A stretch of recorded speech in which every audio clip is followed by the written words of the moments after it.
Mike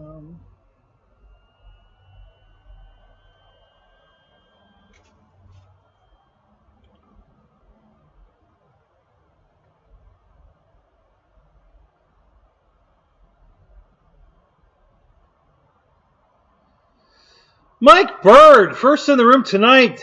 Good evening. Welcome to Hangar 51 on a Sunday night. How you guys doing, man? Good to see you, man. Brian Chambers, what's up?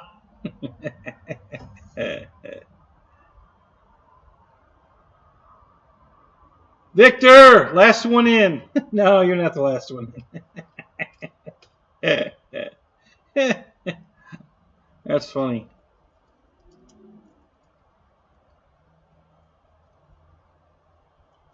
Sorry I'm late. Just got home from the field. One of the guys started night flying, and I'm like, damn! Because I had 5 night flyers with me, and I'm like, I gotta go. Damn it! So I'm thinking about doing the Sunday night show from the field. What do you guys think about that? If I set it up right and go live from the flying field,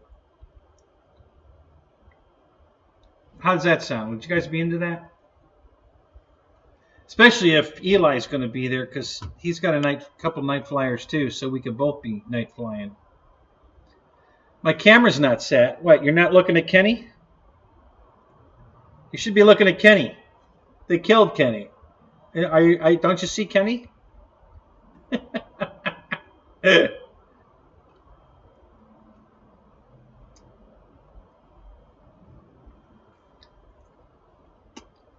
I did that deliberately, Vic. I wanted to start the show with Kenny.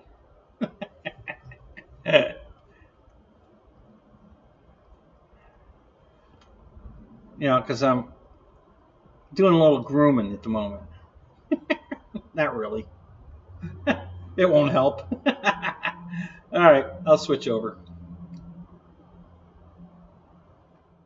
There you go. Is that better? I got my Gooniac shirt on. There we go. Look at that, right? You know, with a little plug for Fiery Booty himself, Mr. Gooniac. Get your fiery booties at GBLynden.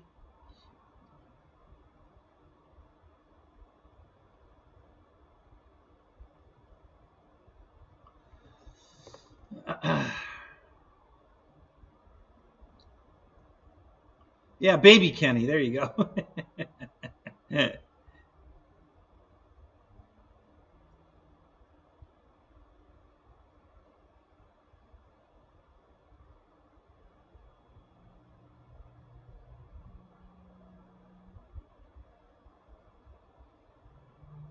The traveling shit show.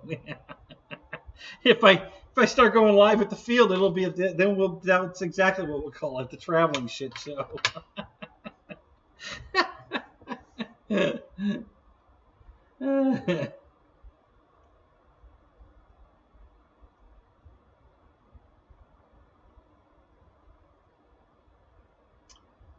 Wrights is here. Who else is here? Spencer's here. Brian Chambers is here. Victor's here. Mike Bird's here. How many we got in the room so far? We got 7 in the room. Craig Beevan's here. What's up? Good to see you, man.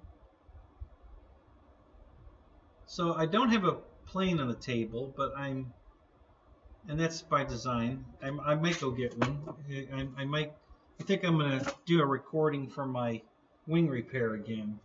I actually have 2 wings to repair now. Just minor repair, but you guys can watch glue dry. I know how much you love watching concrete dry, so now you'll be able to watch glue dry. We're going to try this again.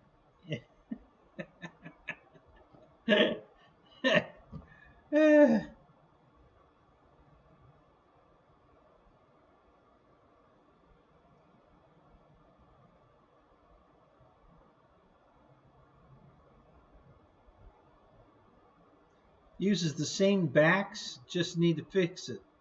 What are we talking about? Backs? What backs? What are we talking about?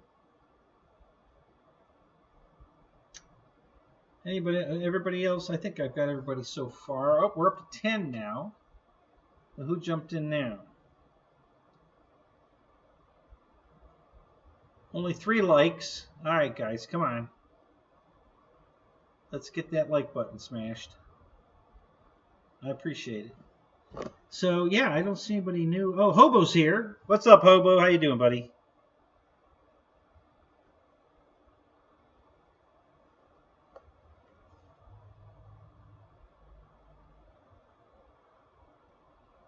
So I'll in honor of Gooniac, if I go get the wing that gets set up, I'll play the porn music for you guys. I know how much you like that. Jackson's RC, what's up? How you doing, Chris? Good to see you, man.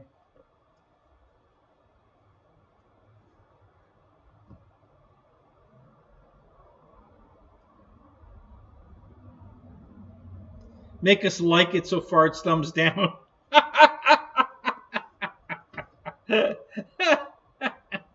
All right. Okay. All right. All right. Let's see if I can get a thumbs up for this. All right. Let me live dangerously here. Hold on. Let me try something here. If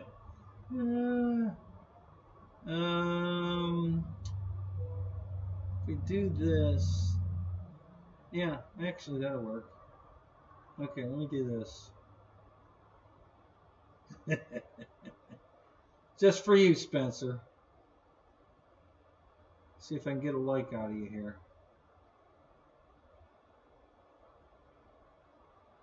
Alright, I gotta go add one. Hang on.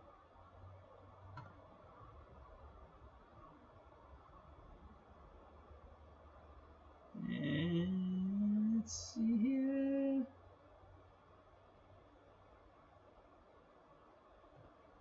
Oh. Gotta do add existing. Hang on.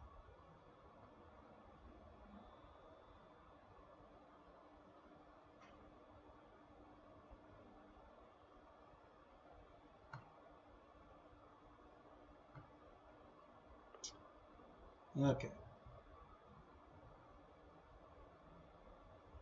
I don't know. That one might be a little too.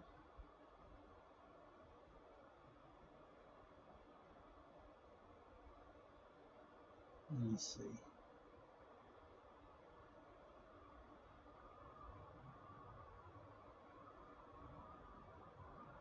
And if I do.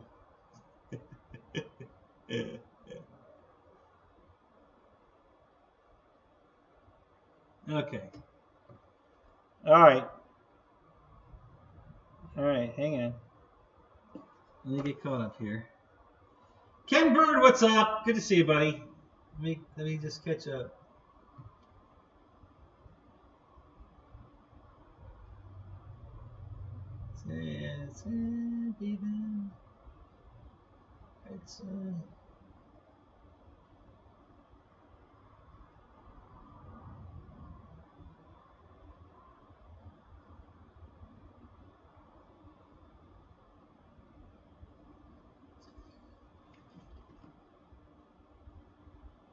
All right. Looks good. So all caught up. All right, Spencer, you ready? Here we go. This one's for you. Here we go. Ta-da! Uh-oh, hang on a minute. What the hell is that doing in the middle there? Hang on. I gotta fix that. I don't know why that's there. I've got I think the fireplace is in the middle of her. Hot damn! All right, do I get a like now? Hang on, let me see if I can move something here to fix this. No, that's not working. Fireplace here. That's probably what's in the way. Let's move that. Yeah, that should do it. All right, let me get back to it now. There we go. Yeah. Okay. That's more like it. Yeah. Yeah. See, I'm down here in the corner. Hi, guys. Yeah, fuck the planes. You got here at the right time, Randy. Yep. Yeah. This isn't my regular night. This is Sunday night free for all.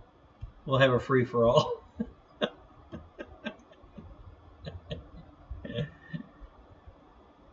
Yeah, you might be right. Yeah, paint drying's more up my alley.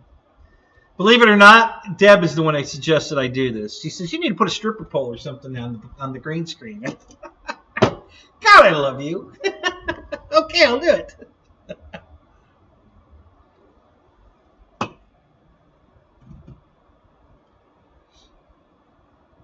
Yeah, for old shit, that makes your motor run, yeah. Might get more subscribers now. Yeah, maybe.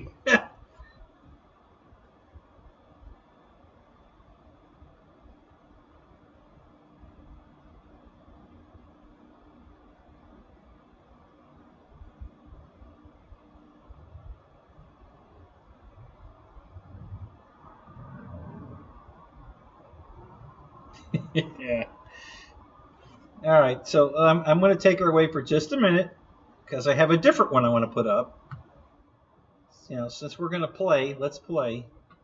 So I have another one. Hold on, just give me a minute here. We'll find another one.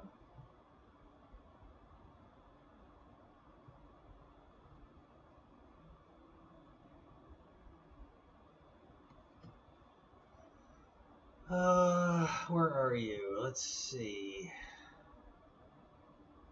Silhouette Girl. That's the one I want.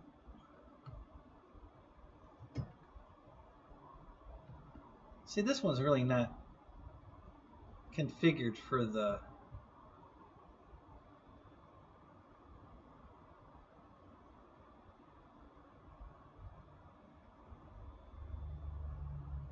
I don't know if I could do, maybe.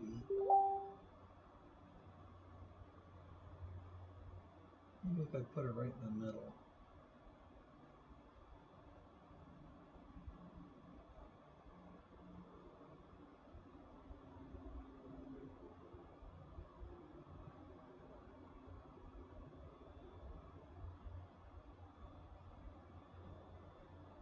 Alright, we'll try that. And then we gotta move me.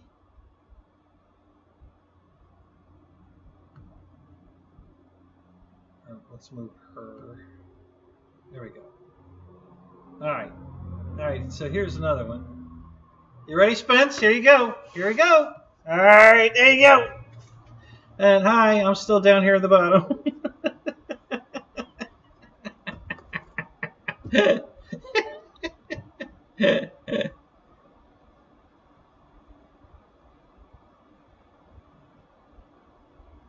That's my new plane stand, yeah.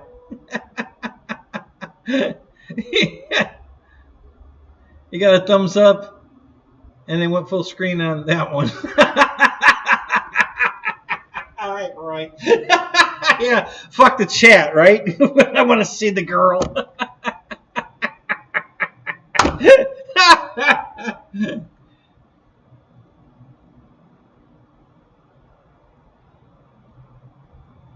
Yeah, me on a stripper pole. Now that's a site we want to look at.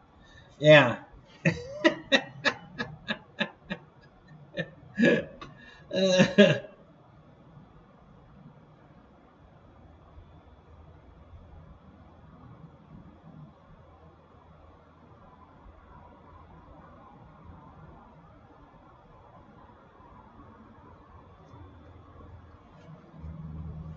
I just as much of a rush to be in the right seat of that twin beach. Yeah, okay. Yeah.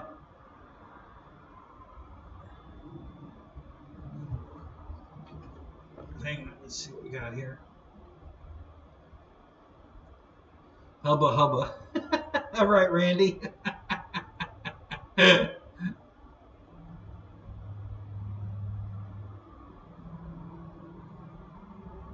Trying to give me nightmares? No, I'm trying to get rid of your nightmares.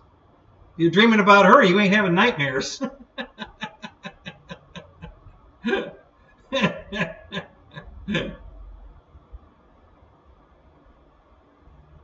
Hamilton's Hangar. Hey, what's up, Jay? You missed the other one. Hang on a minute. I have a different one. Stick around for a second. I'll go back to it.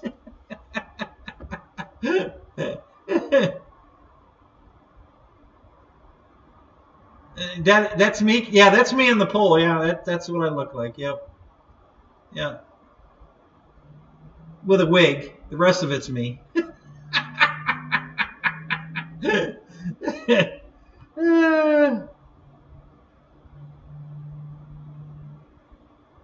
Yeah, 51 porn stars. Yeah, Jeff in Lower Alabama, what's up?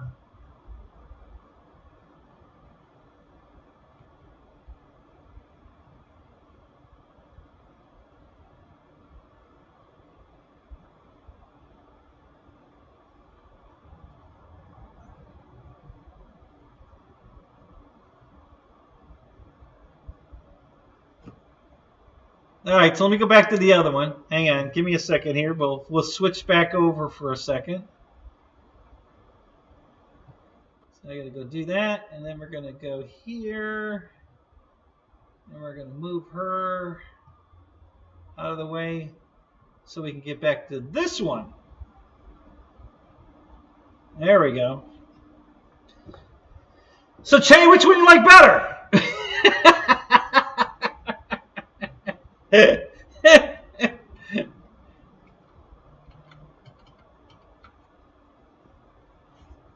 Keith Christie, what's up? Good to see you, man.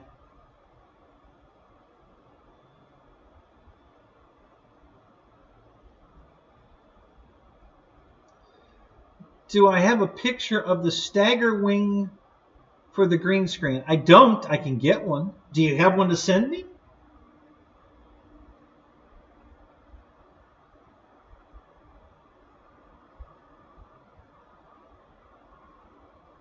Oh, so we got the final word. Chase says this one's better.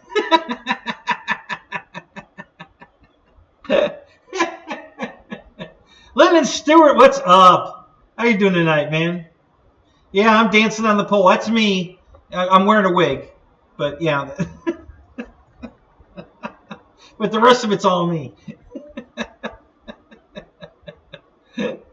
No, I'm down here in the corner.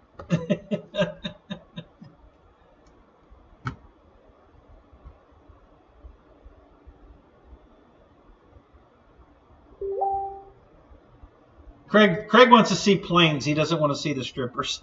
Sorry, guys, you're getting outvoted. We're going to have to go back to planes here in a minute because we're getting outvoted on the stripper poll. Paul McNeil, what's up? How you doing, man?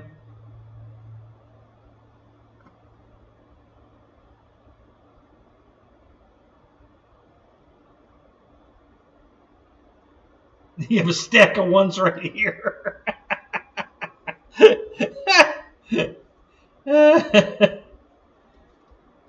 Yeah, you guys can fund my new airplane. Everybody start hitting the super chat.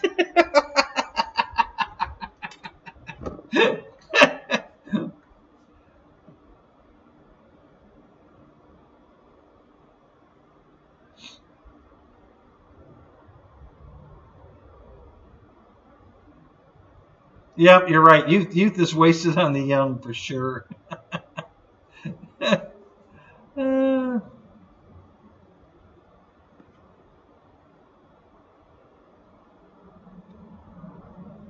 Yep, I agree, Craig. This is definitely not my. That's why Wrights made a joke about it. Yeah, it's. I'd rather be flying. I'd rather be looking at airplanes. The other night I was walking out of here. I think it was Thursday night after my show, and I just stopped for a minute to gawk at all my airplanes. And I'm just sitting here thinking, how do you guys sell these things? I couldn't part with any of these airplanes. How in the world do you guys sell these things? I just love them way too damn much. I really do. They're just even nice to look at, even if I'm not flying them. So, but I love flying them, you know. But man, they're just so nice to look at. You feel like you've been here before? Well, don't tell your wife that.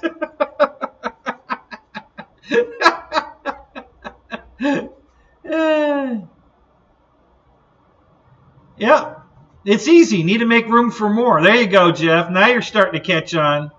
You know, you keep going to, you know, instead of selling them to make room for more, build a hangar. You got room. You got a big backyard, buddy. You got plenty of room. Stop saving your dollars for when you're dead. You know, build your dream garage now and enjoy it. Gooniac, what's up?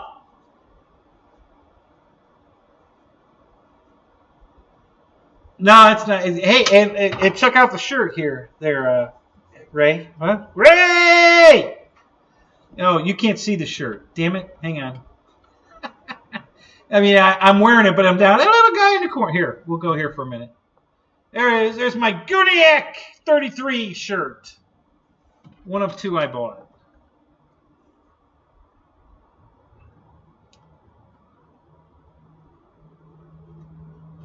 So I much prefer this view. I got nothing against girls. I love girls.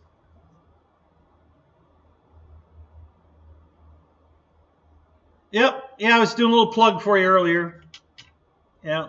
Get your fiery booties at Gooniac33 RC right here. You know, there you go.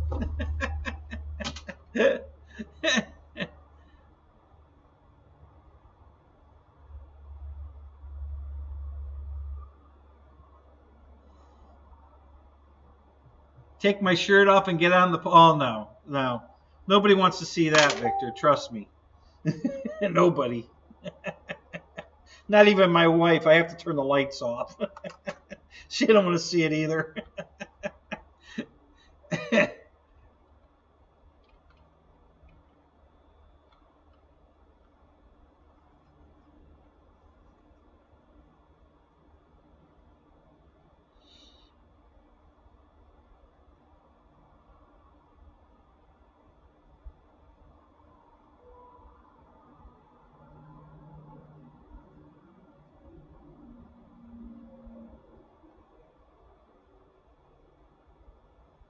You would pay money not to see that. There you go. All right, I'm going to threaten you now. All right, you better hit that super chat right now or the shirt's coming off.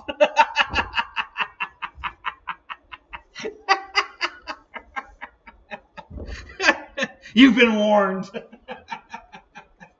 Hey, Ronnie, what's up? Sexier picture in the Sears catalog. Okay. Well, then grab that.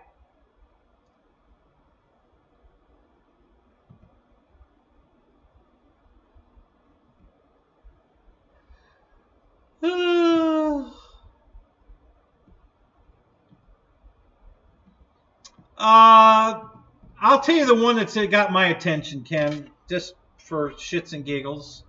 There's a few out there, but I was flying my F4 tonight, the old E-Flight F4, the 80 millimeter, which is coming back out directly from FMS. I looked it up on their Facebook page.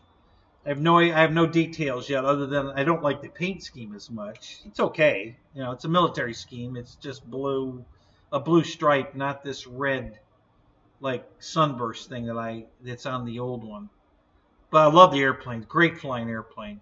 I flew that tonight, and so that's something new coming out from FMS. Looking forward to that. I might just buy another one. You know, it's a really good airplane. Flies fantastic. And mine's a plug and play, not a bind and fly, so there's no gyro in it. It's just straight flying it, and it very, very stable. Great airplane. I really like it.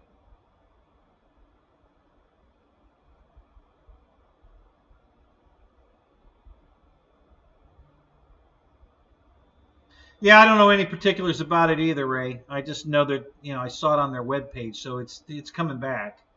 You know, they changed the color scheme a little bit. I have no idea what else they're doing with it. I don't know if it's going to come with the reflex or not, if it's going to have, you know, a 12 blade, a 9 blade, a in-runner, outright. I have no details. I have no idea. I don't think they've actually promoted it as a coming soon. I think they just put a teaser picture up to give you an idea of what might be coming soon. So, but I saw that picture and I was happy to see that.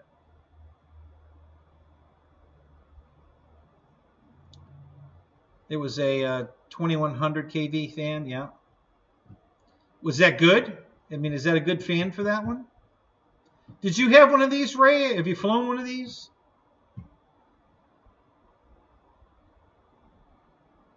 Nice thumbnail, yeah.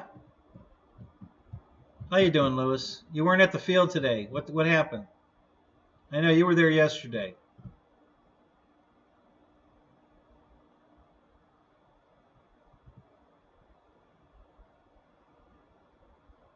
They started changing over to the 2000 kV. Okay.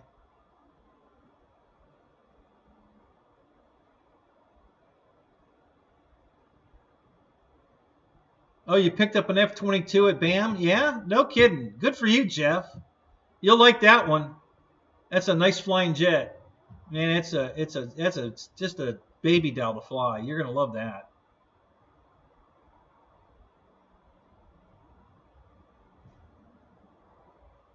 Yeah, you like the new Viper? Yeah, I think it looks pretty good too. You know, you're talking about the one from FMS. Yeah, I'm just not in the market for another jet, but hey, I like it. It's a nice jet. I love the price. $299 is a very fair price. I think that's, you know, you guys keep wanting to pay $700 for an airplane. You know, here again, you know, they're showing you that they can make them for, you know, $299 and still make money at it. So that's how I you know, justify what I buy is just not. I'm just not going to pay these high prices. I don't have to. I can have just as much fun with that $299 jet that I can have with any of the other ones. So Spence, you flew yours today. How'd you like it? You like it? Fly good? Any buyer remorse? And how'd the MiG do?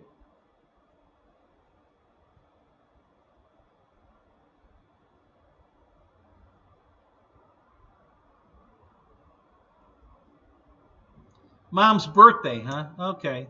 Wasn't it your mom's birthday last month? No, just kidding. Best jet ever, yeah. Yeah.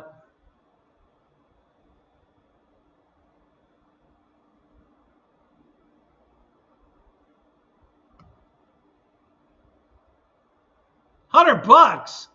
Oh my God, that was a great deal, Jeff. How do you find all the great deals? I mean, oh my God. You're just killing it with the deals you find. God damn. That's awesome.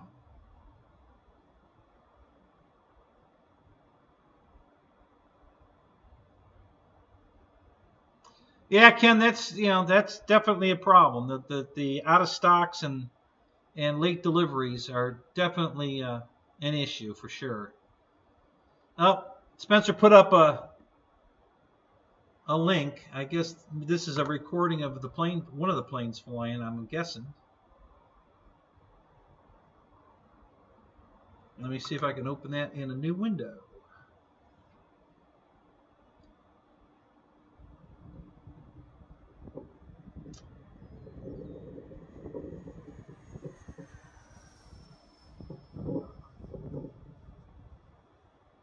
Doesn't anybody know how to lay their phone down in landscape?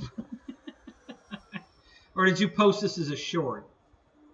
Yeah, maybe you posted it as a short.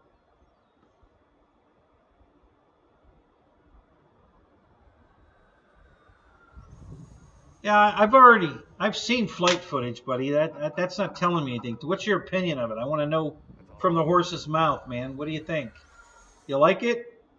Awesome? You know, worth buying? What are you telling me? Hey, George, what's up? How you doing, man? Well, Bill, good to see you, man. Yeah, it sounds good.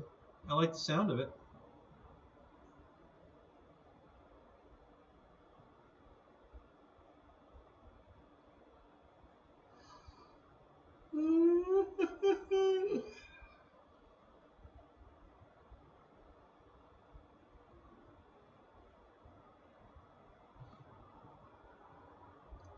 Coach, what's up?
All right, I'm trying to get caught up here, guys. This chat kind of ran fast there. Big Jim, what's up? Good to see you, man.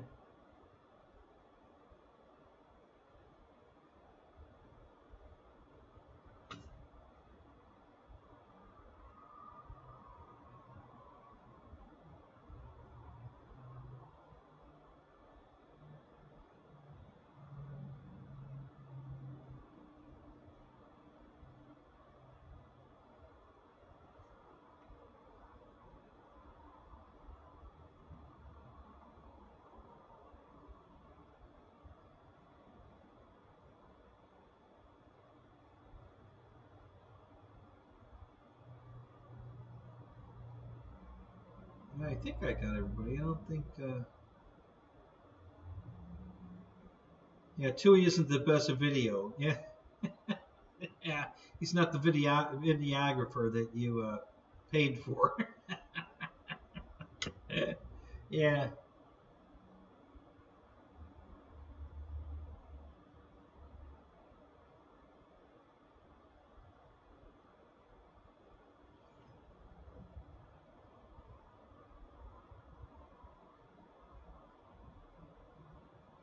Well, that's all right, George. Keep your eyes on the road. Don't pay any attention to the stripper on the pole that's up right now. Just keep your eyes on the road. You love it? All right, Spencer. That's what I wanted to hear. Thank you. Good. So there you go. So you can have just as much fun for $299. You know, so I'm not spending $700 for a jet.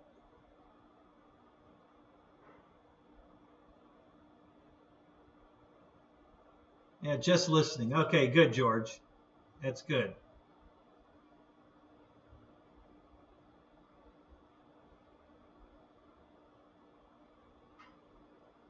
You can always play it back, later to see the stripper, so you're all right.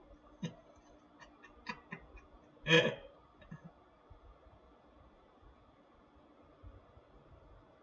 MiG's nice, but you're going to put 8S in it. What was it, underpowered at 6S? What's we talking about? We're just talking about Spencer's new acquisition, the FMS Viper 70 millimeter. He's given us. He just put a video up on it, and he just said it's awesome. So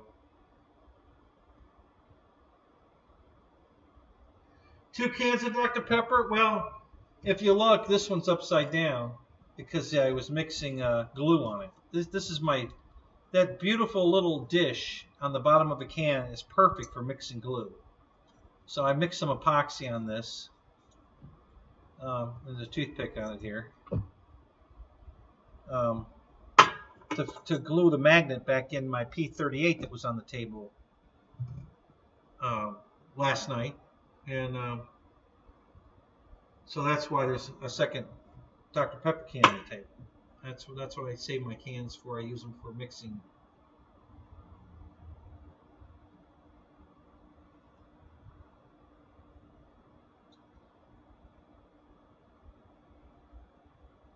Alright, can't keep this damn chat right here. Hold on. I'm trying to get caught up.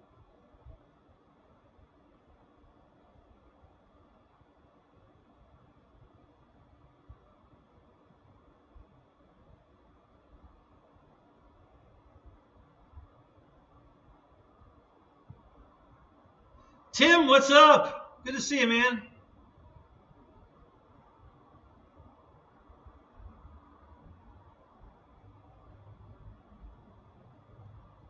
Never go back? Jeff, what am I never going back? Yeah, it's diet. Yeah, listen, guys. If for no other reason I drink diet sodas, because there's no sugar in it. Okay, it's not going to rot my teeth. Okay, if you get the sugar out of the stuff, which is really the only reason I drink the diet sodas, is to get the sugar, rid of the sugar. I don't need all the extra sugar. They taste fine to me, especially Diet Dr. Pepper. I've tried the Zero Dr. Pepper, the Diet Dr. Pepper, and they all taste the same to me. The Dr. Pepper's Dr. Pepper. It doesn't seem to make any difference. That's the best diet drink I've ever tasted. It tastes exactly like the original. So, somebody keeps blowing up my phone. I'll check it in a minute here. Whoever you are, I'll let you know in a minute.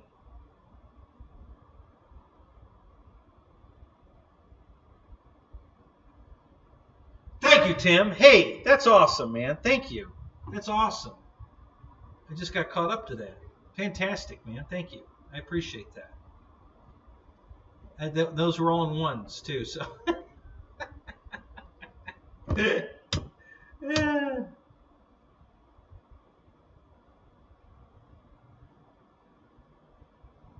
Oh, there you go. A hummingbird feeder. Good idea.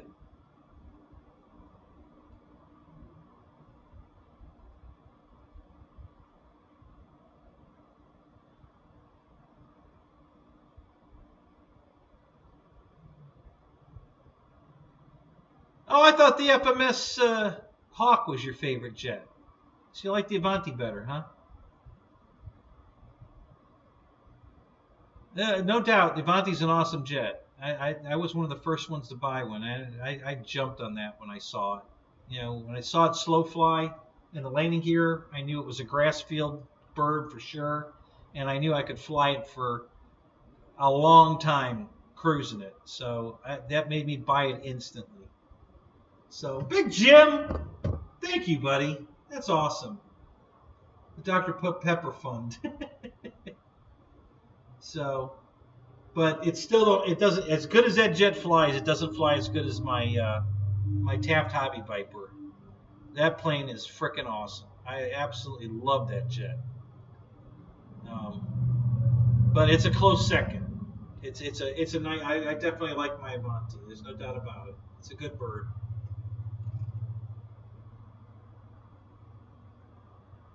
The J65 is awesome too. That's a great flying airplane, and it's so damn beautiful in the air.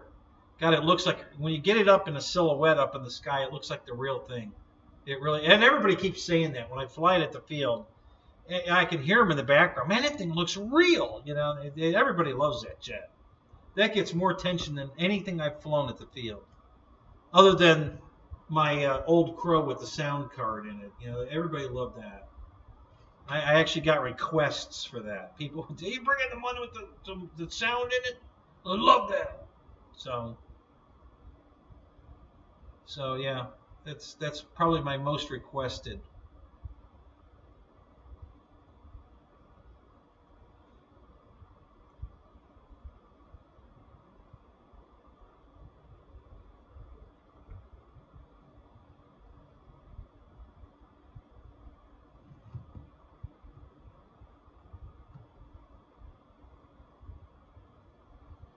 So Mike's favorite is the BA Hawk from FMS.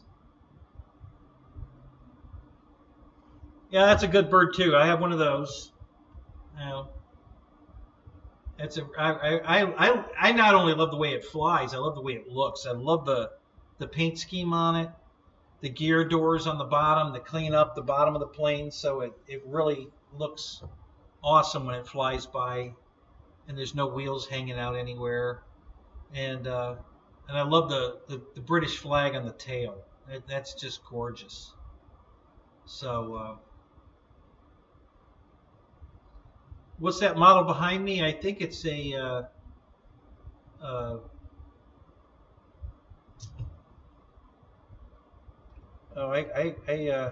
didn't go back to the. We'll have to fix that. Give me a second.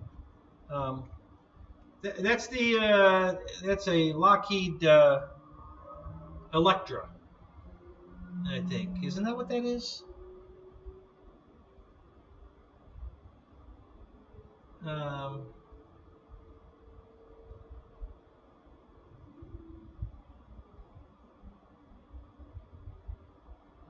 Maybe not. God, Michael Bear sent me this. I don't. It's in the museum next to where they keep their Falcons.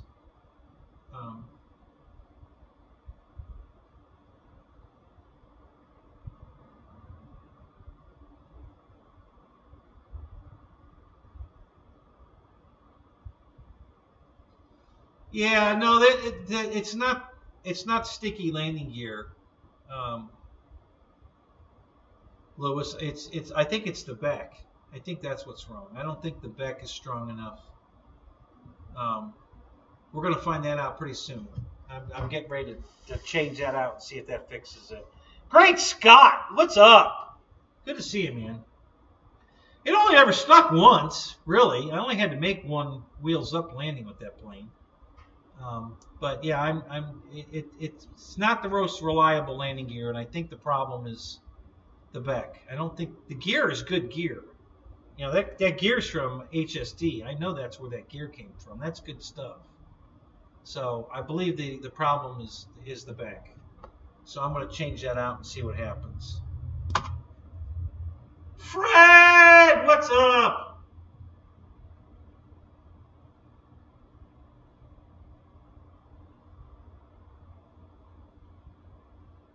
Battery eliminator circuit. Wow, Bill. That's why you don't have to run a battery pack in your plane. When you plug in the ESC, you know, it powers everything. Instead of having a battery pack, separate battery pack with 4 AA batteries, you know, to power the radio.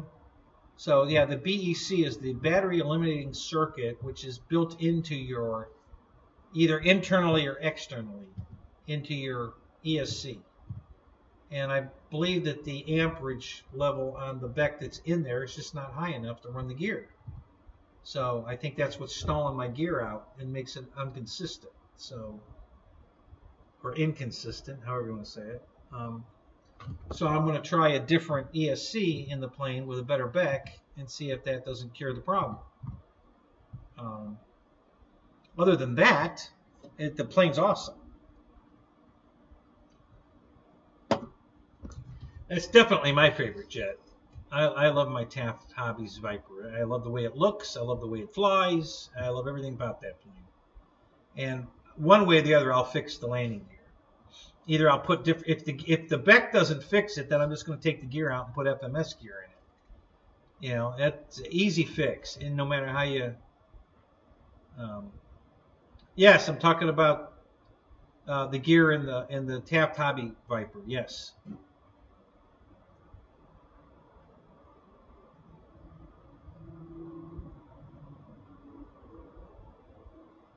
BEC equals failure to communicate. Well, kind of. It powers the radio, okay? So it's communicating. It's just not strong enough to run the gear consistently, I guess. That's my theory. That's what I'm going to test. We're going to see if that fixes it.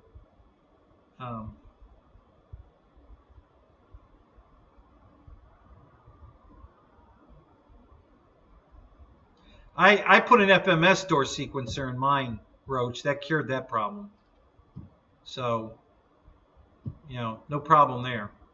You just get an FMS gear sequencer and you're done. Those work perfect every time. So that's what I did that right away with mine.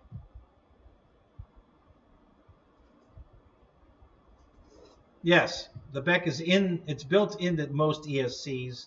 Some have it external. It's a small little box outside your ESC that's wired into it, but it's external. You know, some people run an external one. My Yak 190, the Yak 130, the 90 millimeter Yak 130 has an external BEC. Something else I'm flying has. I believe the King Twin has an external BEC. I believe.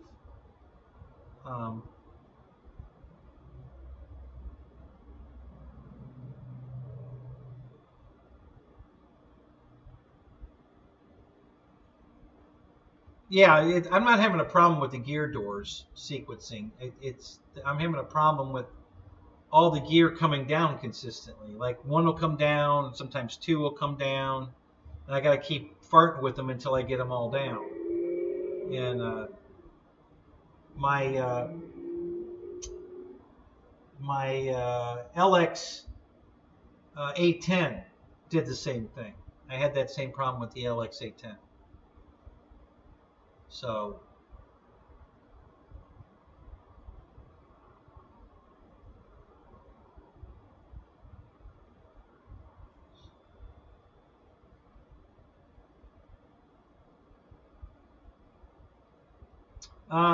yes, Keith, I believe you're right. I believe the Tiger Cat also has a UBEC, which an external.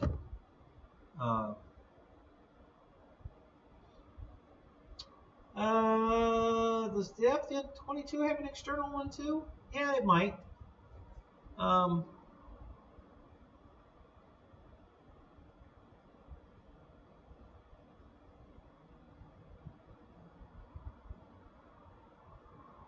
Yeah, no, mine's not that kind of problem. I know if you know, I had that problem with the C-130. If you forget to cycle it, it won't work the first time. You got to cycle it, and then it all syncs up and it's fine. But that's not the issue I'm having. My gear's not working right, and I got another set of gear when I was fighting with them over the foam plane they sent me. You know, the box of foam. They sent me another set of landing gear, and they tried to claim that's all I needed. The rest of it, no, there's nothing in this plane. You got to send me the motor, the fan, the gear, everything. And then I got my money back, and I got to keep the extra set of gear. So I put the extra set of gear in, and it's still doing the same thing. So I'm pretty sure the problem is the BEC. That's where I'm going next. And I'm more than likely that's going to fix it. Yeah, it could, Randy. There's a lot of different, you know, every manufacturer puts different, you know, you can get a 5 amp, an 8 amp, a 10 amp. You know, they're all different. I think the problem with my T33, when it shut down, I believe anyway, you know, I'm spitballing here, but I think that failed because I put all those extra lights on it, and I think it was only a 5 amp. Or it might even have been a 3 amp. I don't know. Because that plane didn't come with lights. So yeah.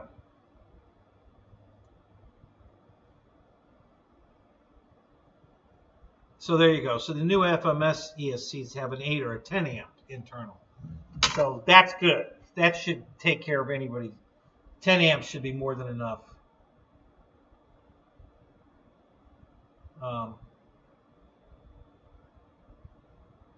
Austin, what's up?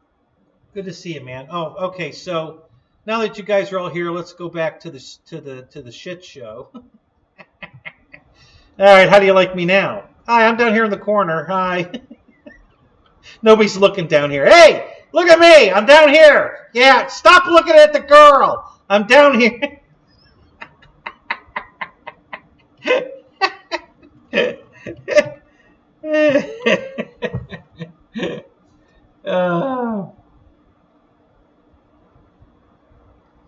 So the X-Flies are rebadged hobby wings? Oh, okay, that's good to know. I didn't know that. Is she American? Yeah, if you want her to be. she's whatever you want her to be, Jim. Can I turn the no, I can't.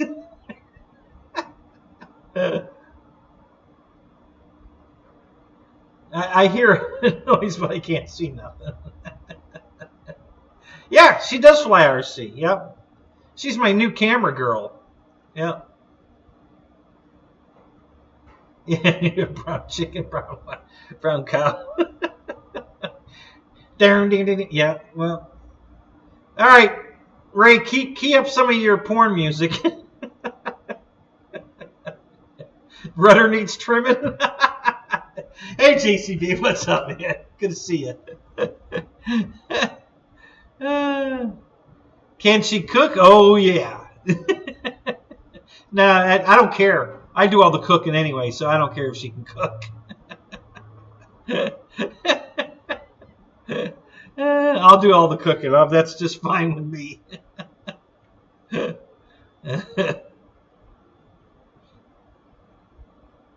All right, so I'm going to take a quick run out here. I want to grab the broken King Twin because I think I can demonstrate to Wild Bill an external back because I believe it has one in it. So let me go look real quick. It's right here.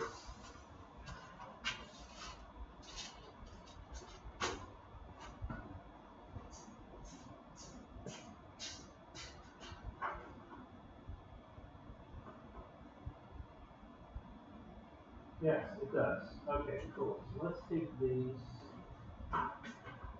take all the broken stuff, put it over here.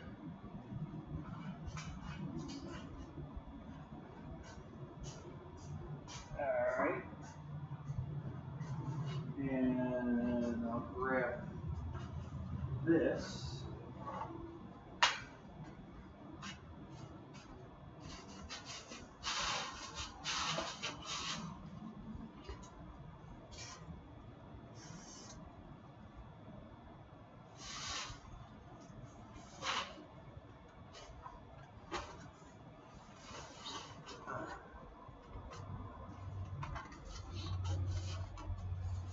Okay.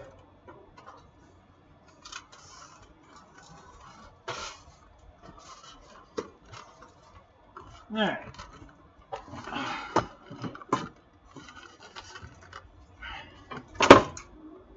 Okay, so let me switch back here. What did I miss in there? No, I'm not using StreamYard. This is the regular OBS, the full version OBS, not OBS Lite. That's how, as I like, and I'll tell you why, Ray, because my green screen, if you use an old version of OBS, it had the chroma key in it, which is why I'm able to do these great green screen stuff, is because the chroma key is in there on the old version of OBS, and I never updated mine. So the chroma key's in it, lets me do this great green screen stuff. So that's why I use the original OBS and not StreamYard.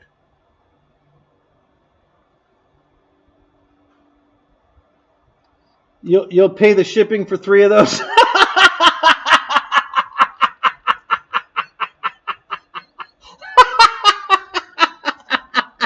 That's great, Fred. I like that one.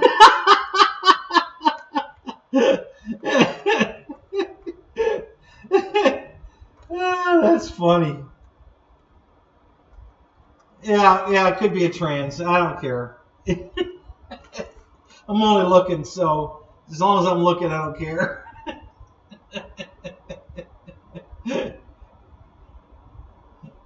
I made you stop what you were doing?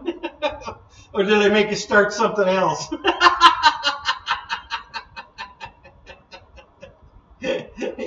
Yeah, she's only trans if you want her to be.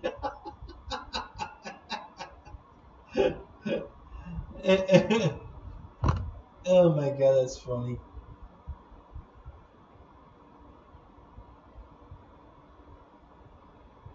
Yeah, I never found regular OBS to be hard. I think it's real easy to use. So I stuck with that, but I know a lot of you guys switched over to StreamYard. I like one of the features. I like it when you guys put the somebody's comment on the screen. I don't think I can do that in OBS, the regular OBS, but I really like the green screen stuff. So.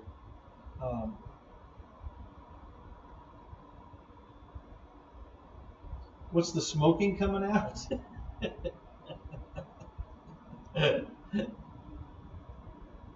Slippery when wet. Yeah.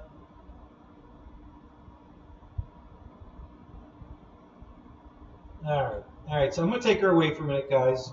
Don't get excited. I'll bring her back. Don't get don't get homesick or nothing. Probably a couple of you guys probably need to go get a tissue anyway. So you guys go clean up, and we'll be right back to our regularly scheduled strip show. It doesn't look like it's coming out of her ass, no. Okay, so while Bill and the rest of you guys, so this is a normal ESC. Here, I can maybe do this one better. Hang on, let's try this. If not, I can even do something else here. But I'll switch over to this camera, to the Kenny cam. Oh, they killed Kenny! Those bastards!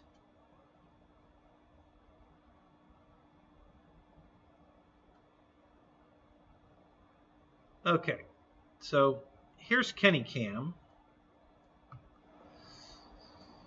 All right, so here's your standard, hobby wing, 80 amp ESC, and the BEC is built in, and it says on here, what's the amp on this BEC? 6 volts at 5 amps. Okay, so that's an internal BEC inside there. Okay, it's just part of your standard, ESC.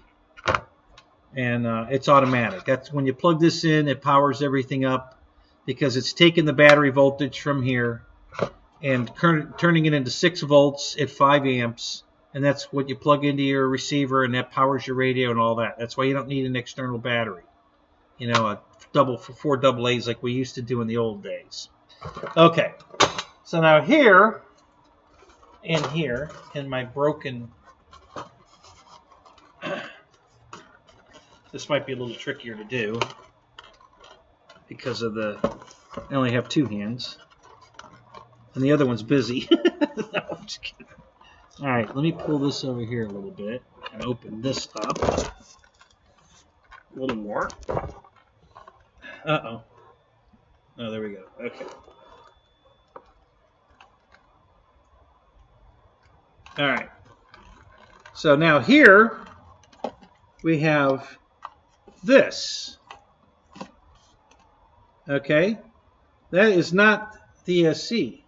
That's just the BEC, the battery eliminator circuit. It's outside, and this is a. Let me look and see what this one is. This is a Turnigy 6 to 10. Oh, really? This is a 6 to 10 amper.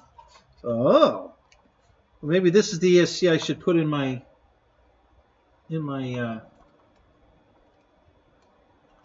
Hang on, let me get a better look at that.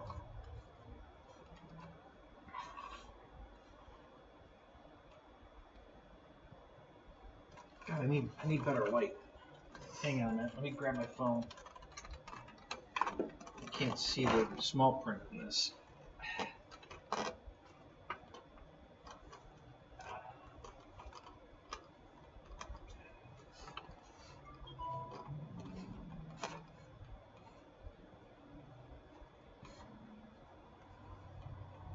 Okay, so what does it say? It says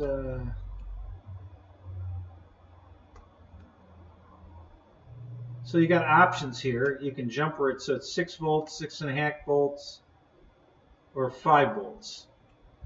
And it looks like 6 to 10 amp is what I think this means here. 6 amp continuous 10 amp peak. Okay. Right. So this is you can change this, and it looks like right now it's currently set at 6. Wait a minute. Is that 5.5 volts? Yeah, it looks like it's set for 5.5 volts. You can either make it 5, 5.5, or 6 volts. It looks like it's set at 5.5 volts. And it's 6 amps continuous, and then a 10 amp burst, basically. So like when the gear goes, you know, that extra, so it'll go 10 amps. So, and this is external.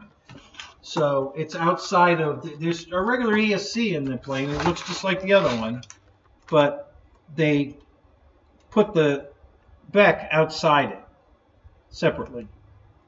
So you have this little extra thing wired in. It's just, you know,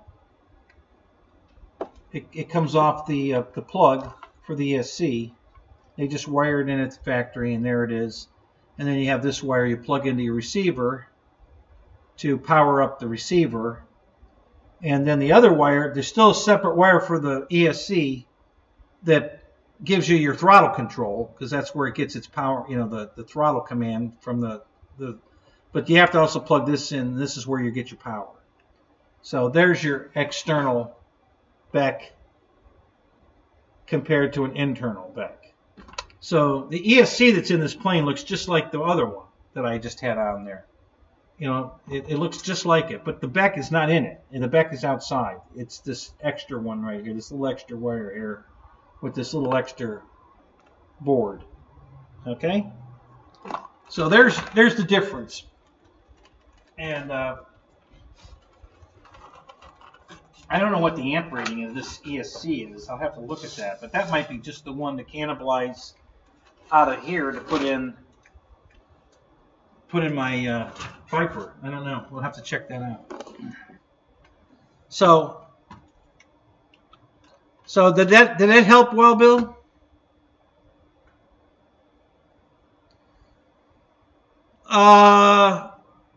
I don't know. Well, that's a spectrum thing. Wild Bill, why? What are you thinking? You know, whose idea was it to make channel 1 the throttle? You know, it started out on channel 3. I believe most everybody, FMS and I think High Tech Aurora. I think everybody until Spectrum came out. I think channel 3 was the norm for the throttle, and then Spectrum's the one that put it on channel 1. So, where do you think it should be?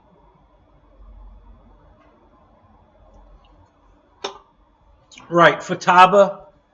All my radio equipment in the past was Futaba, and you're right. Channel 3 was the throttle, right? So, but you know, everybody's flying Spectrum, and Spectrum changed it to throttle 1. You know, so it's channel 1. So, bitch at them. I don't know what else to tell you. It wasn't my idea, you know, but that's the new norm. You know, if you're flying Spectrum, which most of you guys are, you know, channel 1's your throttle. No, I didn't fuck up another one. It's the same one. I only ruined one, and it's not ruined. I can fix it. I'm gonna fix it. I'm gonna buy that plane. Flies so good, guys. I was glad to have 2. When they get them back in stock and they put them back on sale, I'm gonna buy a 3rd one. I love this airplane. It is a good airplane, guys. I gotta tell you, it is a great flying airplane, and the price is right. Yeah, it's stock. That's the way it comes, Jim. I didn't add anything to this airplane. That's exactly the way it comes. I haven't modified it in any way other than crashing it. No, but yeah, it's just the way it comes, and it's a great flying airplane. I love it. No writes, it's not the best flying airplane ever.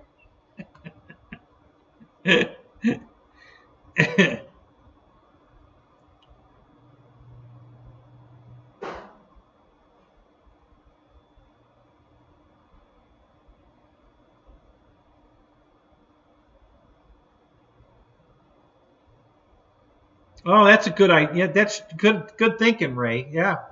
Yeah, because the heat that the Beck is generating won't be compounded inside the ESC. Just the ESC heat will be in it. So, yeah, that's a...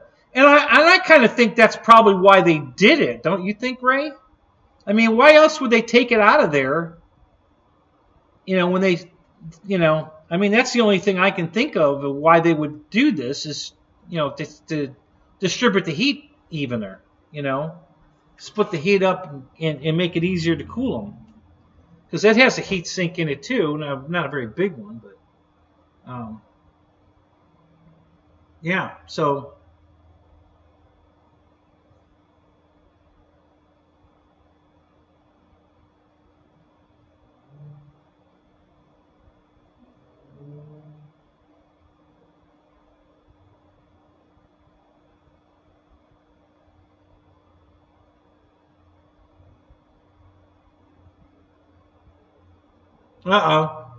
hey, Eric, I haven't had a chance to watch your video about Blue Thunder. I'll have to go check it out.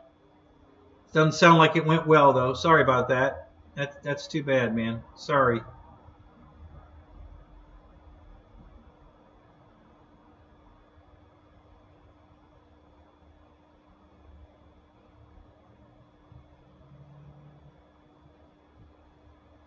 Whose idea was it? Spectrum's idea was to make channel 1 the throttle. That's who. Yeah, that was all Spectrum.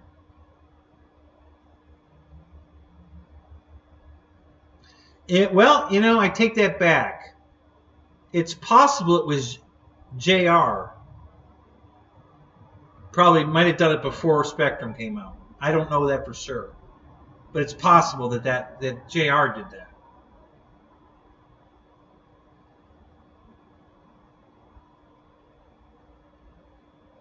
Robert, what's up? So you gotta let me check out your link here. What do we got here? This is what you use. Is it well worth the $13?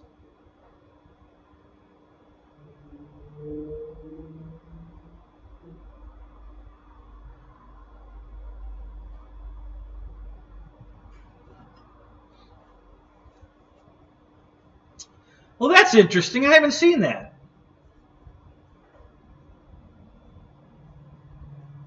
The new blue box, guys. The new blue box is black. That's pretty clever, actually. That's, power in, power out, directly out of the battery, no soldering, just plug in. Wow, that's not bad. That's not a bad idea. I haven't seen that before. Thanks, Robert, for sharing that. That's pretty cool. Not bad at all. That's pretty cool.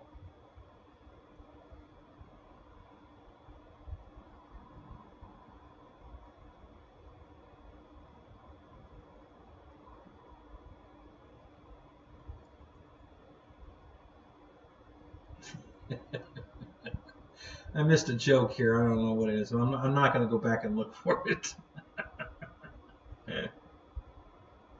Oh, you had a JR radio and it was still channel 3? Okay, so it was Spectrum's idea. So just another reason why I ordered an iX20 SC, guys, because I got to jump on. I got to drink the Kool-Aid. I got you guys don't want to listen to me unless I'm flying Spectrum. So there you go. Yeah, gotta get on board with the rest of you. So Spectrum's the greatest, guys. It's the greatest.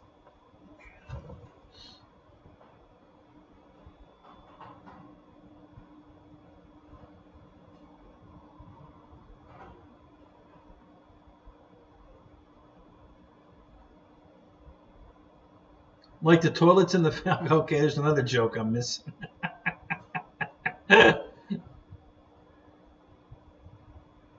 You just had the Falcon toilets overhaul. It was $5,800. For $5,800, all they did was put the sanitation strip across the seat. that was your $5,800.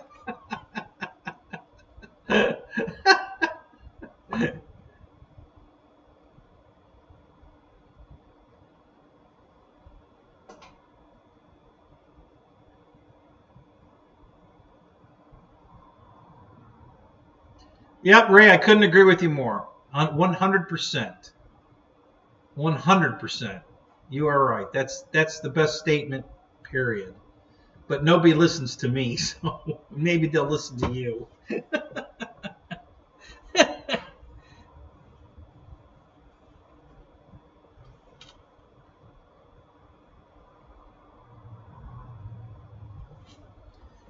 Mike's RC, what's up? Good to see you, man. Yep.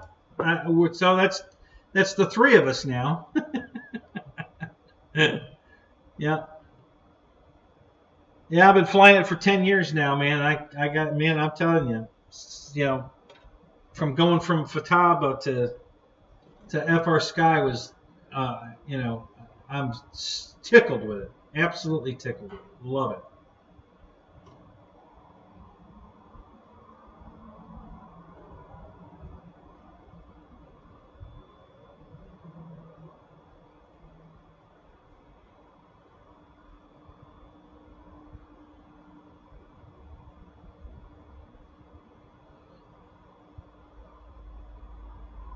Robert, are you talking about the Radio Master with the Edge software in it? Is that what you're talking about?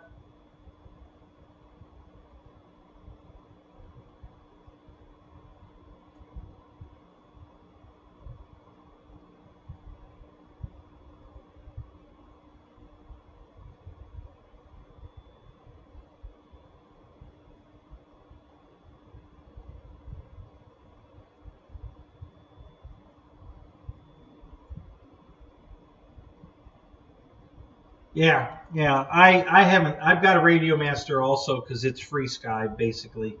OpenTX. I have not switched it to Edge, and I am not going to. If it ain't broke, don't fix it. I don't care if it has a touch screen. Mine's got the touch screen in it, but it doesn't work. I don't care. I can't imagine using it anyway, honestly. Um, but yeah, I like, because my free Sky, both my free Sky radios are OpenTX. Now my Radio Master's OpenTX. Yeah, I'm just used to OpenTX, so I'm not switching to the Edge. Um, I think the OpenTX works perfect. I have no complaints. It's very, for me anyway, very intuitive. I don't once you get that thought process of how they do it, it just all makes sense. It takes a minute to get that, get wound into what they're doing, but once you figure it out, it just all makes sense. So I absolutely love it.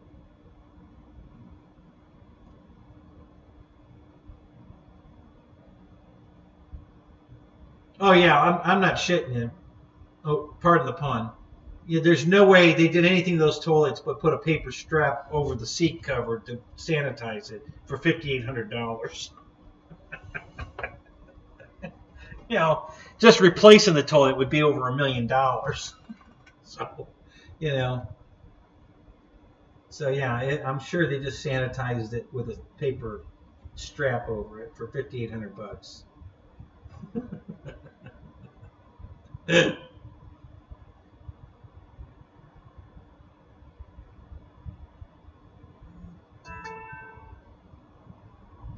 Yep, I agree, Mike. I'm not looking back either.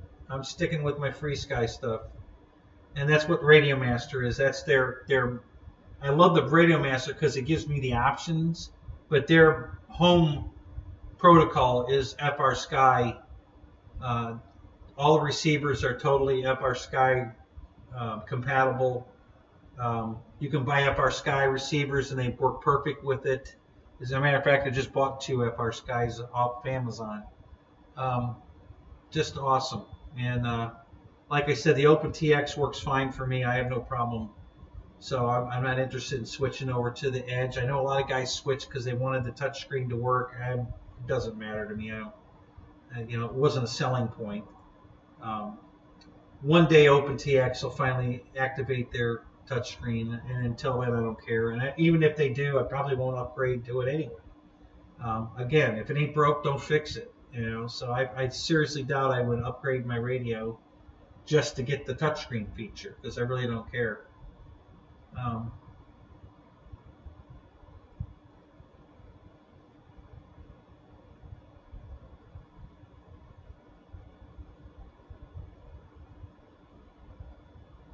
Yeah.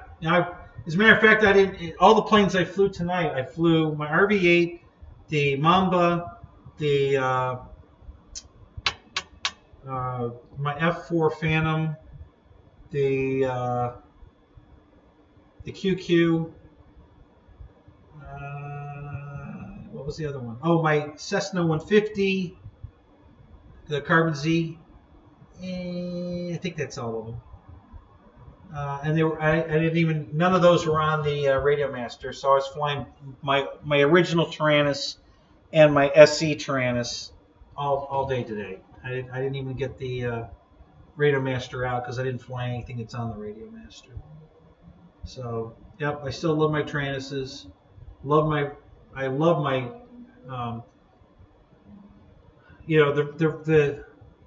the Radio Master is an awesome radio.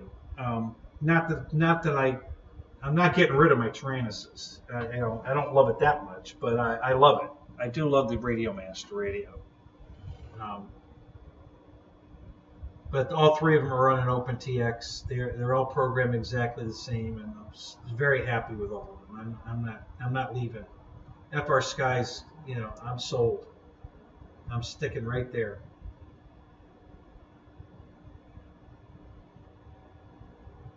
Yeah, Robert, I know it's coming soon. I can wait. Like I said, I wasn't going to jump ship to Edge. I don't want to learn another protocol again now. And like I said, if it ain't broke, don't fix it. So the radio works perfect the way it is. So I ain't jumping ship to Edge and start all over again. Just not going to do it.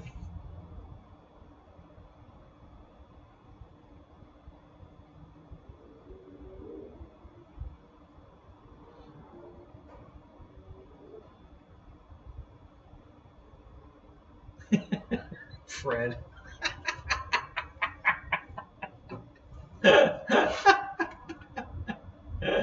They're flushed with cash.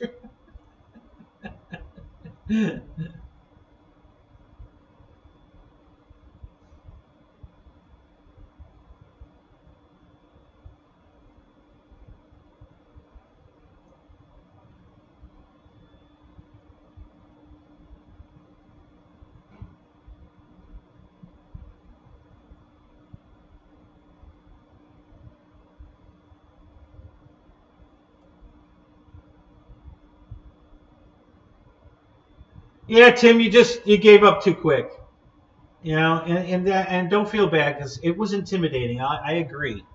When I first looked at it, I was like, oh crap, what did I get myself into? But I just stuck with it, and then all of a sudden it just clicked. It all made sense. I was like, oh my God, this is so damn easy. But when I first started looking at it, I was like, oh God, what is this? So yeah, I will admit it. At first glance, I was definitely intimidated by it. But like I said, I just stuck with it, and then all of a sudden it just clicked. It all made sense, and I was like, "Oh my God, this thing is awesome!" And yeah, so I never looked back. 100%, and the reliability of the Free Sky system is, like Ray said, there's nothing better.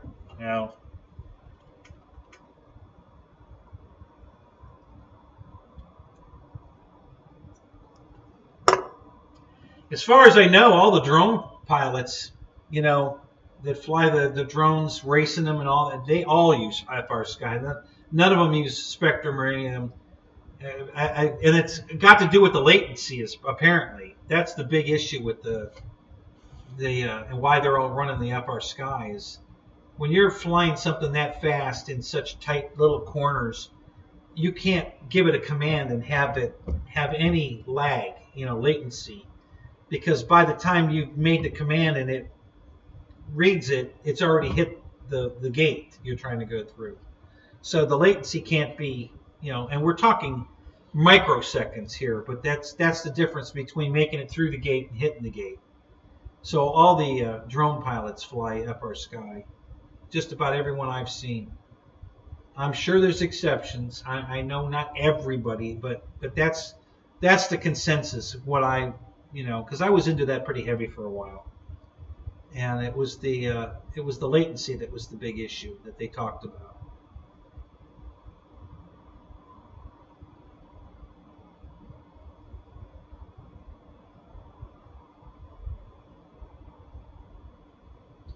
Oh, who are you kidding, Michael? You have FU money. Christ, if I had your money, I'd burn mine just to keep myself warm in the tent.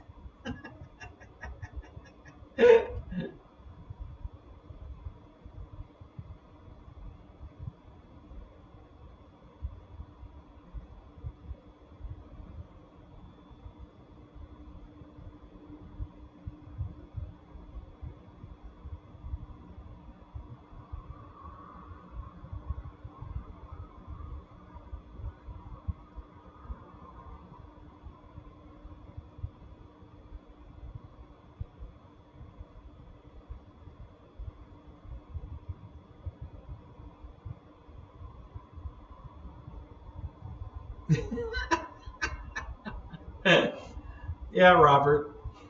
Now, if you were making a joke, pun, and you're right both ways.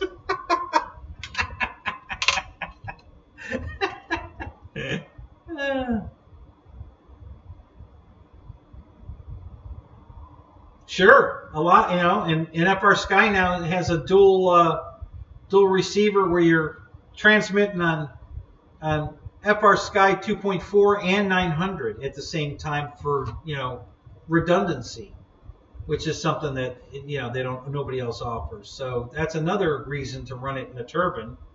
If you want that security, you can have the 900 megahertz and the 2.4 in the same receiver running the redundancy. So there's no way you're going to lose a radio signal running those two different frequencies at the same time. Yeah, wax on, wax off.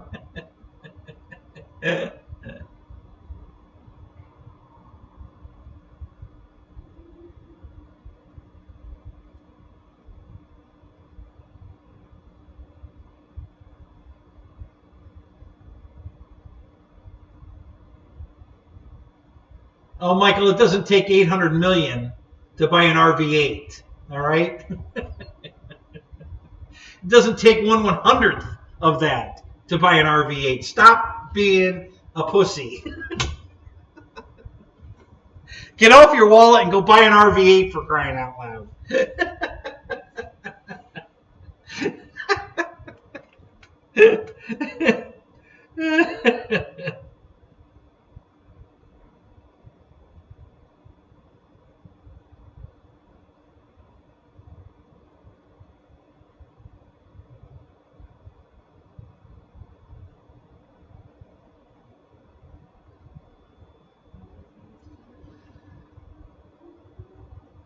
Oh, you're leaving, Big Jim? All right, buddy. Have a good night.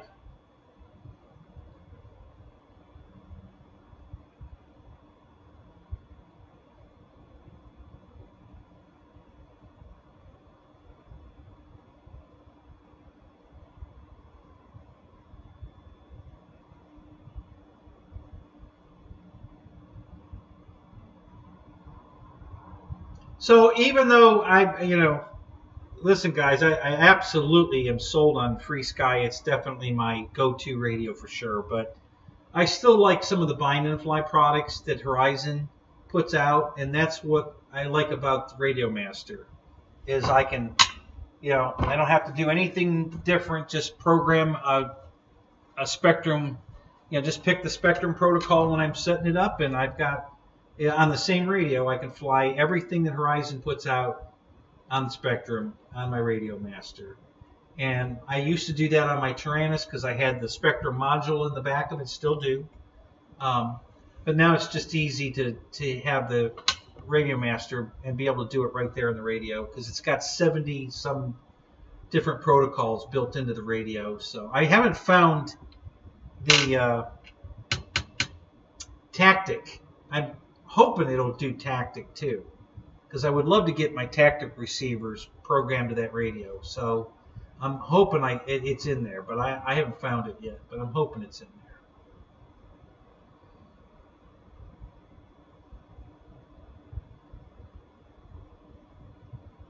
Oh God, Eric. After I won the package off of Jeff Customs, right? Yeah, I've been all over. I've already got my order all set up. I'm waiting for my coupon to come so I can order my plane. Yeah, since I won the prize package for the Legends, I got to order a plane. So yeah, I'm ordering. I think I'm pretty sure I'm getting the T-28. I'm not 100% which color scheme yet, though. I was really looking at the white-red one because I love that color scheme, but I already have two 1450 in the red-white scheme. I have one Carbon Z in the red-white scheme, and I think I'm getting a second Carbon Z in the red-white scheme. So now I'm thinking maybe I'm going to go with the China Lake scheme on the T-28. So, but yeah, so I put it in the cart. I put the whole package in the cart and then deleted all the stuff I didn't want out. And so it should be about $1,275 for the plane and the gear. I'm getting the JP gear, the retracts. So yeah, so it's going to be about $1,275, I think. So, but yeah, Eric, I've been all over it. It's sweet. And since they've got the plane on sale, and I won the prize, the coupon, you know me, I can't let a sale go to waste. So, so yeah, I'm ordering the Legend. I'm pretty certain I'm sold on the T-28. That's the one I think I'm going for.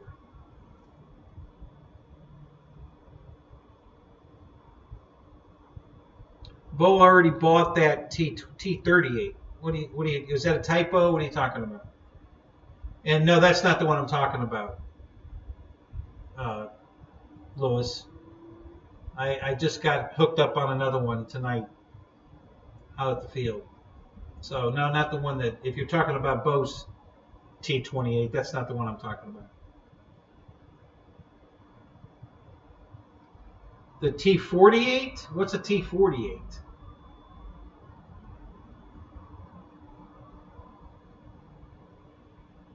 I think isn't it? I thought it was 86 inch, isn't it? But yeah, that's the one, Robert. Yep, that's the one I'm going to get. I'm gonna take the plunge. Hey, why not? I can't dance.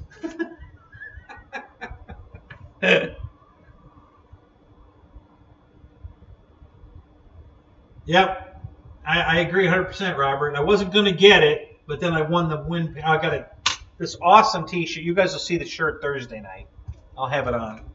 So I won this awesome shirt and a keychain with the remove before flight flag on it, and I think a tumbler and a hat and a coupon for money off on the plane. And what else? There's something else I think in the package I'm forgetting. A hat, I think. So I'm not sure. It's on the way. I should have it. I think I'm getting it tomorrow, actually. It might be here tomorrow. So I'll be showing all that off Thursday, and by then I'll have already made my order, so I'll be able to tell you what I actually ordered. But I am thinking I might go with the China Lake scheme because I already have 3 red and white with a 4th one on the way possibly of the red and white. So, and I really love that scheme. It's my favorite. But I also have the scheme that's on the Arrows T-28, which is the red, yellow, silver off. It's a different scheme. It's a real one. It's on a real one. So it is a real scheme. But that's a different color scheme. So if I buy the China Lake scheme, I'll have even the 4th scheme or a 3rd scheme, fourth. I don't know. Yeah, 3rd scheme. Red, white. Oh no, because I got the yellow one coming. So yeah, a 4th scheme because I got a Carbon Z T-28 coming in the yellow scheme. So never a fan of the red white and yellow. The fan of the red. Are you talking about the one on the arrows scheme? I wasn't a fan of it at first, but it grew on me. I figured, what the hell. Thank you, Mike. Appreciate it. Yeah, I was excited. No, I didn't win the lotto, Wild Bill. I was on Jeff Custom's show. He had the Legend Thomas from Legend Hobbies on the show, and Tom put out these prize packages, and they had a little raffle roller type thing. You know, pick a number. After I say the number, you type it in, and then Wayne picked a random number, and it happened to be mine. So I won the prize package, and so I got a coupon for more money off the already discounted price of the T-28. So, or I can pick any plane, but I think that's one we'll go with. Thank you, Wild Billy. I was pretty excited. I love their stuff, but it was just, it's pricey, and I wasn't going to do it. And then I won the coupon, and well, now I got to do it. I can't let the coupon go to waste. So now I'm going to do it. So what the hell? You only live once. What the hell? So yeah, I can daisy chain them. There you go. So.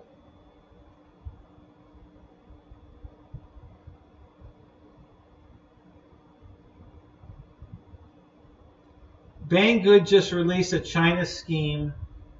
They give 2 crap for your good money. I'm not sure what that means, Fred.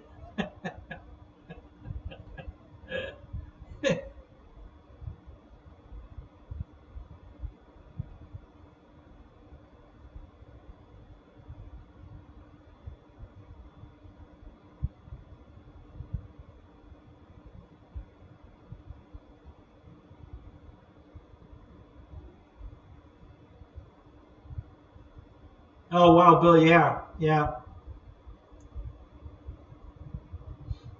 So did you get your Bigfoot from Owen?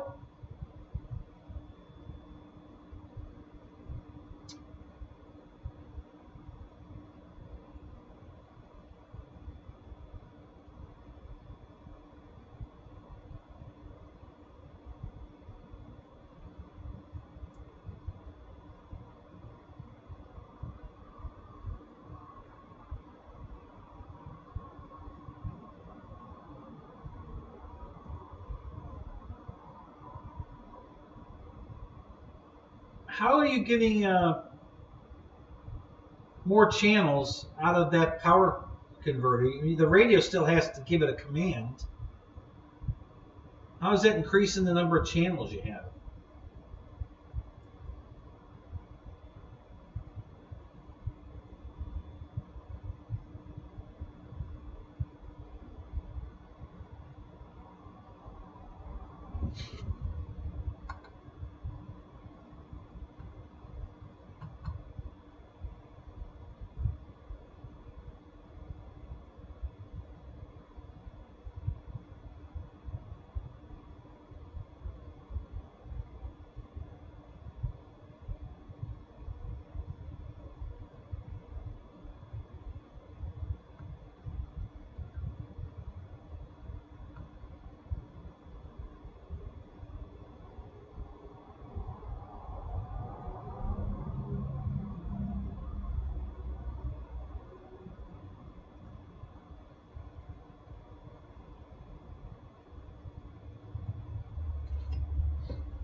Yeah, Bill, I'm just asking, did Owen send you the plane?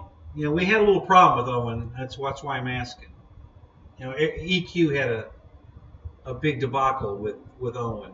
I straightened it out, but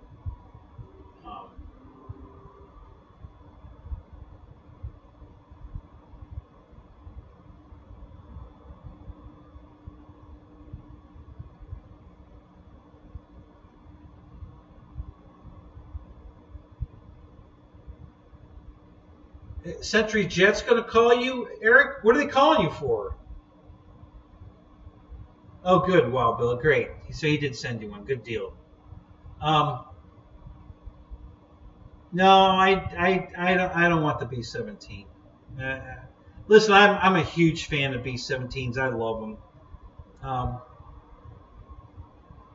But that one's just way too pricey. I just don't want to spend that much money on an RC plane. Listen, the T-28 is way more money than I want to spend on an RC plane. But I'd already spent that much money on a jet, so I'm going to do it one more time, I think. But I don't like putting all my eggs in one basket. You know, somebody made the comment. I think it was Reitza made a comment about buying 4 airplanes for the same amount of money as that one plane. That's true. You're right, Reitza, but if I crash that one plane, I'm out the full, $2,000. Whereas if I crash one of the other planes, I still have 3 more because I bought 4 airplanes for $2,000 instead of 1 airplane. So that's what I mean by putting all my eggs in one basket. I don't like having that much money tied up in one airplane. I'd rather spread it out. So I'd rather buy 4 airplanes for $2,000 than 1 airplane for $2,000. Just so that, if shit happens, I'm not out $2,000. I'm out $500. The other 3 planes are still flyable. So that's how I rationalize it, if you want to call it that.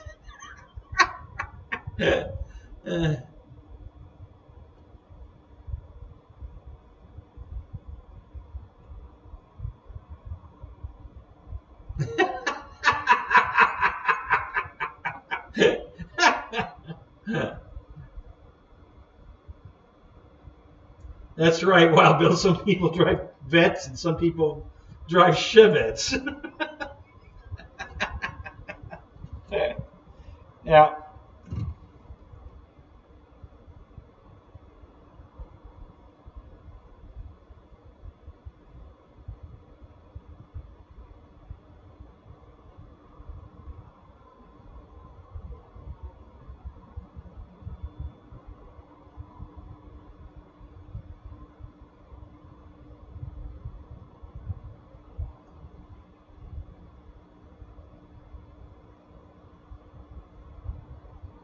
That's right, Tim. 500 or 2,000, they all are in the same. Exactly. So do you want to be out 500 or do you want to be out 2,000 when you auger it in?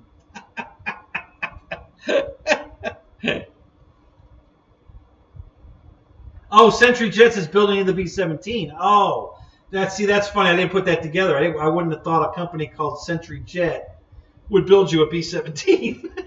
It's not a jet. But, okay, now that makes sense. Gotcha.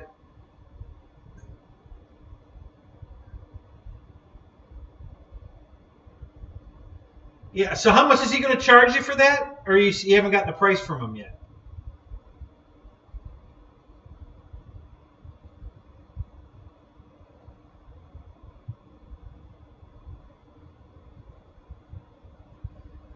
Yeah, Fred, I'm going to be honest with you. I don't subscribe to that theory. Okay, I still have my original airplane I learned to fly on, so it hasn't been expired yet. That's 50 years old. I have my second airplane that I bought. It hasn't expired. Probably my 4th airplane I still have. It hasn't expired yet. So yeah, they don't necessarily have predetermined life expectancies. They are what you make them, I guess. But yeah, I still have my original airplane I learned to fly on 50 years ago. So it hasn't expired yet. I don't know what the expiration date is. I don't know what you guys think the expiration date is, but.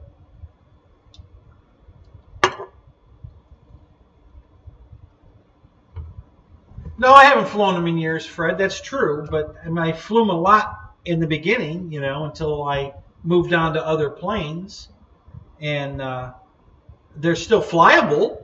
I mean, I could fly them. I'm redoing one of them. My Mustang. I'm gonna make look like the Voodoo. It's out there. the purple, green, yellow, checkerboard, voodoo. I already bought all the monocoque, the decals, to take my old quarter midget pylon racer, because all the monocoque's fallen off of it. So I got to, peel it all off and redo it. So I'm going to redo it in the voodoo scheme. And that's going to look awesome. I can't wait to do that. That's going to be cool as shit.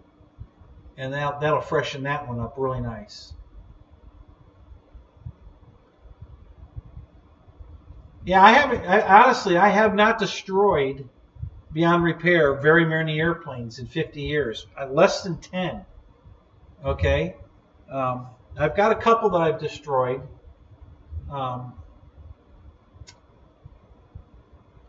I can't think of one plane that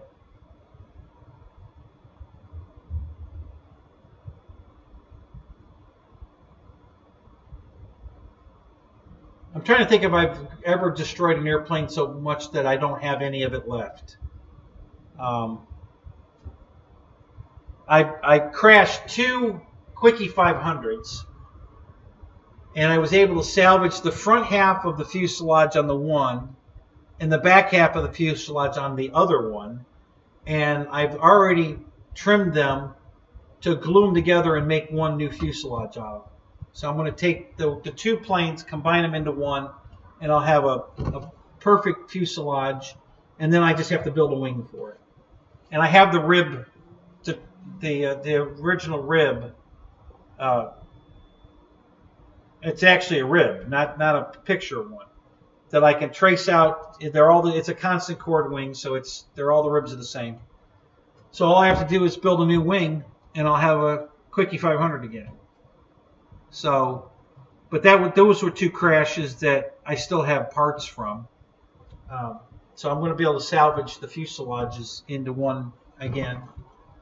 Other than that, I guess my first quarter midget, I don't have anymore. Yeah, I think that's gone. I think that one, when I crashed it, I didn't fix it. I just threw it away. But I've got a second one that's flyable, and it would fly with the monocoque peeling off. It'd still fly. It's not a big deal. And then I have a third fuselage started on my third P-51 Mustang. So a quarter midget.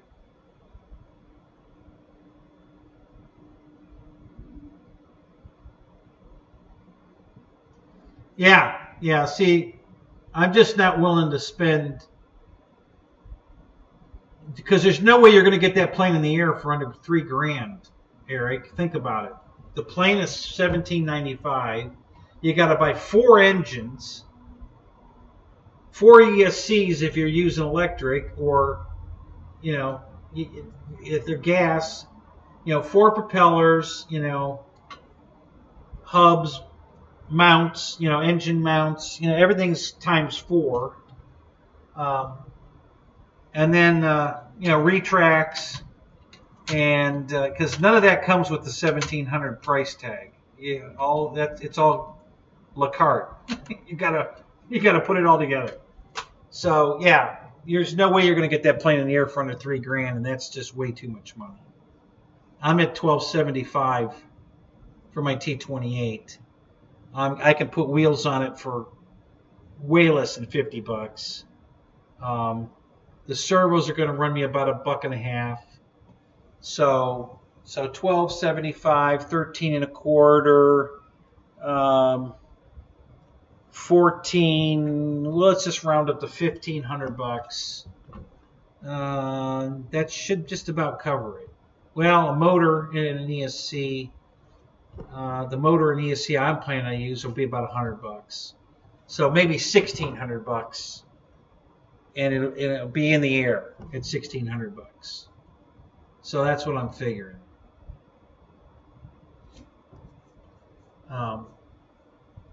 Yeah, cha-ching for sure, Bill. And that's just way more money than I want to spend. My jet that I bought with the turbine, for the turbine, I can get that one in the air for about the same money if I put an EDF in it. It'll be about $1,600. And if I put a turbine in it, it's just going to be whatever the price of the turbine, cost. Is going to be over and above. I could take a couple $100 off for the motor and ESC stuff that I'm not going to use if I put the turbine in it. But the price of the turbine is going to jack the price way up. So I'll be into that plane for at least two. So yeah, I'm just not willing to spend that much money. I'm not going that high. I'm at my limit. I'm just not going to spend more than that. Exactly, Wild Bill. You could get 2 RV8s for that and have pizza money. That is exactly the mentality I'm talking about. That's why I haven't done these big, expensive planes. Because in the long run, you're better off with 2 RV8s and a pizza. Think about it. You crash the one RV8, you got another one. It's not going to stop you from flying. You're ready to go. And you got, a nice pizza on top.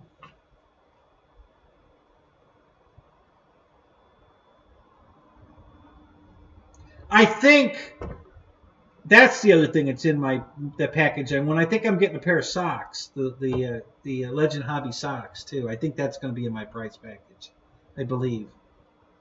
So, and if I get another set of socks, if I buy the China Lake, then all the more reason to buy the China Lake to get another pair of free socks. So.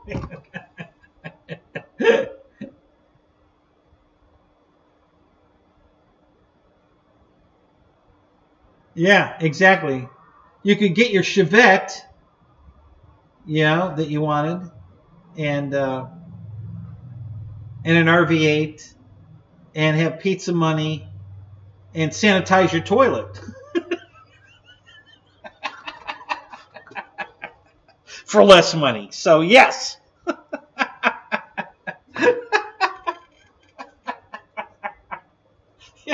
See, now you're starting to think like me, guys. You getting it? Is it coming together now?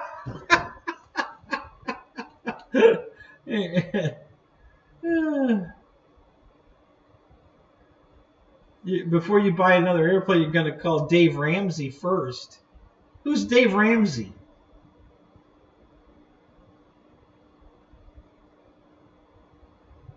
You don't want a Chevette. Oh, I thought that's what you were looking at.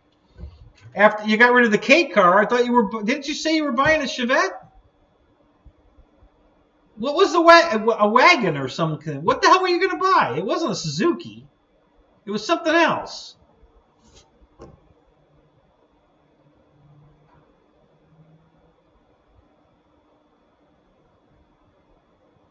Exactly, Tim. Now think about that, right? For the same money, you could have a threesome. Come on, guys. You're starting to catch on. Now you're getting it.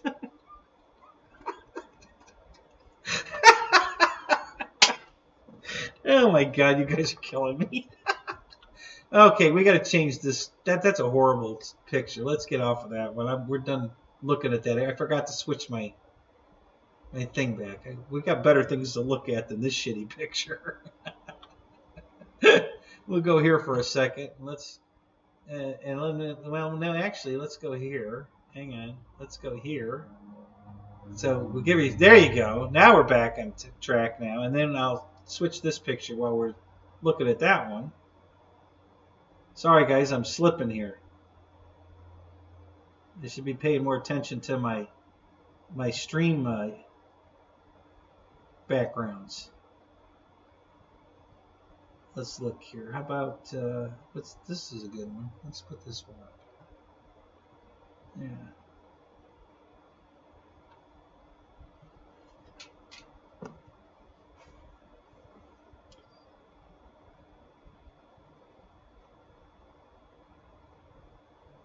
Yeah, I suggested that. Well, you were looking at a wagon? That's why I suggested the Magnum, because it was a bigger wagon. So I thought you were looking at a Chevette wagon, is what I thought you said you were looking at.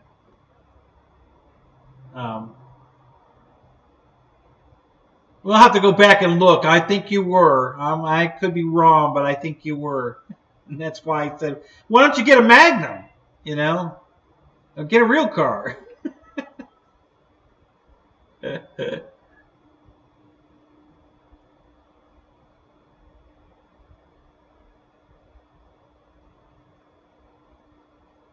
Yeah, there you go. Get the CTSV wagon. There you go. That'd be awesome.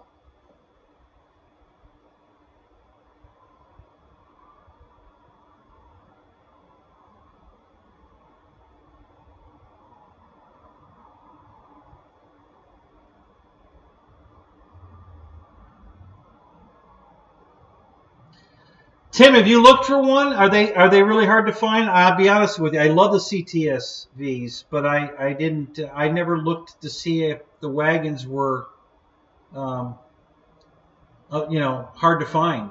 Have you been looking? Are they hard to find? I don't know. That's a good question, though. That smoke worries me. What's? Oh, that's not smoke.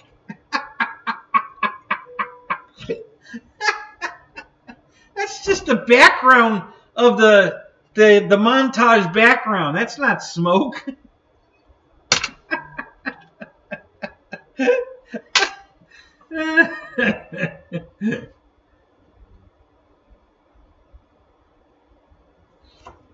Yeah, I'm sorry, Mike. I forgot that I had the fuzzy green screen on. So I thought you'd see. I can fix.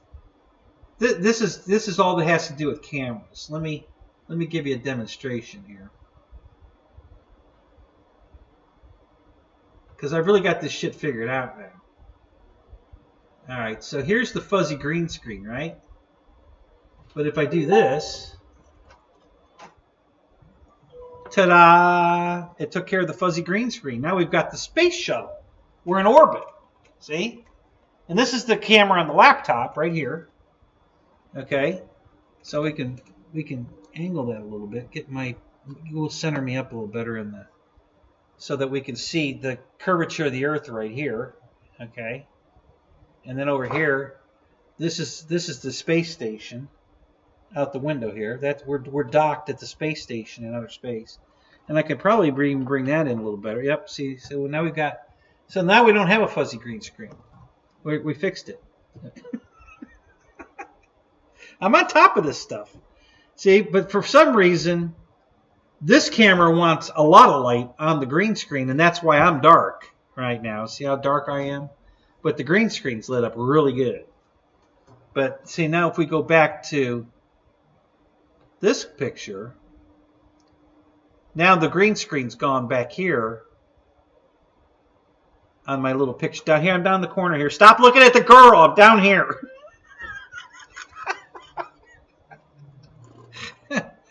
But if I put these back in place like I had them, and then my back screen comes back, and it's not the fuzzy green screen again.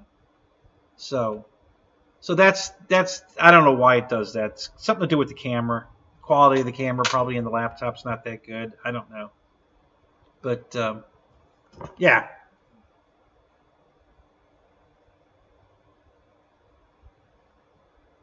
Paul, what's up? Good to see you, man. Yeah, I lost a lot of weight, and the heels make my legs look longer.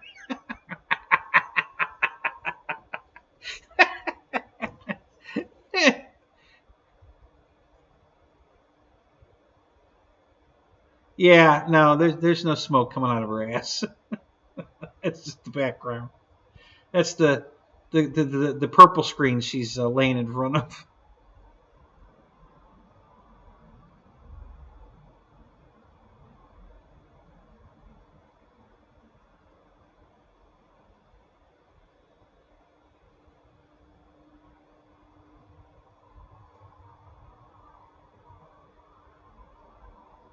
Yeah, the Earth's flat. It's a fisheye lens. Exactly. Exactly right, Fred. You got it. That's exactly what's going on.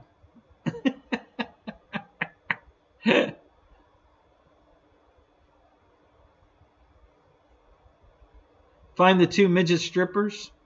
Yeah, they're in the picture. See if you can find them.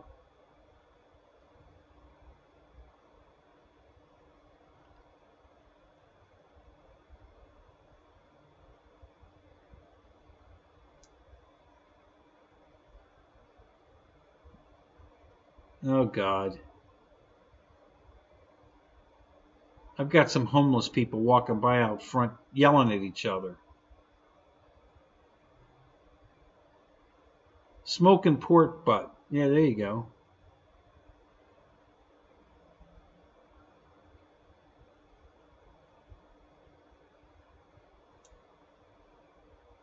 Yep, I would too, Roy. Absolutely.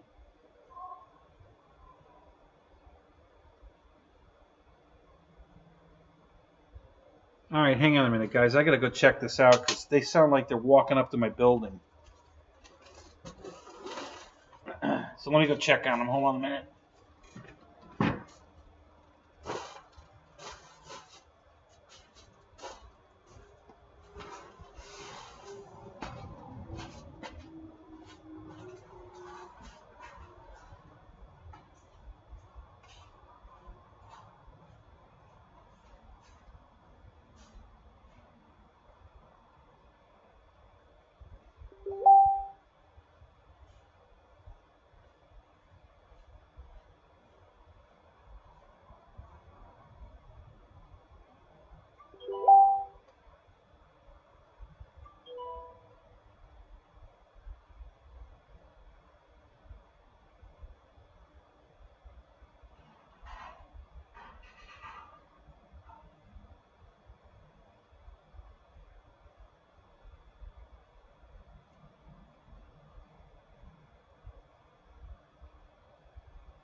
All right, I'm back.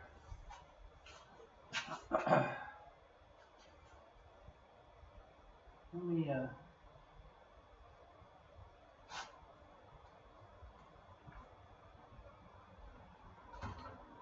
got a couple show and tells. What the hell? We're having fun tonight with the book.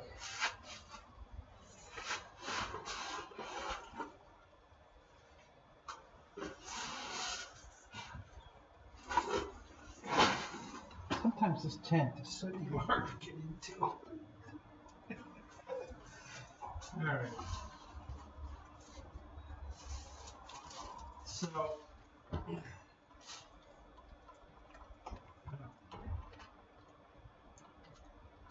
won't roll. No kidding. Now, let's do that for a second. So, okay, they went by. They're out of the picture.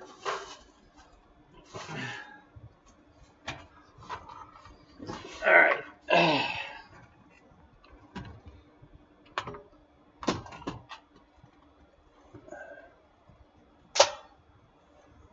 Okay. I don't think I ever took this out of the box and demoed it, but we got it out now. So, all right, so what did we miss? Let's see. Hang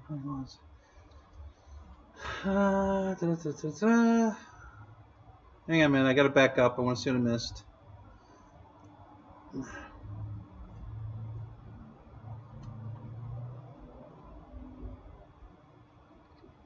She farted. Oh, God.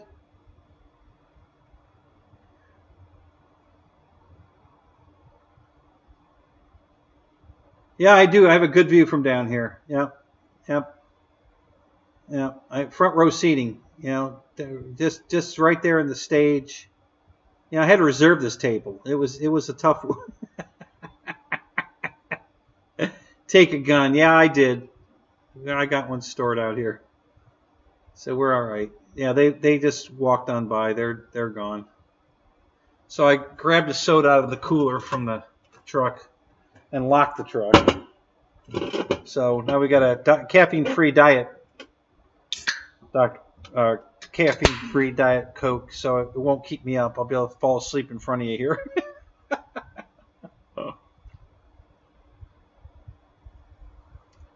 Yeah, that's some nice global warming going on right there. Yep, absolutely.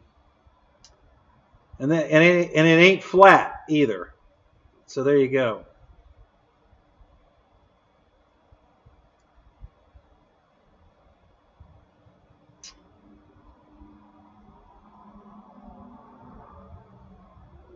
Get away from my alligator.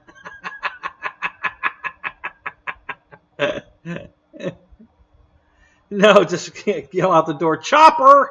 Chopper, where are you? That'll get him running, right?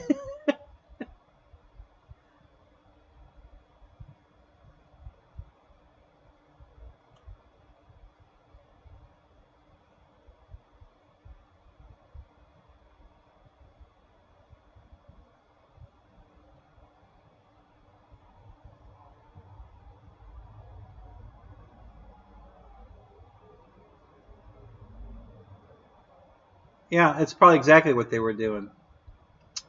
Because we've got Dollar Trees in both directions, and I'm really close to a bunch of gas station convenience stores. So they walk by here frequently, but every once in a while they're drunk and they're yelling at each other, which is what's going on tonight. But they're gone.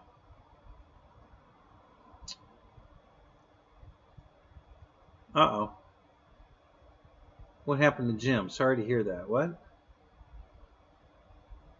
Trying not to go back too far, but I'm missing some of the fun. No, they didn't see the tent. The tent's in the garage.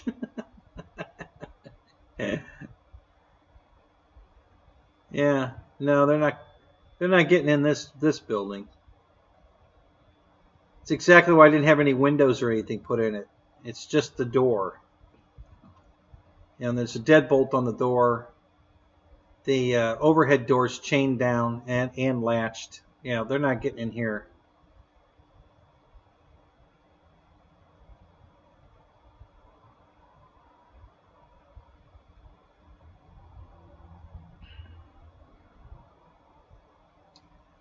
Where's the gravel pit? I don't think there's a gravel pit nearby. I don't know.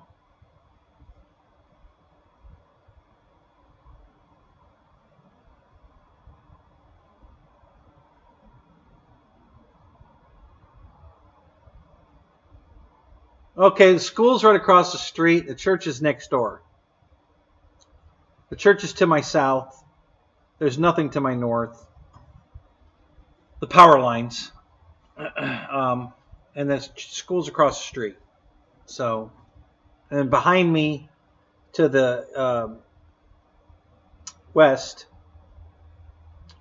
is the power lines that go all the way to the north of my property diagonally. So my property's pie-shaped.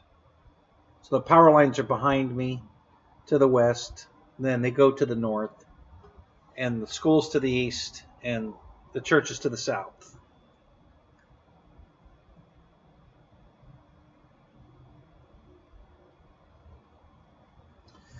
All right, guys. So getting back to let's switch it up here just for a little bit.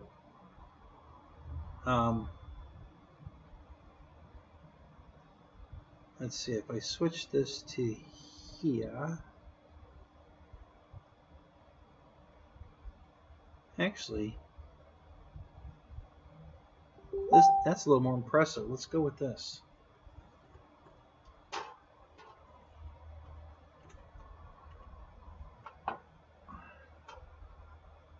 Well, we'll do both. All right, so look at, guys. This is one of the RC FMS toys that are available. This is a 1/6 scale, and this thing's got to weigh at least 10 pounds. This thing is a beast of an RC car. Okay, it's a crawler. It's an old military Jeep, obviously, an old Willys Jeep, and it's got the detail on it. Like, for instance, let me swing it around here. Look at this. So there's an axe and a shovel that are on the side, and they come off. They're real, and you can use them. There's a shovel here and an axe here. They're tie wrapped down, but this is the framework to put a soft top on it. You can order the soft top. It's functional. Great suspension. I mean, it's got tons of suspension. The steering wheel moves with the servo when you turn the wheels. It's got lights, front and back. Front anyway. I don't think it has back. No, it doesn't have backlights, but it is designed to put them on. So if you want to add the backlights, all you have to add is the LEDs. The lenses are already designed to put lights in it. So this is really cool. Now I bought this one on sale, dirt cheap. Oh, there you go. I couldn't figure out why I couldn't get the damn hood open. Because there's a tape seal on it that says pull off. I didn't see that before. Alright, so let's pull that off so I can open the damn hood. I didn't see this before. I couldn't figure out why I couldn't get the damn hood open. Now I know why.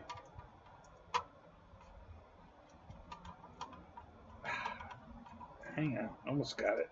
There we go. Perfect. Alright, now I should be able to open the hood. There we go. So the hood opens. Big star on the hood, and then the hood opens. There's an engine in there. I know the lighting's crappy, guys, because I'm using the camera on the... Hang on, we can fix this. Where did I put my phone? Right here. Let me put the light on. There we go. Okay, so there's all the engine detail is there, and I probably will paint it. It's just the green, but I could take paint and paint it so I could get all the detail in there. It's really cool. It's very cool. Now this thing was like normally, I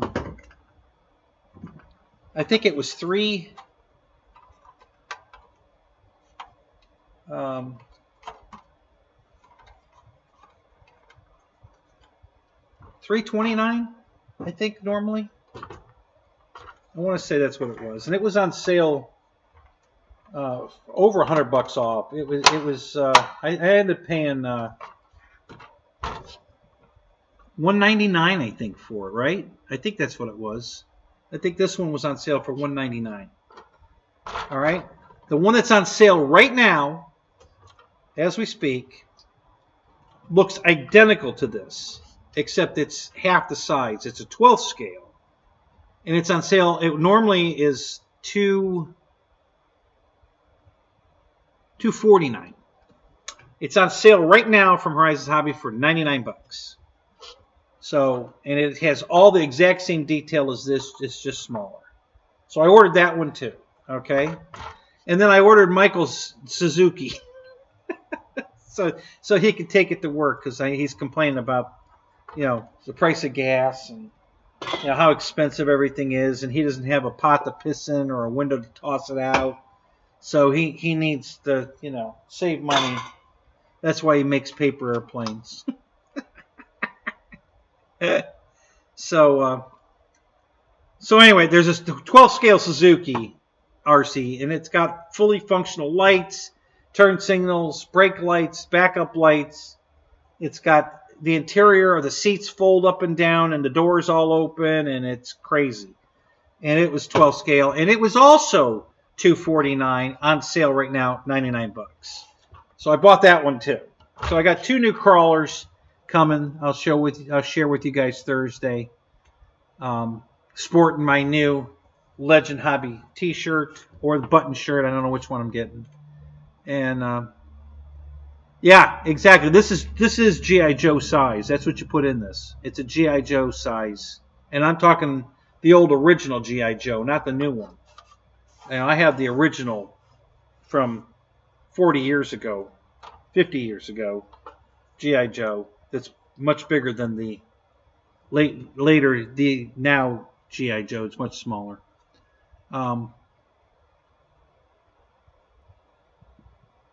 Yeah, I have FU money. That's why I spent $99 on a crawler and had it deferred payments. So I have to pay $25 every 2 weeks. Michael, even you can afford $25 every 2 weeks.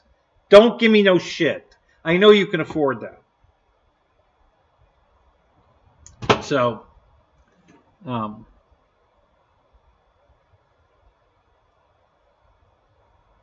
yeah. See, that's what I'm talking about. $4.80 for gas, unbelievable. It's $3.75 right now here, which is the highest it's been in a long time, since Obama was in office. So, we were down to $1.69 when Trump was in office. I think it's the cheapest I remember, maybe $1.52. And now we're back up to $3.75. So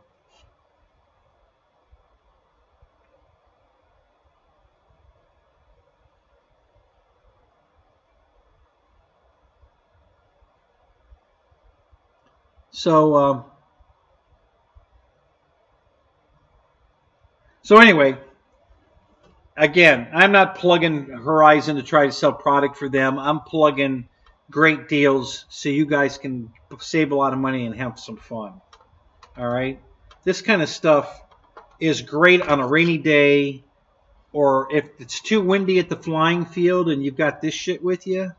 It's never too windy to run crawlers or bashers around the flying field while you're waiting for the wind to die down.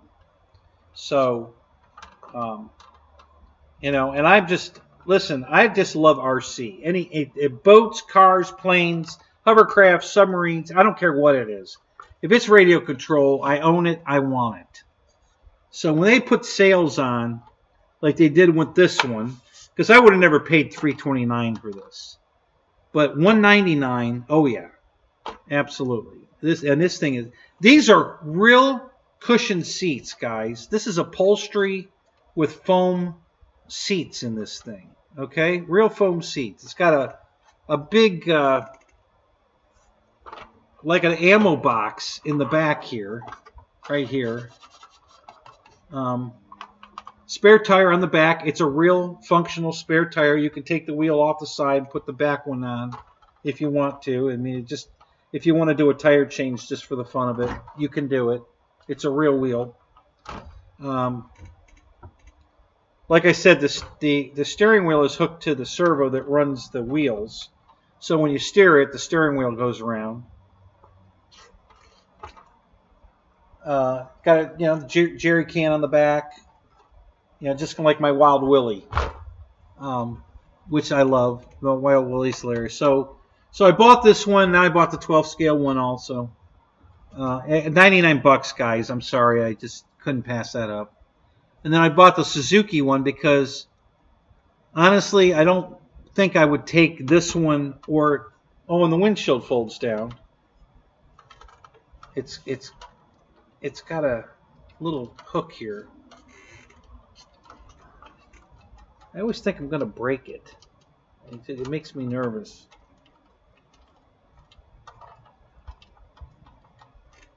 I don't think there's nothing there that holds it. It's just got a detent. But it just makes me nervous. I'm not going to do it. You'll have to trust me. The windshield folds down. So if you want to put the window down like they used to do, you get more airflow, all that stuff. So, it's got a real mirror. That's a real working mirror, guys. You can actually put your makeup on in this mirror. It's a real mirror.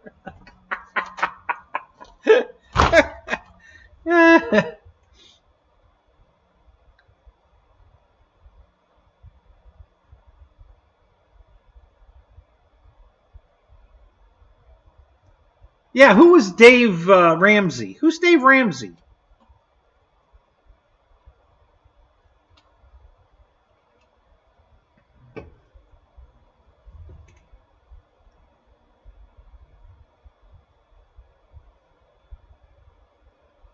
Randy, it's an excellent idea. Nothing wrong with that at all. I love that thought.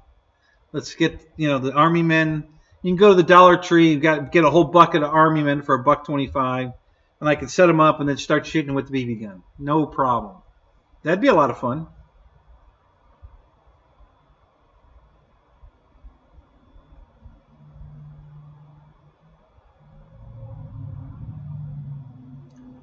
Yeah, so I've taken care of all my bills except one. Well, all right, two. I still owe the IRS money. We're still fighting over that. I have one credit card that has money on it that is recurring. Everything else is paid off. Everything I buy now on credit is on auto pay, and I'm not paying any interest on it. Like the PayPal 4 payments, you don't pay any interest or anything. They bill it 20. They break it into 4 payments, and you make a payment every 2 weeks. So you're talking about 2 months. To delay your payments with no interest, no penalties, nothing. So why not take advantage, use their money? And so all the little stuff I buy like this and the 2 Jeeps I just bought, the Jeep and the Jimmy, they're $25 every 2 weeks. And no interest, no penalties, nothing added to the price.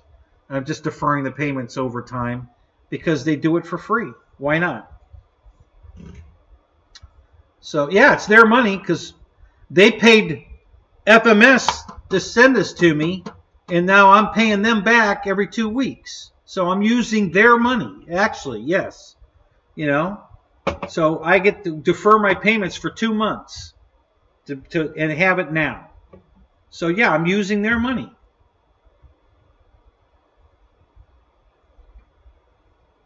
I don't know who Dave Ramsey is, guys. I don't know. Somebody tell me who Dave Ramsey is.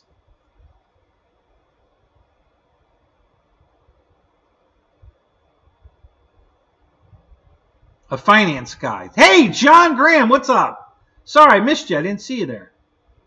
Good to see you, man. A finance guy. Where does everybody know this guy from? Is he like world famous? Is got a YouTube channel? Is he on the news? Where did you guys learn of this Dave Ramsey guy?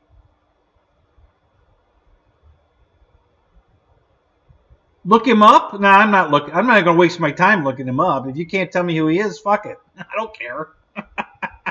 I'm not looking him up.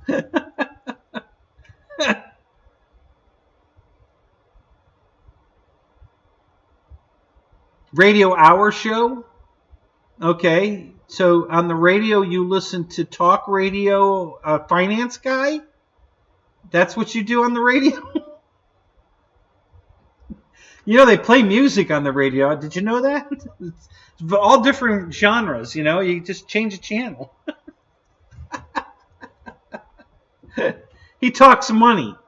Has he increased? Has he done anything to increase your billfold? Wild Bill, have you got like a bunch of money sucked away now on his advice? Did it work?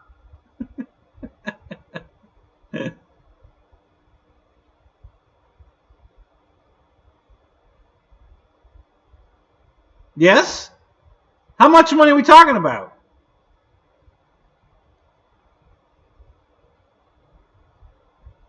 I'm pretty much the only one that doesn't know him? Okay.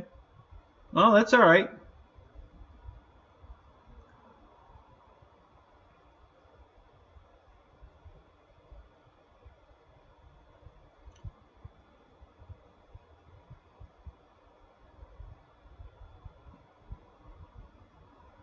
So you need, if this guy saved you 50K, buddy, you need to go buy another RV8.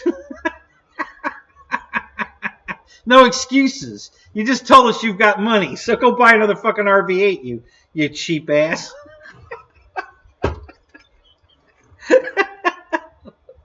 Why? So you have a backup in case you crash one. You don't have to wait to ship another one. You know, and hey, because you can. What other reason do you need?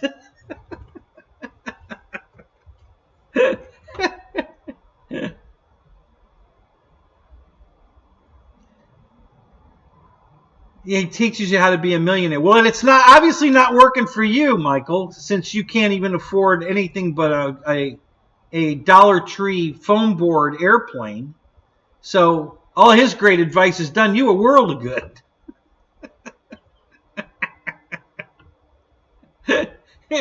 Because you don't have FU money like I do. So Ramsey hasn't done you any good at all. Fuck him.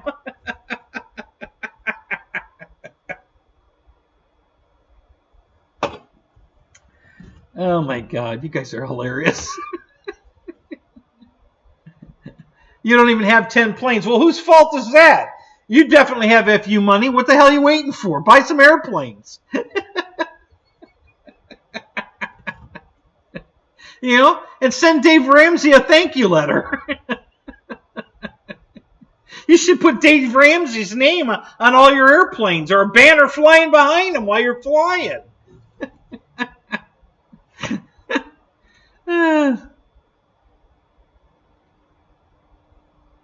The Viper 9, no, I didn't see the Viper 9 crash. Did that happen up at Birmingham, or is that a video from before that he's finally getting around to posting?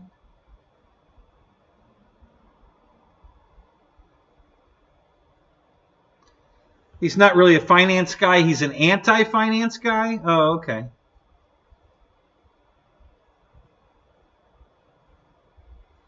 Save where you can. Okay, so listen. You know, I know a little bit about this, okay? And all the wealthy people like Trump and others, the reason they have so much money is because they use other people's money. I learned that trick. So that's why when I buy something and put it on deferred billing for free, let me say that again, for free, it's costing me nothing to defer my payments for 2 months. No interest, nothing. I'm using their money to have the product in my hands today. Okay? That's exactly what the finance guys teach you to do. Whenever possible. Use their money.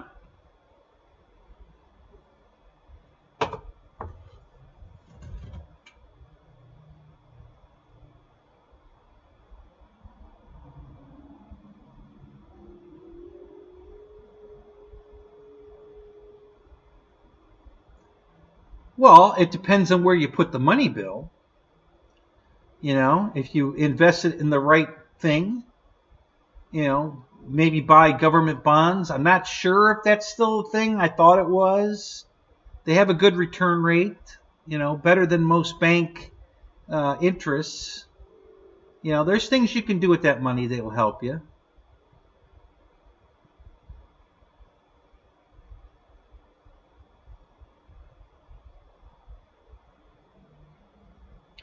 Yeah, well, Michael, you and I are about as frugal as it gets. We both shop at Dollar Tree, so what more? How much more frugal can we get? Honestly.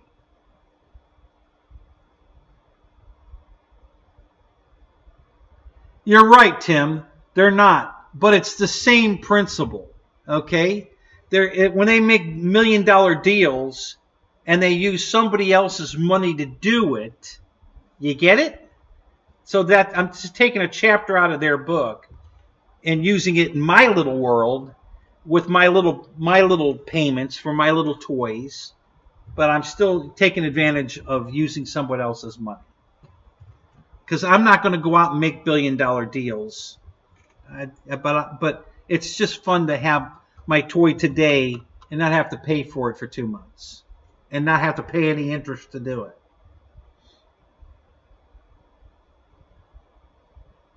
I'm working up to them. I don't think so. Well, Michael, that's too bad. It's a shame you're not using other people's money. If you can do it for free, you should. I don't say pay interest and stuff. That's not a good plan at all. But if you can use their money for free, So you're telling me you wouldn't go out and buy a new house and finance it if they didn't charge you anything for the financing? If they were going to finance the house for you, they're going to pay for it, you're going to make the payments back to them, and they're not going to charge you a penny's interest to do it. You wouldn't use their money to buy the house? Why not?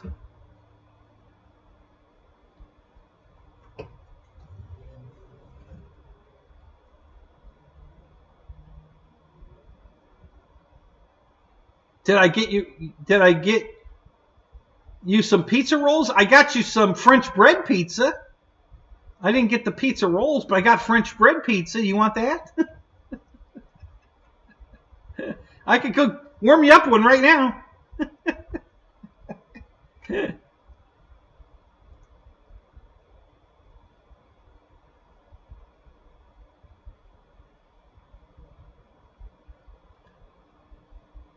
Michael, I don't know if you're just being stupid to be funny or if you really think that I believe there's free money. It's not free money. All right? You can either pay the let's say we're buying a $100,000 house. You can either give them the $100,000 cash for your house, right? Or you can have them finance it for free. We're not going to pay any extra for it. It's free. And have them pay for the house. And then you make little payments to them back over time. Instead of dumping that $100,000 of yours right now, you're going to pay for it over time for free.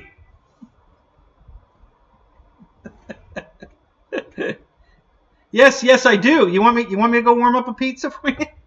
Are you coming over to eat it, or are you just going to watch me eat it? Because I'll go do it. I'm hungry. I haven't eaten. I came straight out here. I didn't even go to the house to say hi to the wife. I just got out of my car and walked in the building, and turned on the show. So I haven't even been in the house yet. So I got this out of the cooler in the car, so from the field. So I literally have not been in the house yet. The dog's barking in there because he hears me outside.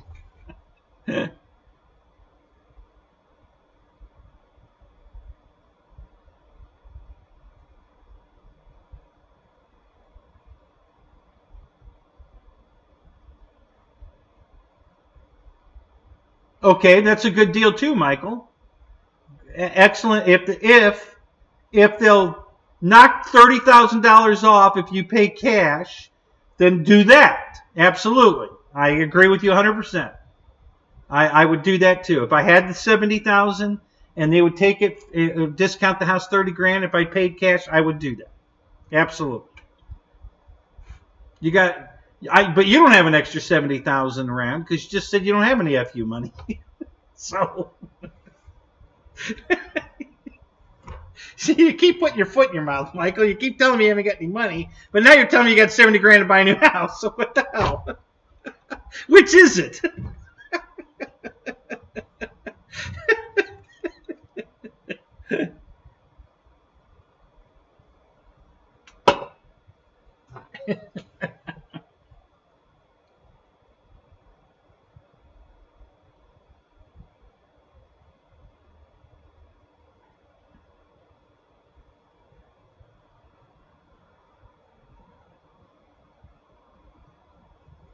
You wish I'd get it? Okay.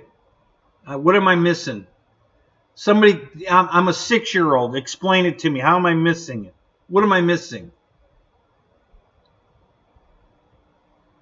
Well, your money's invested. Okay, so you do have FU money.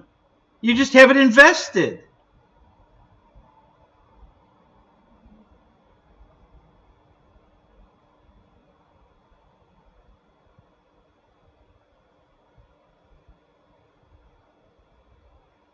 Yes, Randy's correct. You know, for you guys that don't know that already, the golden years is a shit show. There are no golden years. It's not going to get easier. Not unless you have FU money like Michael has. But he's got it all invested. So when he finally retires, he's really going to be living the good life. I don't have that portfolio. I don't know if you do, Wild Bill, but I don't.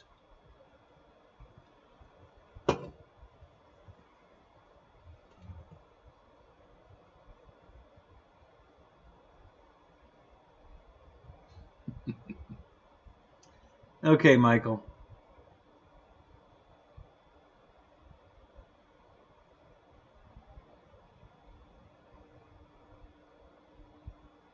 Right. Well, listen, I was in the same boat. But I weighed it out and decided that I needed the garage more than I needed, you know, the $30,000 I bought the garage with out of my 401k. So I took the hit, I spent the money, and bought the garage. All right, that because I needed the garage. You know, I didn't want to use my money. And when I ordered the garage, we weren't going to use my money. We were going to use Deb's money. So I didn't have to touch my 401k. And then she left right after we ordered the house, or the garage, I mean. So that turned into a shit show. But I'm glad I spent the 30 grand. It was well worth it. This garage has changed my life. Okay? It definitely changed my RC life.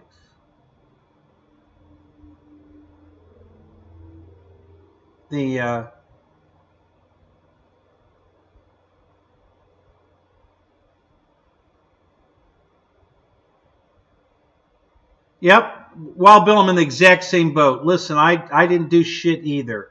And when I found out, you know, when I worked for Allstate, I was dumping as the maximum I could dump into my 401k that Allstate would match. Okay? And I worked for them for 5 years. I had no idea how much money I had saved. I had no idea. I never even looked. I left Allstate in 2016, I think. Hang on. Let me do the math. Hang on a second. Let's see. I started in...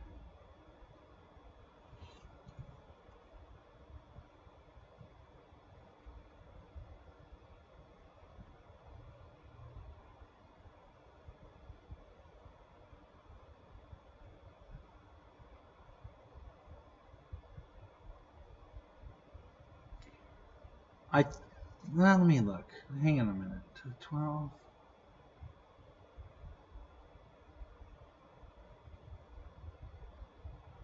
I don't know. For some reason, I did. So I must have started in 12. I didn't think I did, but I guess I did start at Allstate in 2012 and left in 17. I worked exactly 5 years, almost to the day.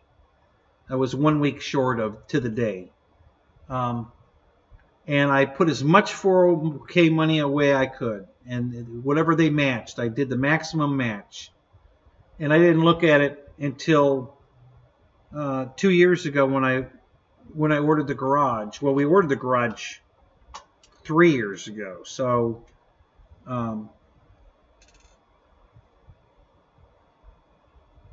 when we paid for it, well, we put the down payment 2 years ago.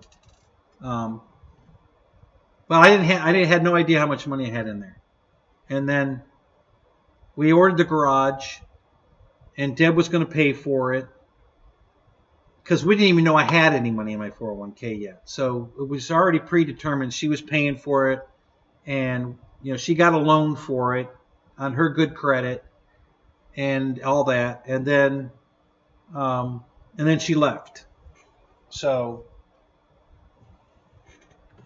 and then I found out. I finally checked my 401k just to see what I had, and I had $83,000 in there. I had no idea.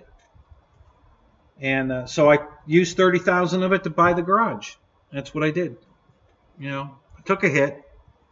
I don't know how much of a hit I took, and I don't care. I needed the garage. It's that simple. I got 9 cars, 2 motorcycles, and 150 airplanes. I needed someplace to put them. So, so that's what I did. It was just, I've got, I'm not, my Social Security ain't shit. So I'm not, I'm not going to live a very comfortable life on my Social Security for sure. But I don't owe anything really. I mean, I have 1 credit card. That's it. Everything else is paid for. Everything I bought that I deferred the payments on, it was just because, listen, I could have just paid for it. But why? If I can defer the payments over 2 months for free, it's not costing me anything extra. I still get the product I wanted. Why would I just pay cash for it and be done with it if I can use their money for 2 months for free? I mean, I'm not paying anything extra for it.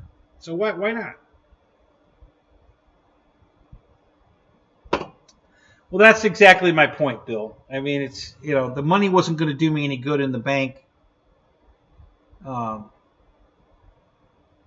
right now, and I needed to make a change because you literally, bought my airplane out of my home. I mean, I bought myself out of my home by buying so many damn airplanes. We had no place to live. So I had to do something. So,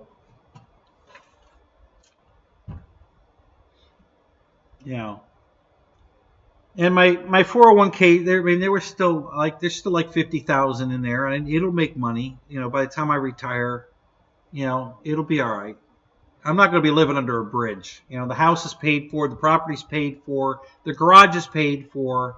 So I've got enough money in my 401k to pay the property taxes from now till I die. So as long as I can put food on the table, I'm good. I'm not going to be living under a bridge. So,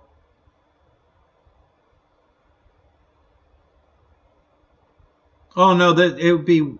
You know how much this building would be today? You sitting down?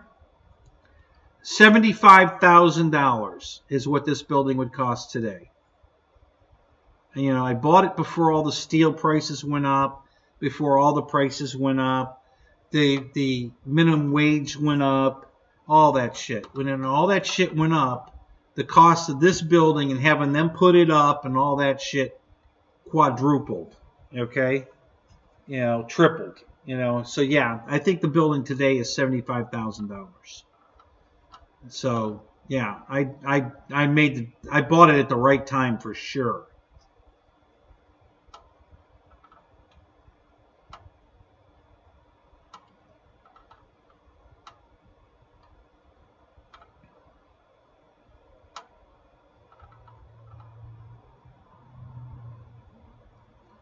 You're right, Michael. Most people are buried in debt. I am not.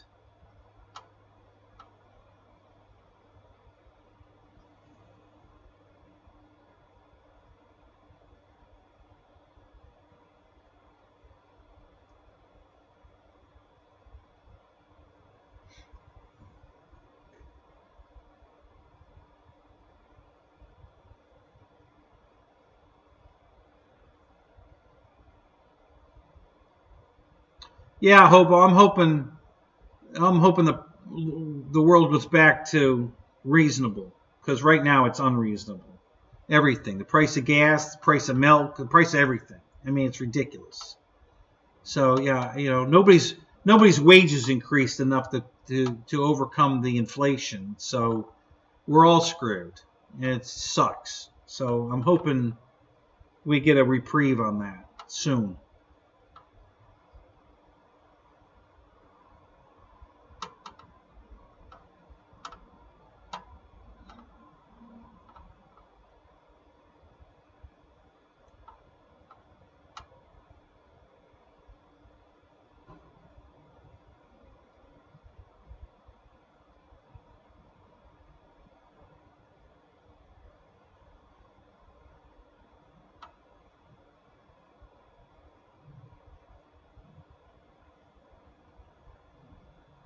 Yeah, exactly.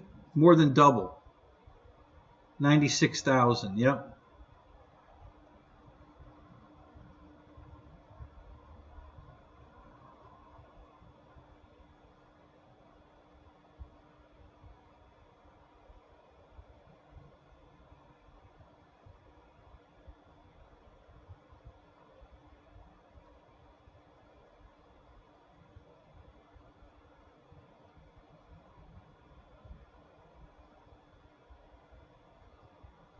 Yeah, I was when Deb left me. I don't know, the second time or the third time, I forget. I hate thinking about it, but I literally thought I was going to lose everything. I thought I was going to lose the house, the property, all my cars. I wouldn't lose the planes if I wanted to take them with me, but if I'm living, I was very worried that I was going to lose everything. And when I found out I had money in that 401k, I at least knew that I would be able to stay in my house and not be living under a bridge. That's the only assurance or fuzzy warm feeling I had, was that I would survive. Would I still be buying airplanes and shit? No. I would be living on what I have and just hoarding my money to save, to make sure I don't end up under a bridge. But now I know I'm not going to be under a bridge, so I'm good. And since I'm still working, I can still buy toys. When I stop working, that'll be the end of it. We ain't buying nothing else after that, because my money that I make in my Social Security will be just enough to keep me out from under the bridge. And my 401k will be rainy day money. So, but yeah, I thought I was going to lose it all. I was desperate. I really thought I was going to lose it all. I wasn't making enough money to pay the bills, and she wasn't going to pay them, and it was a tough year. But we're doing much better now.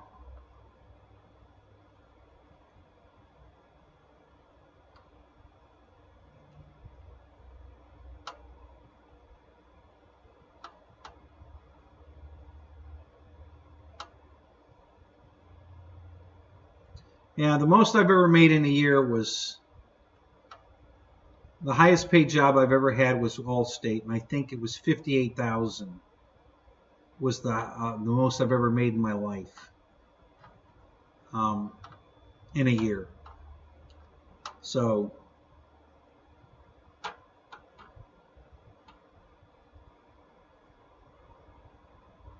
no, this is the 6 scale one. This is the giant Mamba. Let me go to the other camera here. Let's go to here. Yeah, this thing weighs probably 10 pounds. This is my arm. That's how big this thing is. It's huge. I mean, it's the old G.I. Joe size, or a Barbie doll. The Barbie doll is the right size scale for this. So it's a pretty big, it's a big son of a bitch. and it weighs this much and it doesn't have a battery in it. So it's a big son of a bitch. But it came with everything, you know. There's transmitter, you know. It came with everything but the battery pack, and that's odd because most of the time, like almost everything I bought from Horizon, the Basher trucks, the Camaro, the S10 truck, or not the S10 truck, but the pickup truck, they all came with batteries, you know, 2-cell, you know, either lithium or LiPo battery packs were included for the price. I don't know if, I doubt that the 12 scale Jeep like this is going to come with a battery because it's coming from FMS, but the Suzuki is not. It might come with a battery because my other crawlers, although everything else I've gotten from Horizon, they all came with their own batteries with them. So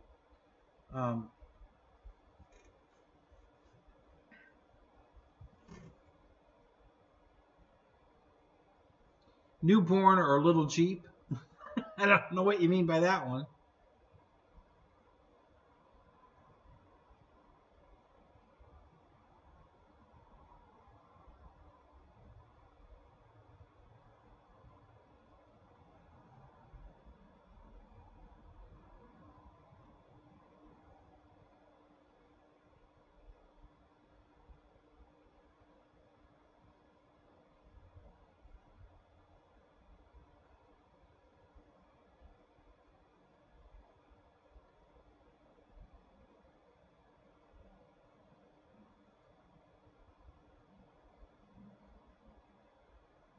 Yeah, you bought the 12 scale one, right, Bill?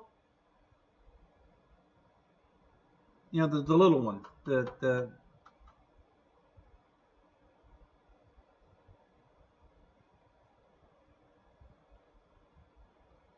Oh yeah, God, Ken, that, holy shit. 60,000 in taxes. God.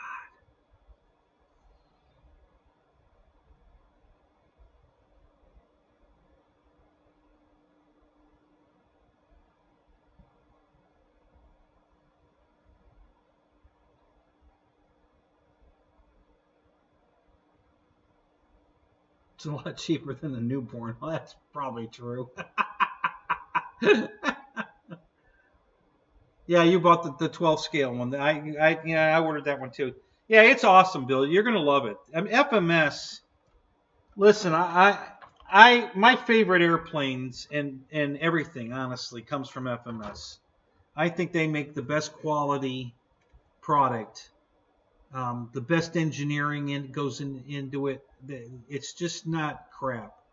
Everything I have from FMS is been fantastic. I only had one ever complaint with FMS, and they fixed it. Was the 1400 pits. The landing gear was just done wrong. You know, I don't know who made the decision on how they were going to do it, but instead of putting a threaded end and a nut on it, they cut into the steel rod that the wheel went on and put an E-clip on it. Well, they cut that groove so deep that it just snapped off.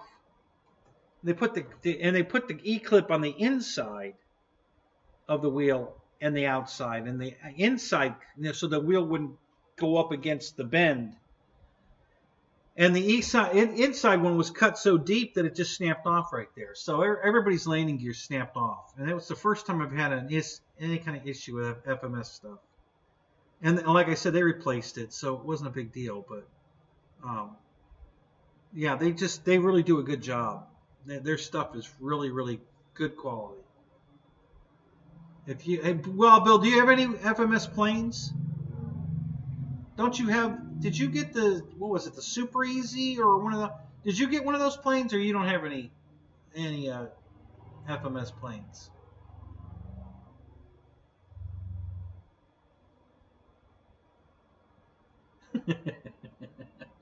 You like my backgrounds, Wild Bill? Yeah, I bet your wife didn't like it.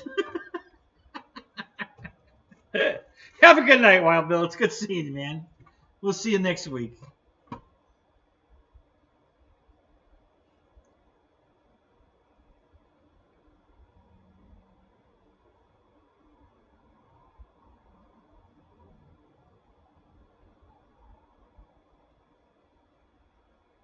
Michael Bear, do you have any FMS stuff?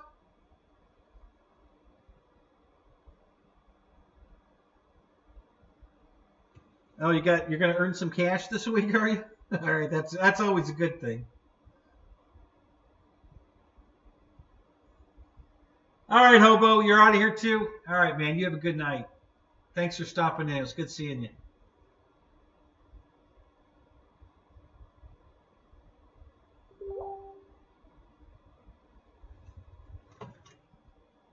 I forgot to look at somebody sent me something, right? What did I get? I forgot.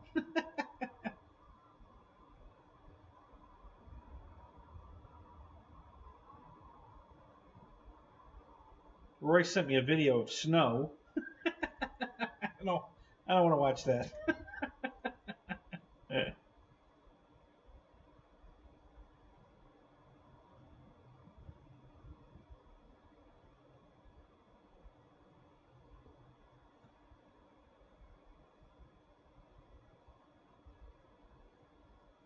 Deb wants to know if I'm okay. Yes, I'm okay. Okay, all right. So I've got that covered. We're good. All right. Yeah, the Super Easy is FMS. Yep. Do you have one of those?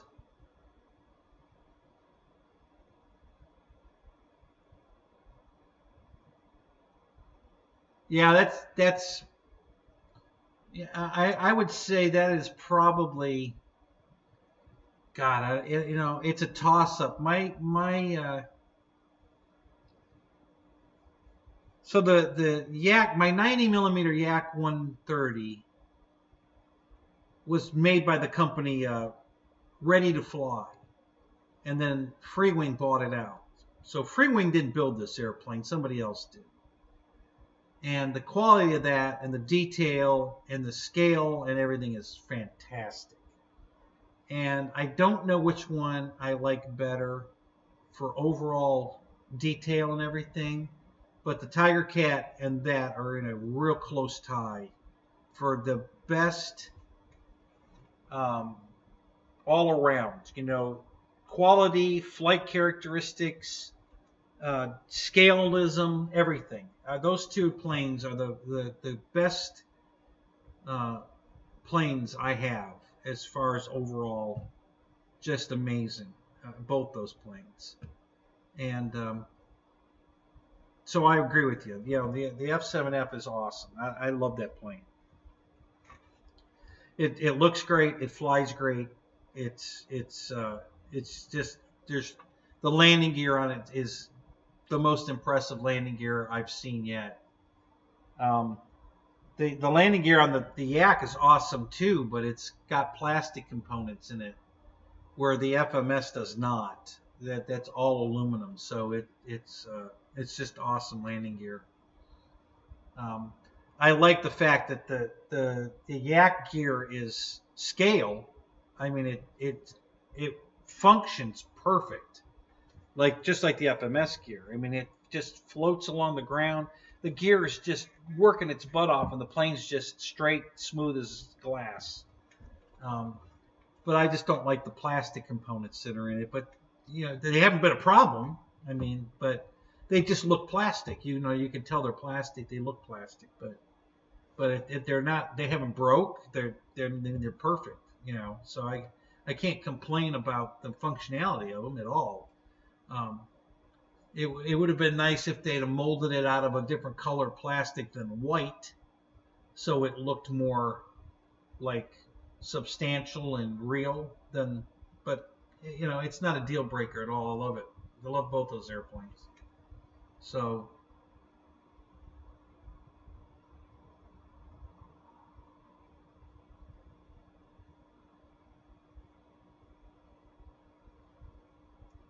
Well, I know, Michael. I enjoy building them too. I haven't had time lately, but I have the plans. I want to do, and they discontinued this plane. I don't know why, because it flew so good. Um, the vegan jet that they did, it's a Delta jet. David from Switzerland designed this thing. So I downloaded the plans for it. So I had the plans, and I started to build it, and I had it all cut out and everything, and then I got sidetracked, and now I have to start over. Yeah, the vegan. Yep. And so I have the plans for that, and I have the plans for the. God, I forget the name of it. It was that plane that you could change the nose. It just slid out. Not the quick change motor thing. It was a pusher, but you could change the nose out, and and I think it had different wings you could change out. And I forget what they called that damn thing. And I thought that was really cool, so I downloaded the plans for that one and cut it all out. And then you already saw the scratch build B-25 I'm doing, and I'm going to order the Texan. Not sure when now. Now that I'm buying this damn Legend plane, I might have to put that on the back burner for a while. So I enjoy building them too, but you keep saying you don't have any money to buy a quality plane to have something else to fly, like RV-8 for instance, that you could take to the field in any condition as far as wind, where your FT planes, your flight test planes, might not handle the wind very well. The RV-8 would. So you would always have a plane that would be flyable no matter what's going on at the flying field, because literally I've flown that thing in a hurricane, and it's fine. It flies perfect, even that kind of wind, because me and Bo were out there flying our flex planes in the hurricane. Why? I don't know. Because we thought we could, and we did. we were hovering them right next to each other because there was so much wind.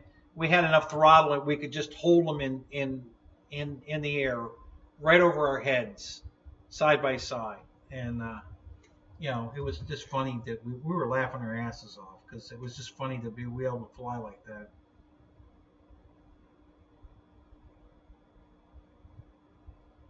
Oh, I've got so many projects, Michael. If I put off moving forward to finish the projects I already have, I would never finish them, because they're just, I have so many projects already, and then more projects are coming on. The unforeseen projects, like my truck, for instance, when the dashboard was messed up in it. So I thought I would just replace the cover. They make those snap-on covers to cover up your broken dash. Well, when I bought the truck, it had one already on it, and I thought, but it was black, and it had melted because of the Florida sun, and I thought he probably bought a cheap brand one instead of the good brand one, so I thought, well, I'll just take that one off and replace it. Oh, my God. That was a mistake. I should have never started that project. The whole dashboard disintegrated underneath this thing. And now I'm trying to glue it's literally a giant jigsaw puzzle, and I'm trying to glue all the pieces back together so I have a dashboard to put the new cover on, to glue it to something, because you're supposed to glue it on. It snaps on, but you're supposed to glue it down. And I don't have anything to glue it down to, because the whole dashboard disintegrated. And I priced a new one, and it's $700 to replace the dash in my truck. And I might end up having to do that. I don't know. I'm going to play with I'm going to glue it for a while and try and save it. But it's a big project. And I wasn't planning on that. That was unforeseen. But, I should have just left it alone. I was trying to doll it up a little bit because I really love the truck. And that just turned into a nightmare. So now I've got that project on top of all the other projects. So You know, so I just try to keep a balance to keep my sanity. You know, you can't just keep fixing the broken shit without doing something that's pleasurable, or you're going to lose your mind. At least I'm going to lose mine. So,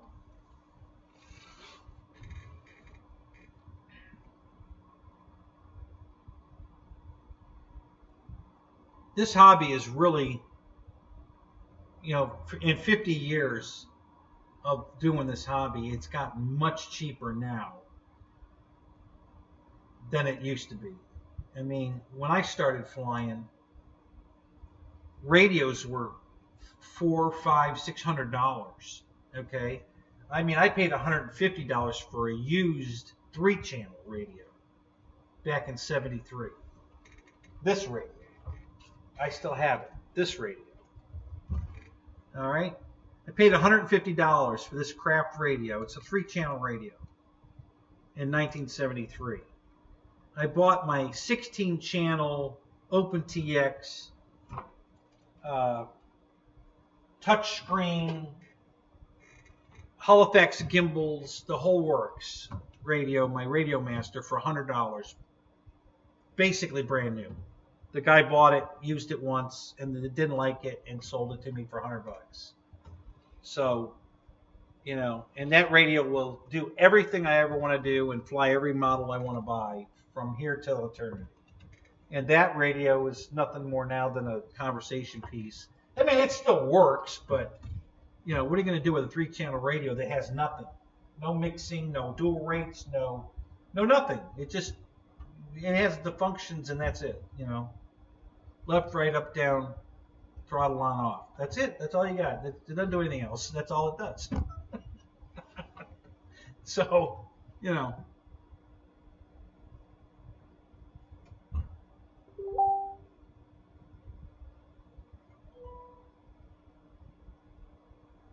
The P-51 quarter midget kit that I bought back in '83 was 80 some bucks for that kit, and it's just a box of wood.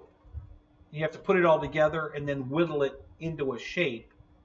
You know, some of the ribs are pre-cut, but the way you build it, I can show you actually. Let me get it. I'll show you. Well, boy, it's going to be hard to get to it. But I'll get it. I'll show you. I want you to see this. For you guys that haven't built wood planes back in the day.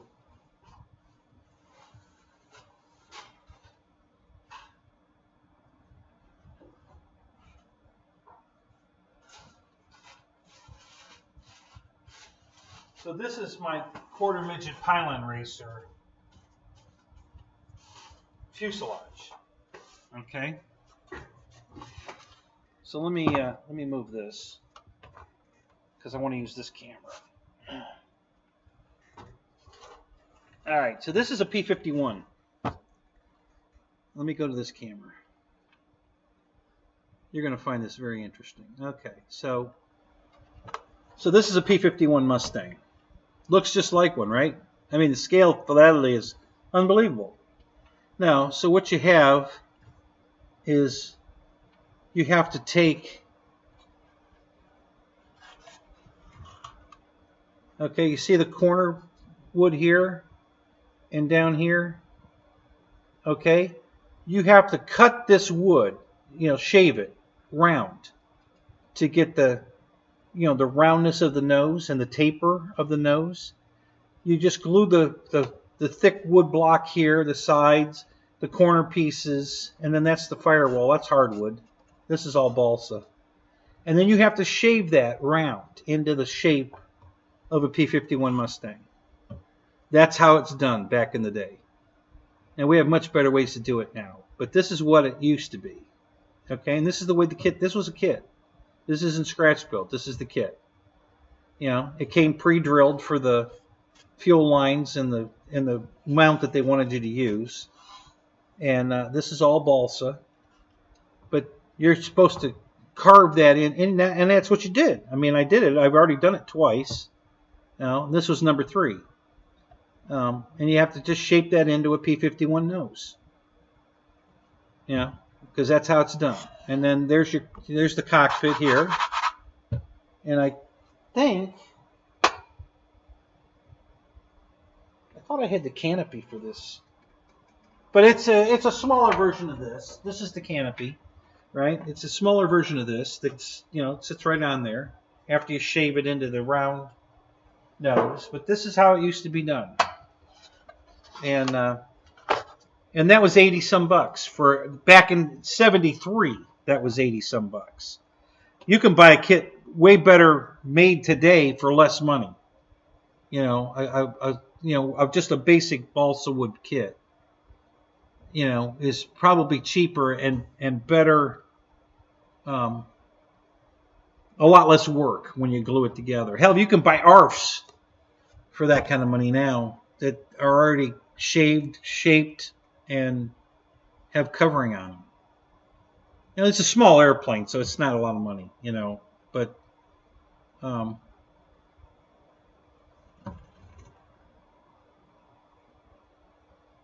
right, Michael, exactly. The orange transmitter that works 70% or 60% of the time. But yeah, that's a great example. Look how cheap that transmitter was, the orange one from Hobby King. Like I said, the hobby can be, I mean, yeah, you can spend $2,000 for a, you know, a IX20 SE if you want to, but you don't have to. Okay, me and Michael are perfect examples of that. We're flying airplanes for a lot less money than a lot of people want to spend. If you want to spend it, you can, but you don't have to.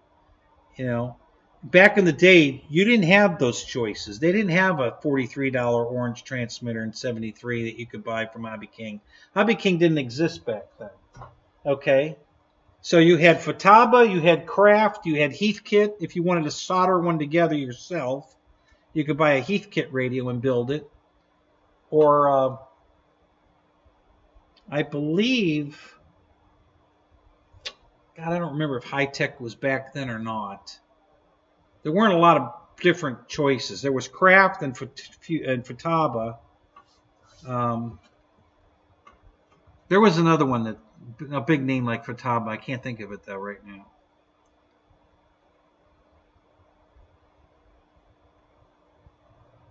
No, Lyndon, I will not be getting a twin timber. No, it's not my kind of airplane. So yeah, no, I'm not getting one of those. I got to see one at the field today. And my friend that works at Horizon, they sent him one to test, you know, fly it around, and then because it's going to be, you know, you're going to be able to buy it on the 8th. So until the 8th, he can fly it around, show it off a little bit locally. He can't post anything online. He asked me if I wanted to fly it, and I said no, not really. He wanted to fly my RV-8 though, so I let him fly my RV-8. But yeah, he asked me if I wanted to fly the twin timber, and I said no.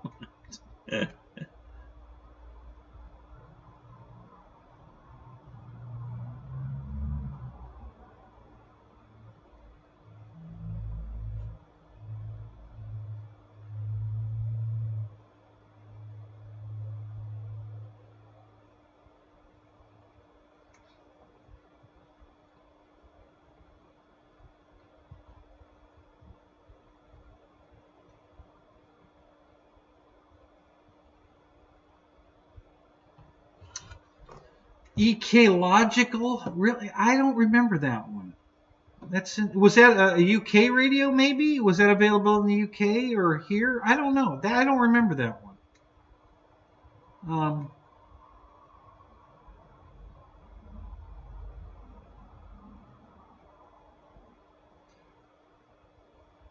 Yeah, you know, that plane would probably be kind of fun on floats, I think. You know, that's what I thought when I first saw it. Because, you know, I just, the plane as a tail dragger doesn't work for me. If it was a tricycle gear like the Otter, the Twin Otter, I think it would have done better. It being a tail dragger, I just, you know, it's not an airplane I want.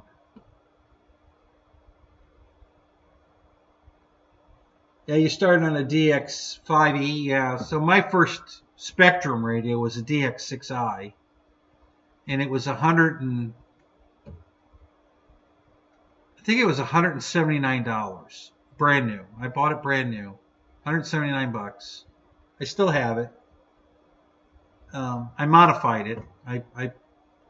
There was no way to tell it was on or not.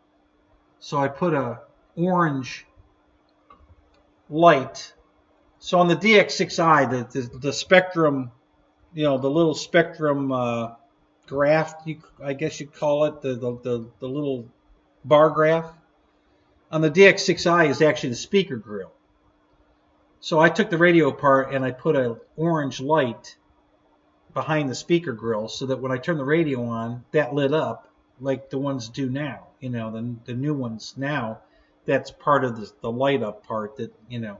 So I put that in there to make it look cool, and everybody loved that. And then they offered a backlit screen you could add to it to make the screen backlit, and I did that. So my DX6i has an orange light indicator in it and a backlit screen. And I still have the radio, just in case. But yeah, it's the radio's like the Radio Master for less money when it came out. It was 149 bucks new, with the Holofax gimbals and the touch screen, color touch screen, 16 channel, all the bells and whistles, 60 model memory. It was 149 bucks, and I paid $179 in, I don't know what year it was. God, it's been 12 years ago or something for the DX6i. So yeah, like I said, the hobby doesn't have to be expensive. It just depends on what you want.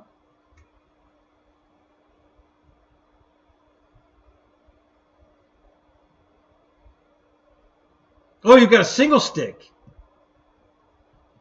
So when you say that, it had the rudder on a knob on the top of the stick, Michael? Is that what you're talking about?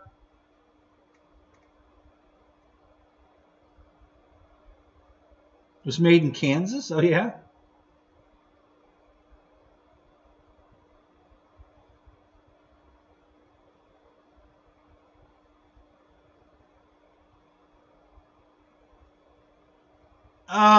Michael, I would guess. Right, the knob was yaw. You have, yeah. So I have a Royal single stick radio, 6-channel radio, and I can't find it. I finally found it because I want to show you guys, because a lot of you guys didn't know what I was talking about, a single stick radio, and I wanted to show you guys. So I finally we were cleaning out the boxes somewhere, and I found it, and I took it and I put it someplace so I wouldn't lose it, so I could show you guys. I don't know where the fuck I put it. It was in the box. I've got the other radios over here on the floor. It was in the box with the other radios, and these radios, my old Futaba. Okay, here's my. This is the 6-channel Futaba. So I had 2 of these. I have a 6-channel and a 7-channel. So this is my 6-channel Futaba radio, okay? And this is probably 80s, I think, maybe 90s. They were thinking ahead. So they knew that we were going to have modules for the future. So this has the module bay in it. Now this is the same bay that's in our radios today. Okay, you take this plug out.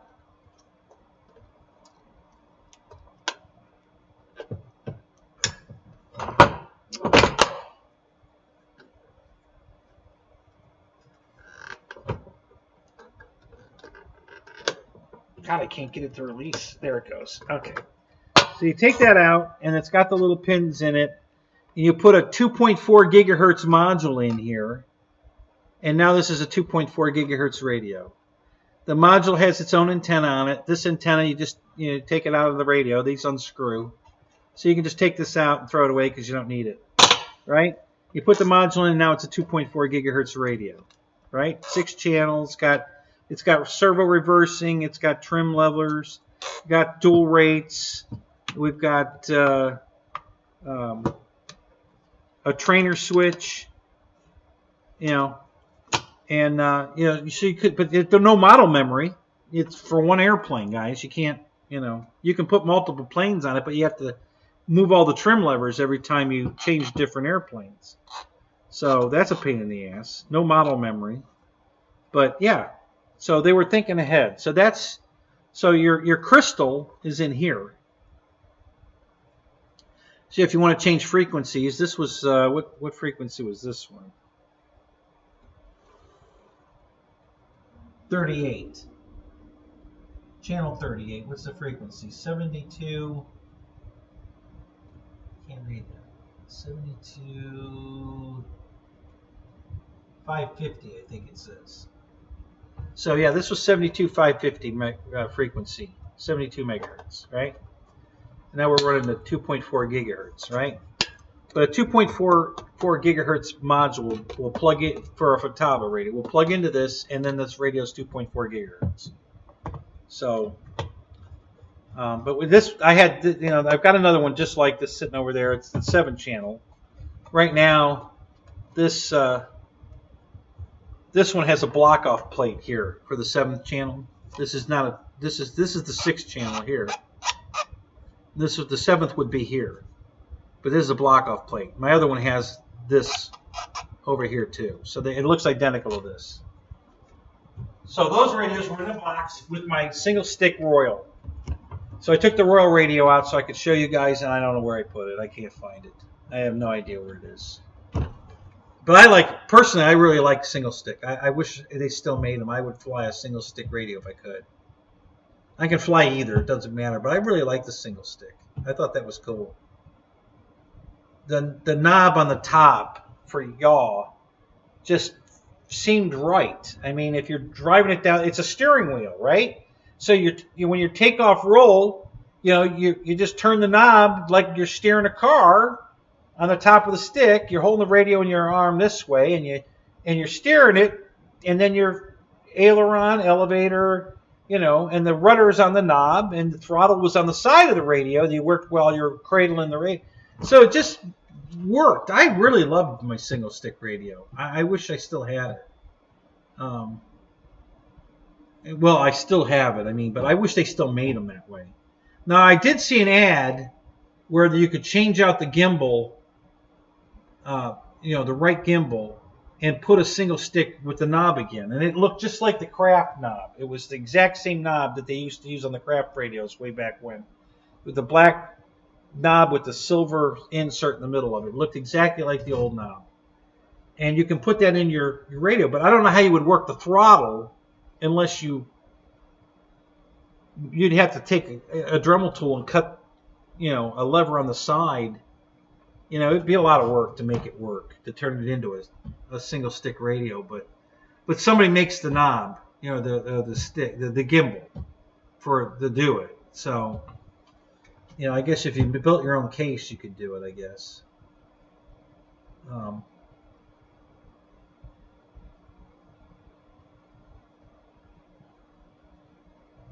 Yeah, Randy, so you bought a DX6 Gen 3, yeah.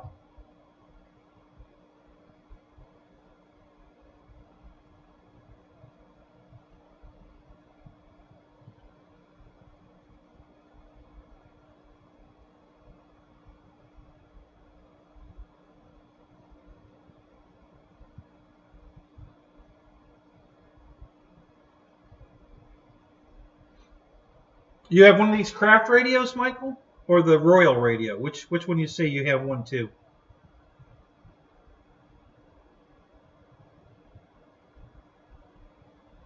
Yeah, the model memory was a big game changer. And listen, 2.4 gigahertz was the big game changer. Waiting for a clothespin for your frequency was the biggest pain in the ass ever. So, I mean, the biggest accomplishment, the gold Futaba, okay. Yeah, the biggest accomplishment that we've come over for sure was the 2.4 gigahertz. We don't need frequency pins anymore. That was the big game changer for me. I mean, The model memory, listen, I'm not, definitely the model memory was a big game changer too, but think about it. If you still had all that model memory, but you had to go get the clothespin, you know, really? No, the 2.4 gigahertz was the game changer for me. That was just unbelievable how much that changed the hobby. That was just crazy great. All right, Fred. Hey, have a great night, man. You stuck it out. Good. I'm glad you stuck it out, man. We're almost 1 o'clock. That was a good deal. Good for you, man. We'll see you tomorrow night. We'll be doing some flying. We'll see you then, buddy. Have a good night.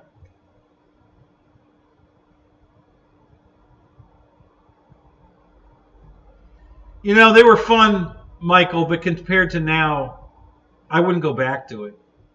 You know, I keep thinking, you know, my quarter midget that I'm going to recover into the voodoo scheme, you know, I keep looking at it and thinking, you know, do I want to put a nitro motor back in it, or do I want to modify it into electric? And I keep looking at it, and I cannot, you know, I just don't want to. If I leave it nitro, I don't think I'll fly it. Honest to God, I don't think I'll fly it. Buy a gallon of nitro fuel at $40 or whatever it costs, and all that mess you got to wipe off the plane, and oh God, I just don't want to go back to that. I really don't. I am so spoiled with these electric airplanes. Ugh. And I don't care if they're wood or foam. It doesn't make any difference to me. Everybody says the wood flies better. I do not agree. You know, I'm not saying wood planes don't fly good. They do. But so do foam planes. I have so many great flying foam planes that I can't literally say that just because it's wood, it's going to fly better. I don't believe that. You know, maybe certain planes, but, you know, I have so many great flying foam planes. I've got crappy flying ones. I'm not going to say they all fly great. I've got some bad flying foam planes, but I'm sure there's bad flying wood planes out there too. But I don't subscribe to the idea that just because it's wood, it's going to fly better. I don't believe that. You know. And then, like the flex planes have wood frames inside them. So now it's still a wood plane or a foam plane? You know? The whole superstructure of a flex innovation airplane, the whole nose has a wooden substructure inside the foam. Okay, the whole battery tray, the sides, the firewall are all wood in a flex foam airplane. So now, is it a foam plane or a wood plane? You know. So yeah, I just don't subscribe to that whole, if it's foam it don't fly good. Wood planes fly better. I don't believe that. I have both. I've got plenty of wood planes. I got, you know, hell, I got a couple dozen wood planes for sure. And I like them, but, you know, I love my foam planes.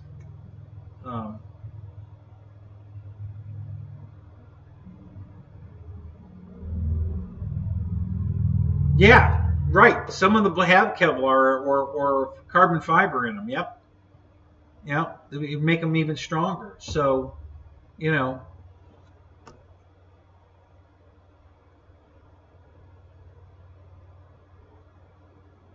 I wouldn't say, Michael, that the foam planes fly the best, your foam board planes, but they fly good. You know, I mean, they're you know, the flight test stuff I built flew great.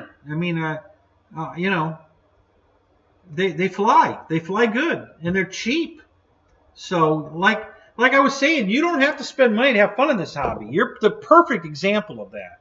You know, your $43 transmitter and your $3 foam board airplanes, and you're having just as much fun as any of the rest of us, for sure. I'm sure you are. There's no doubt about it.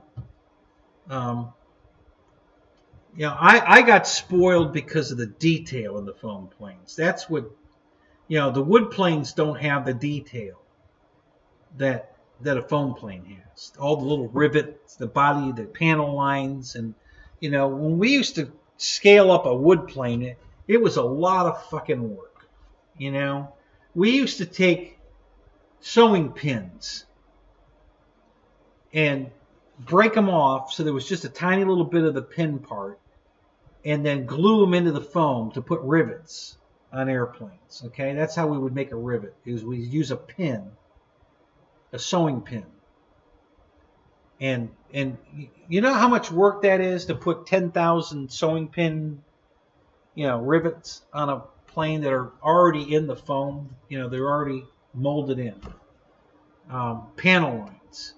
I can't even tell you how many times at one time I did it where I actually cut the monocoat into panels and ironed it on so that I had real panel lines. And then other times we just take, a pencil or a toothpick or whatever and just push the panel line into the wood, after you cover it.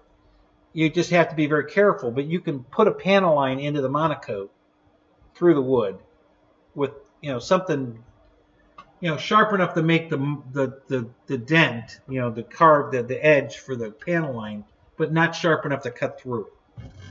But all that took a lot of work. I mean, lots of work, hours and hours of work. And I'm just so spoiled now. You can buy a foam airplane that's already painted. All the details are already on it. You don't have to do anything. You just take it out of the box, put a couple of screws in it, and go fly it. Oh, my God. I can't even begin to tell you how I just am so spoiled now. Because I used to build them. I'm going to do it again, too. I'll finish this one eventually. And I've got that Sturman kit. It's a Great Plains Sturman balsa, all the little sticks, and the rounded, fuselage back that you have to put the sticks in it all the way around and to make that rounded shape, and then you're going to cover it. It's all that, So I'll build it. I'm going to build it, but,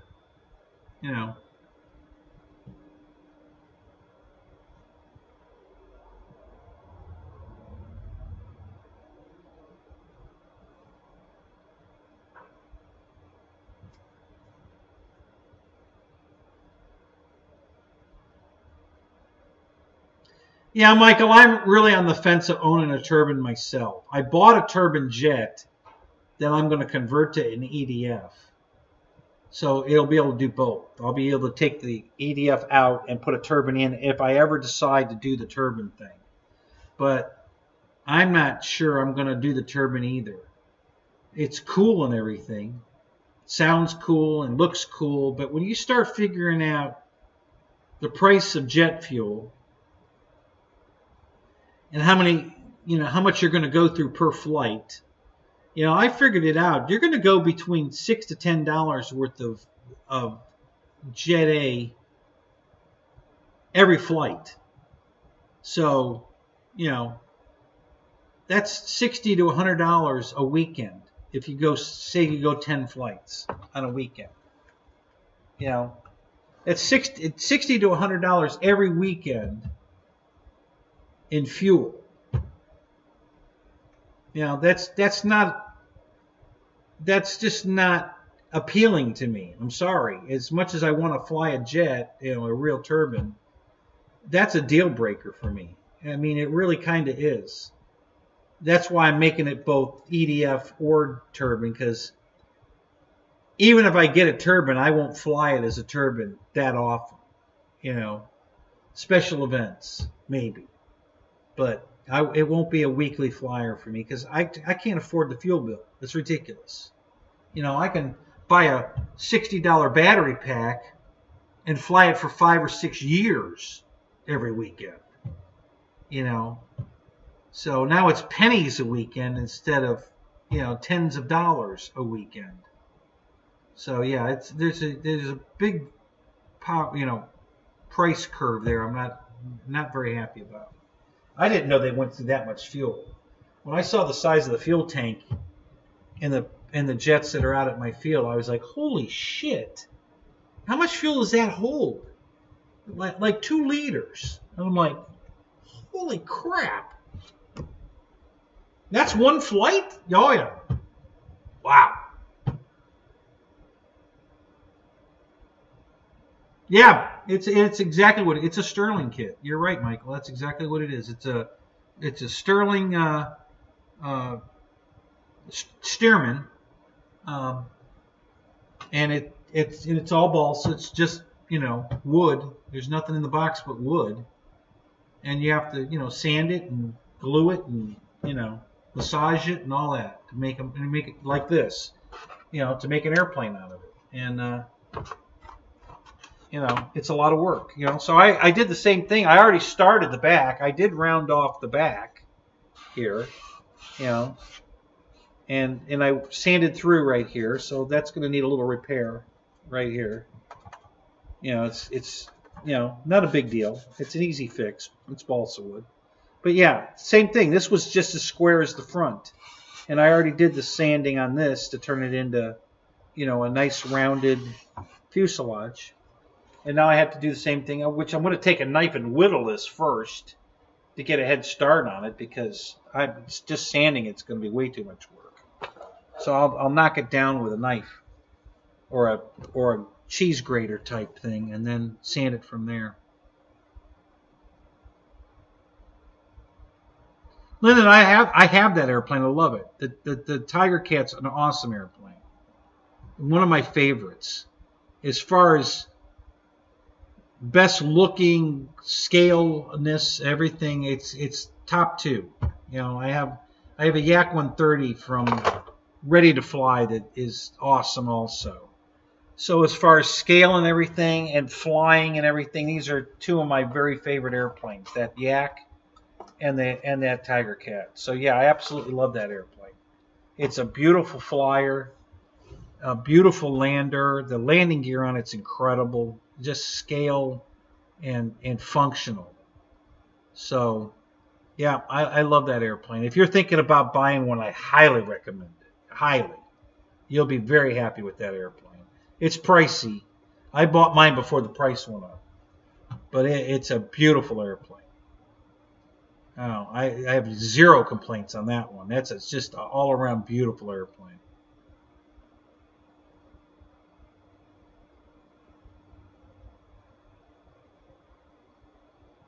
Yeah. Michael, you keep saying that. Do you really not like flying? I mean, do you not get all excited that you're going to go fly a real airplane, or is it like driving a cab? I mean, it's just work to you. Because I'm not in your position, so I don't know. I've flown planes. It's fun for me.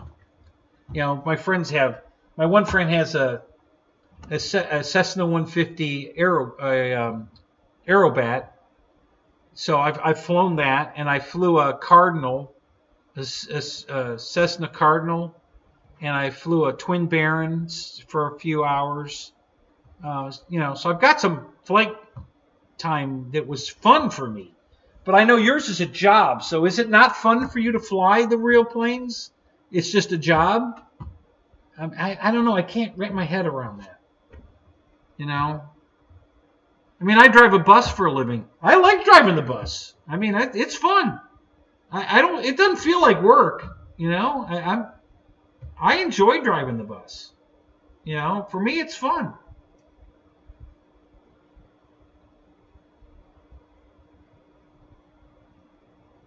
So, and I love airplanes so much, I can't imagine it not being just giddy the entire time I'm flying, a 9-hour flight from wherever to whoever, whatever. I just can't imagine it not being, I don't know. Because I haven't done it, I haven't flown a plane for a living.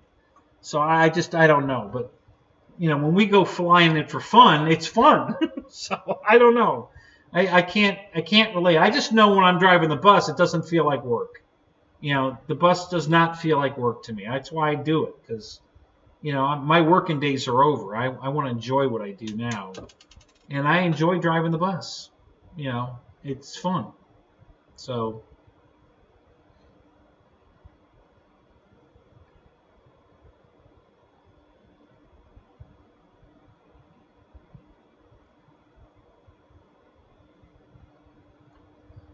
Do you fly? Does your fleet have other planes other than the Falcons that you're flying? I know you guys have a Citation, right? Um,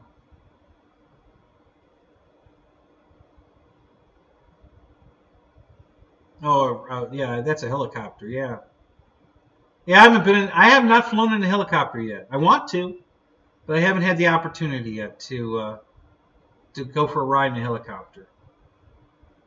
I'm sure one day. Um, but I've had, I would guess, around 20 hours of flight time in a, somebody's private airplane. Yeah, altogether between all the friends I have that have real planes, um, and let me fly them. But yeah, it's I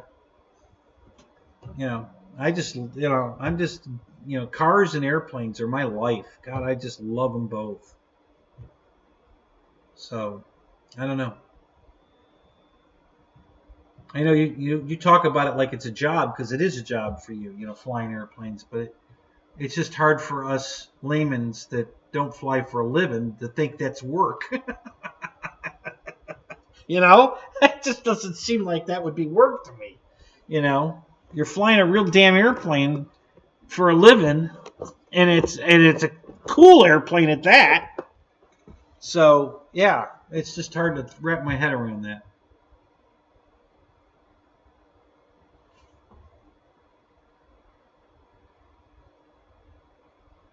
Michael, how many planes are in your fleet? How many planes do you guys actually have?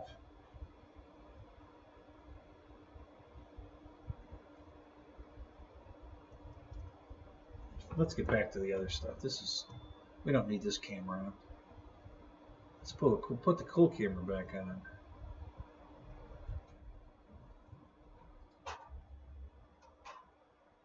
And let's turn these back.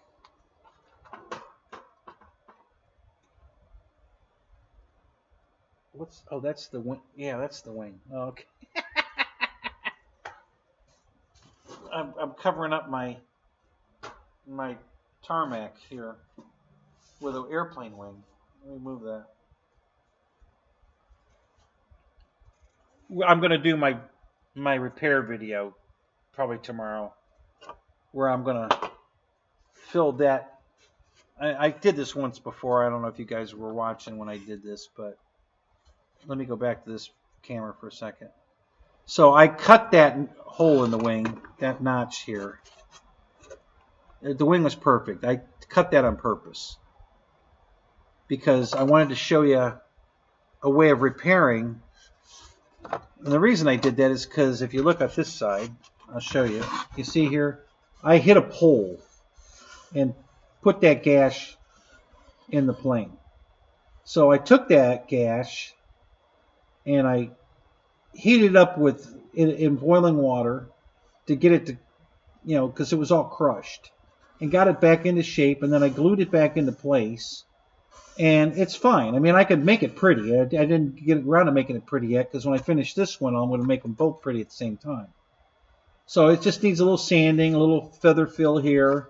This side is all gaitered because the boiling water bubbled it up, but it'll all sand out smooth, and a little final putty on there, and smooth it out and paint it, and it'll look brand new. You'll never be able to tell. So I'm going to do this one with Gorilla Glue and water. Where it foamed, I decided not. I ripped it out. We're going to do it over. So this time I'll put the hard stuff in here, and then I'll sand it all smooth, and then we'll fill the little pinholes with the spackle. I'll do the same thing to fill in the crack here. Oops, over here.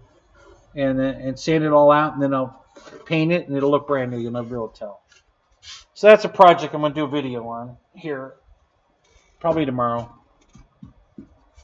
Because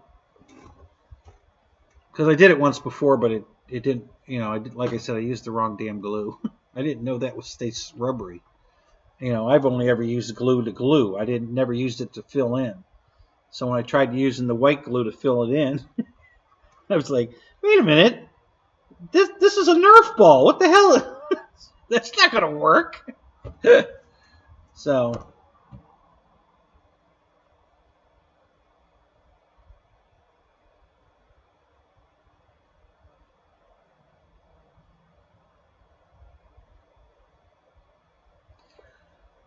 Michael, are those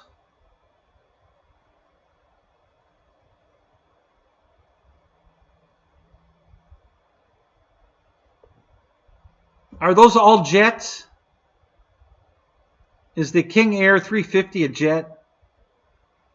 And is the PC-12... The PC-12 is a turboprop, isn't it?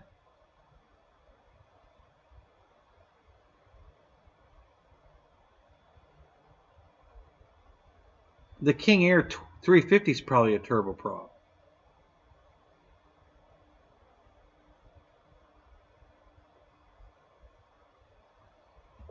Yeah, Victor, we're still going. We're about to cut it off here, I guess. We're close to the end now. But yeah, right now we're still going.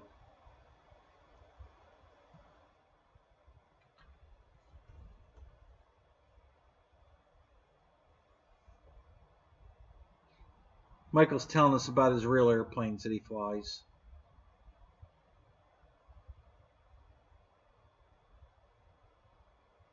Jet Tech Don, what's up?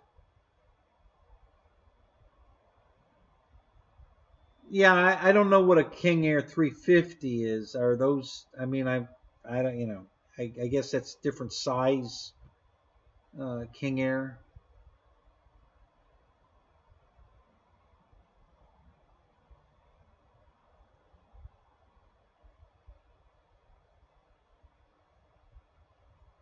Okay, so you don't fly those. You only fly the jets. Okay, the regular turbine jets, not the turboprops. Okay. Do you? I imagine you're checked out to fly them, right? You just don't fly them because they have you flying the big stuff.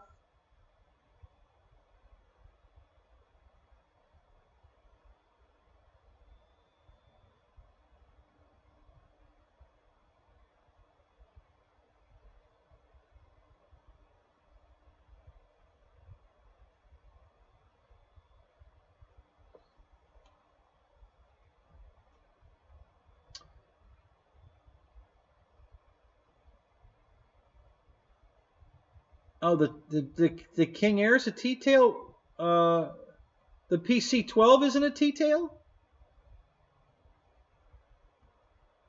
I don't know. For some reason, I thought the PC-12 was a T-tail.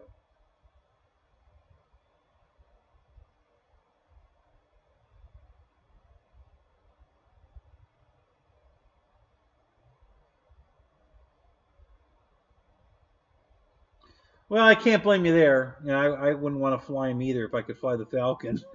And if they're not going to make me fly it, I'm not gonna volunteer. So I get that.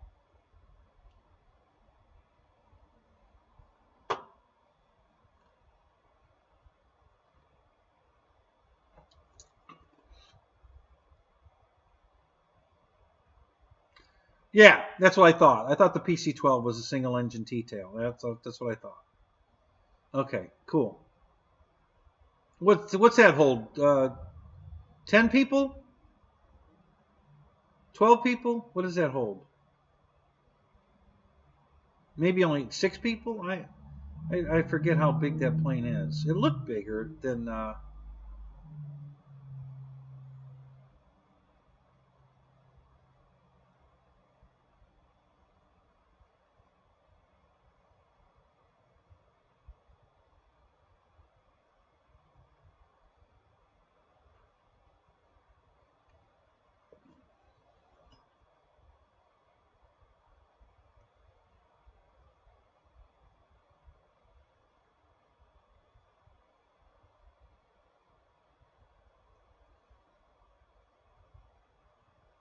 7-seater? Okay.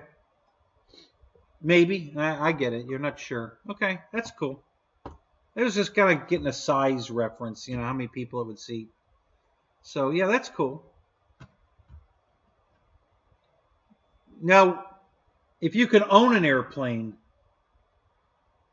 would it be that one, the PC-12, or have you got a plane? If you were going to buy a real airplane, what would you buy?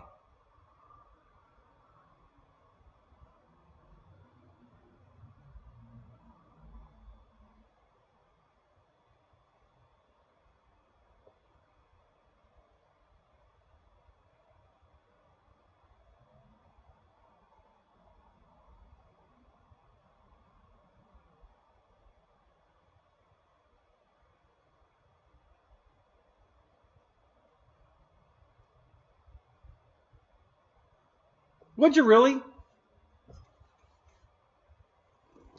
See, that's, I mean, that'd be cool. Don't get me wrong, but you know, you can't land it anywhere. You know, you got, you know, runway considerations, all kinds of. See, I'm thinking, you know, like a Kit Fox. You know, something I can land like at our flying field, for instance. I could fly it from here, land at the flying field, fly my ratio stuff, throw it back in the plane, fly back home. You know, that if I could buy a plane, that's something like I would buy. I could travel cross country. Of course, it's going to take a while, but you know, but I could fly it anywhere. You know, and you know, the flying part's the fun part. So it's not like I want to get there in a hurry. You know, the trip is the adventure. You know, so yeah, I'd like to get something small like that, like the Flying Cowboys, and go do that what they do. You know, go just fly anywhere, land in a sandbar, land in a field, whatever. Yeah, they're sort of different. Yeah, well, they're both airplanes. That's a similarity. After that, there's nothing in common. Yeah. Yeah, because the Falcon, I would think that's a plane you would fly to Jamaica or that kind of stuff. Or Aruba, fly to Dubai. That kind of stuff. It's not a Kit Fox is a Suzuki X90. Exactly. It's a puddle jumper that you go out and you go have fun in. You go.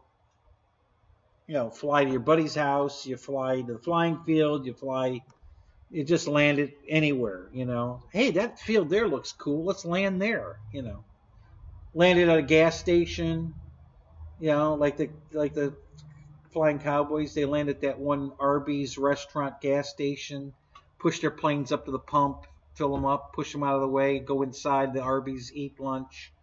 That kind of fun, that would be a blast. I would love to do that kind of stuff. And that would just be total fun. The Falcon is, that's a plane you fly to get from here to there. We're going to Dubai this weekend. Let's jump in the Falcon. That's a Falcon job there. Instead of getting on a commercial flight, you jump in your Falcon and go.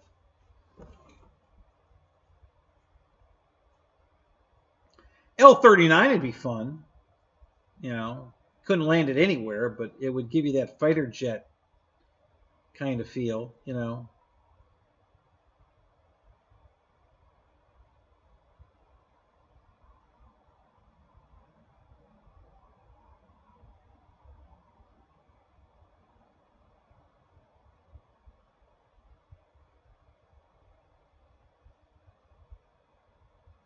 Yeah,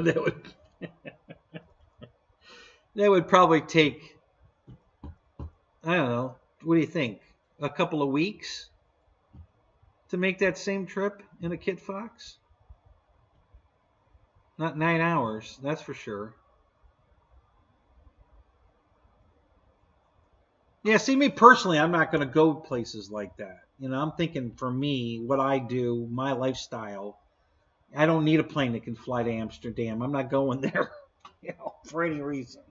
If I was going there, I'd take a commercial flight.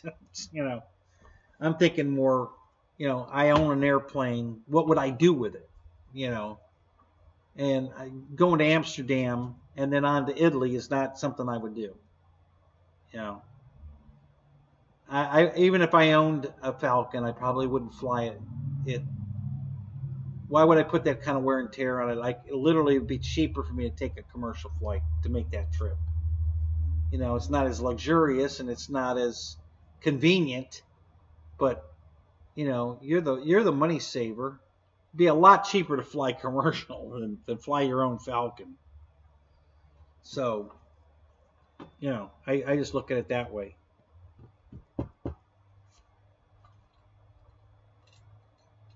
Yeah, if money was no object, I'd have one of everything. A Falcon, a Mustang, Kit Fox, a Cub, L-39. You know, yeah, I'd have a shitload of planes if money was not an object. Am I finally understanding what, Bill? I'm still trying to figure out what you guys think I don't understand.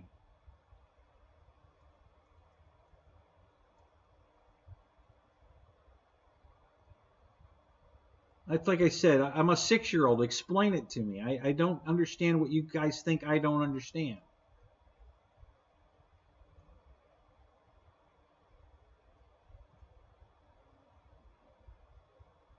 Well, sure.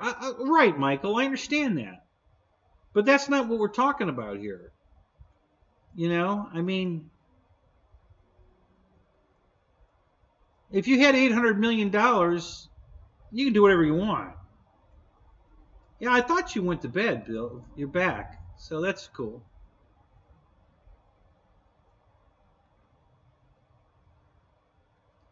How about a Kit Fox Foamy? Hey, why not? You know, that Peter guy that used to be on flight test built a plane on a foam board and flew it, and got in it and flew it. It's doable. You can do that.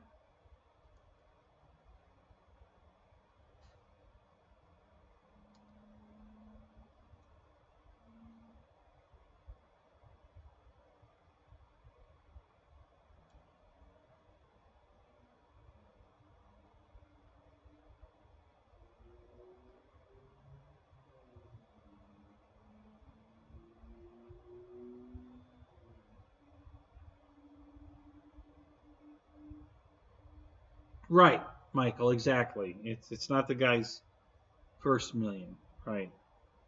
That's why I said you personally. What airplane would you want? Okay, and you said if money was no object, a Falcon. Okay, I get that, but are you going to fly it to Amsterdam and then to Italy? And then, I mean, is that your lifestyle? The lifestyle you have now, is that something you would do? I'm thinking what I would do if my lifestyle, not if I had. Listen, if I had $800 million, I still wouldn't fly to Amsterdam and Italy, and because I don't have any reason to go there. I wouldn't do it. It's not part of what I want to do in life. I don't want to go anywhere either. That's why I want the Kit Fox, because I'm only going to fly it around here. I'm not going anywhere. I might go to Oshkosh in it, but the journey there would be fun. So yeah, I'm only going to fly it around locally. That's why I want a Kit Fox. My property's big enough here to take off and land a Kit Fox. I can do it right now. So I can literally take off from here, go to the flying field, take my airplanes out of the plane, fly all day long, put them back in the plane, fly back home. That's a doable. That's why the garage is. The Kit Fox has folding wings. You unpin them, you slide them, they roll them back, and it come right in the garage. It fit right inside here. It's all doable.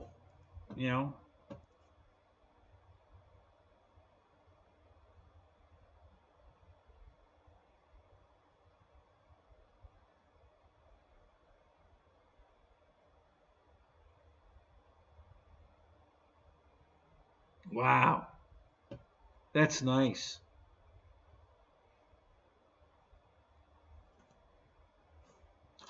So the guy that owns our flying field, Bo, he just sold, I think it was,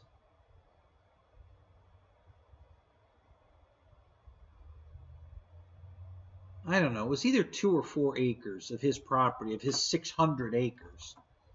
I want to say it was,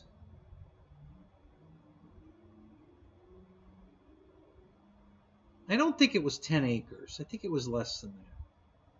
For $10 million.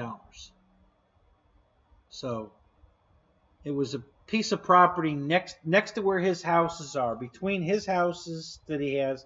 I think he owns 4 houses in a row on his 600 acres. And then he owned all of this over here. That they put a home. He sold the Home Depot. I don't know how many millions he made off that. He sold the Publix. I don't know how many millions he made off of that. And now he just sold the land between his houses and the Publix. They're going to put apartments there. And he sold that for $10 million. So he's not hurting for money. He's doing okay. You know.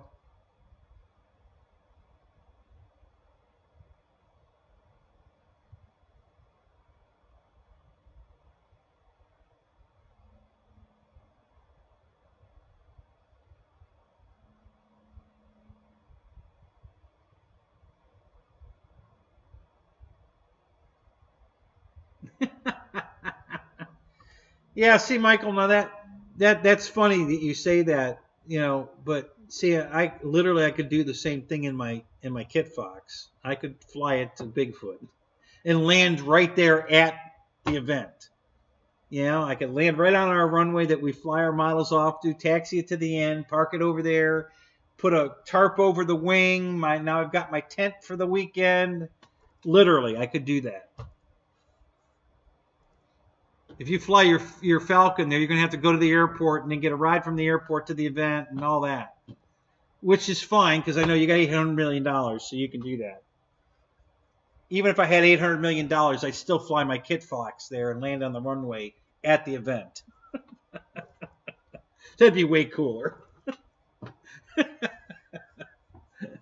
So, just saying. That's exactly the kind of thing I would do. And I hope to do one day. All right, Jet Tech Don. We'll see you later, man. Thanks for stopping in. It's good to see you, man.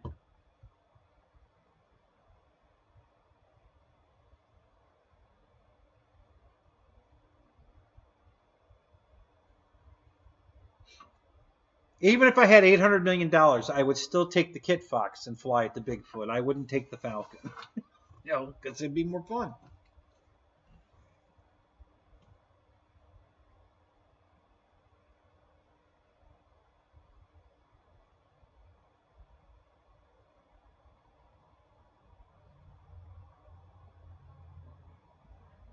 Well, that's true. Okay, yeah, I would do that. If I had $800 million, I guess I'd have more than one airplane, and I would do that. You're right. I would definitely go pick up the whole group, and we'd all fly together to all the different events. Absolutely. I agree with you 100% there. I would do that. Yes.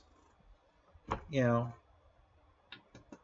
if I had $800 million, I'd buy cars at all the events and have them sitting at the airport ready for us when we get off the plane. We get in the car and go to the event. But I'm just talking me. You know, what would I do? Yeah, I'd get my Kit Fox and I'd fly up to Birmingham and land right at the field. You know, take my airplanes out of the airplane. I'd have the tent in there, so I'd put the tent up right there next to the airplane. You know, and you know, it would be a blast. That would just be so much fun.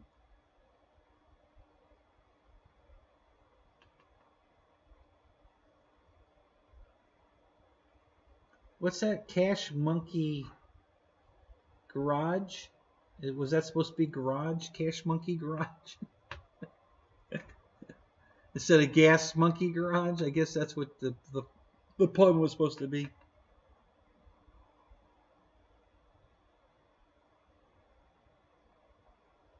I wouldn't have to room with rights.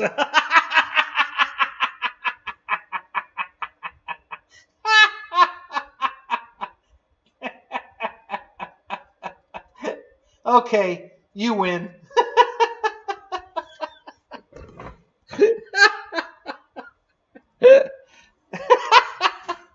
That's funny. See, when I was at Bigfoot last year,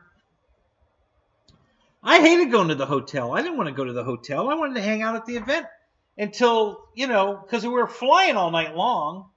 And then, you know, I'd rather just go get in the tent or, hell, sleep in my truck. I didn't want to go to the hotel. That was all Barbara.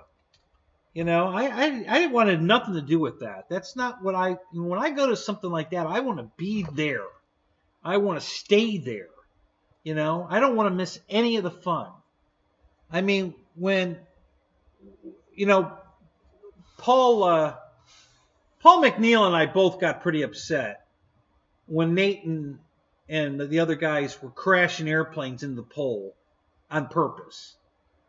You know, and when Nate crashed that Draco on purpose.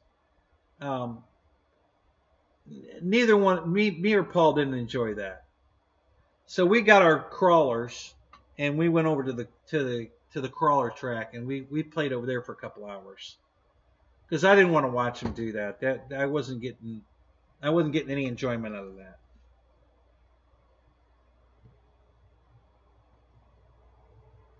Oh yeah, definitely got to bring the kickbox hookers for sure, Ronnie. Good call.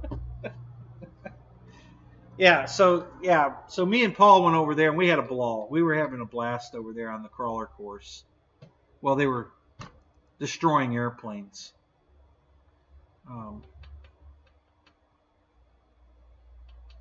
You know, I can tell you, just because of the kind of person I am, even if I had $800 million, I wouldn't be out there crashing airplanes for the fun of it.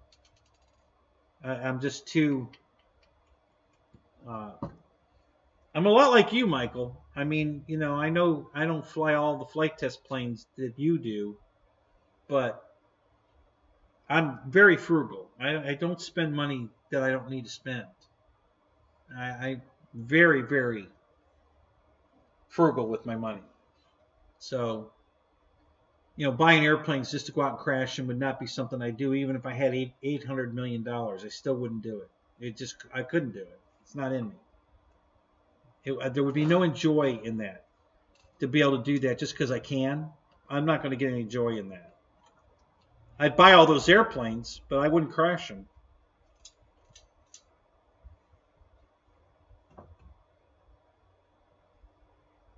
Yeah, I try to too. It's just, you know. And I know you mean real planes too. I get it, you know. But yeah, I get it. So, yeah. So Paul and I had a ball, you know, on the crawler course with our crawlers. That Gen 8's a nice truck. I mean, I knew Marshall bought one, and Ryan had one, and somebody else had one, and it's a really nice truck. That's what Paul was driving, and I was driving that. It's really not a crawler. It's a really cool scale truck, that Bruiser. You know, the copy of a Bruiser, the old Tamiya Bruiser. It didn't crawl well because it didn't have the ability to back up slowly. You know, it had like full reverse. You could back up and then, you know, proportional forward, but it didn't have proportional reverse or brakes. So when I got it on a downhill, incline, I couldn't brake to slow it down. It would just take off down the hill, and I was just at the mercy of the gravity at that point. Where a real crawler, you've got brakes on it, so you can stop it from going full speed down the hill. So it wasn't. I mean, we still had fun with it, but it wasn't crawling as well as like this will do, because this is a real crawler. My giant, you know, Jeep, and the ones I got coming. And I had the little crawler was doing great. You know, my little 24th scale one that I won on Chucky G, I think was his name, his YouTube channel.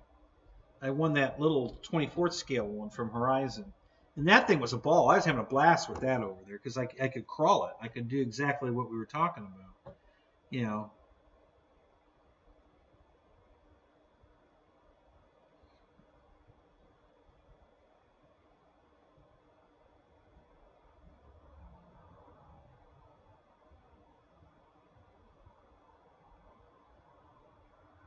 Oh, is that right?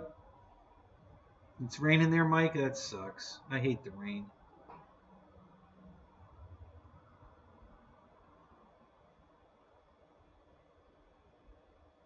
I hate snow too, but I hate rain worse than snow. At least snow you can go out and play in it. Rain, all you do is get wet. I mean, you really can't do much in the rain. You can fly model airplanes in the snow. You can drive RC cars in the snow. You know, and it's still fun. It ain't no fun in the rain. Yeah, see that's why I would never live in like Seattle, because it's gray sky, miserable most of the time. It would be so depressing. I mean, I would get up and look outside and like, oh God, another day. I mean, you know, it would just be so depressing all the time. I don't know how anybody lives there. Yeah, I couldn't do it. I need my sunshine. I like my sunshine.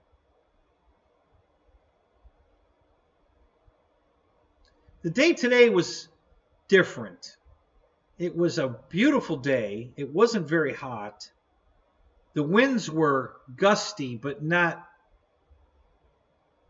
high wind gusty, just gusty, you know, like low wind gusty. So it was still a pain to fly in because, you know, it wasn't stable, constant air that you're flying in. You're flying along and then a gust of wind comes along and the plane does one of those. And, you know, so it was still kind of a pain to fly in, but not horrible.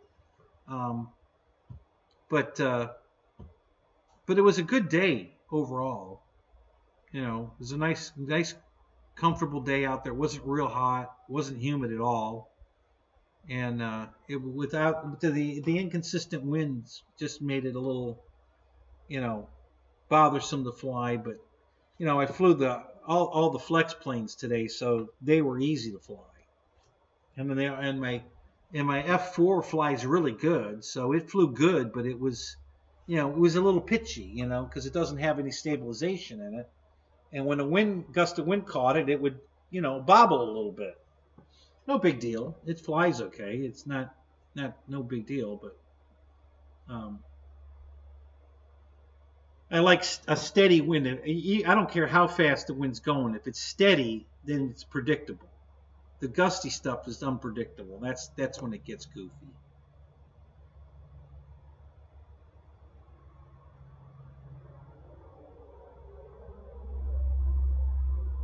Yeah, I don't either, Michael. I don't have to work tomorrow. I got nothing pressing. I'm going to probably do some videos. I'm going to do my repair on the wing, I think.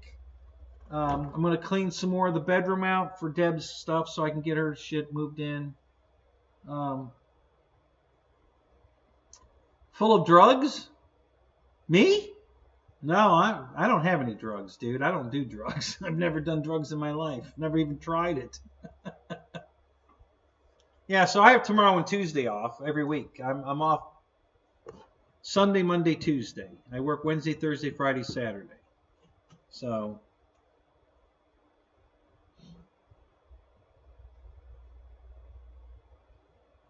no, I'm not in Seattle. I just said if I lived there, I'd be depressed all the time because it's always raining in Seattle. So yeah, yeah.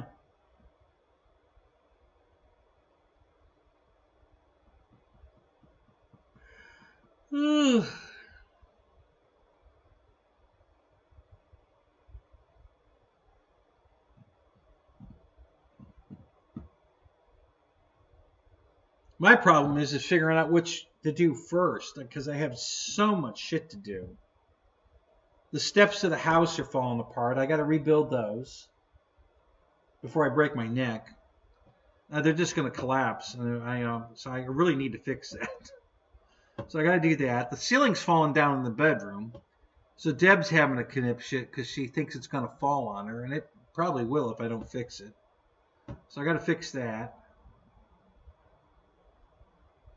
I need to clean up the tent. This thing's filthy. There's more crap in here. I need to clean up the tent. It's really bad in here. You don't see it on the camera because it's all under the table. But it's really bad in here. There's just more shit in here. You know, it's all trash. You know, just like this, for instance. You guys remember watching me paint the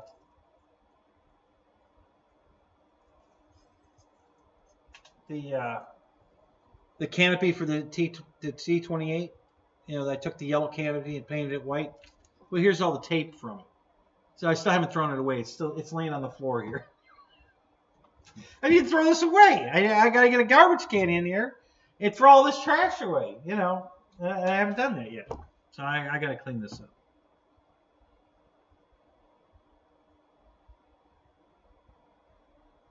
Yeah, I guess it probably should be the priority. I mean, I don't think it's. I don't know. I don't know what's going on with it. I mean, the whole damn trailer's falling apart. It's, you know, what is it? 40 years old? Yeah, it's 42 years old.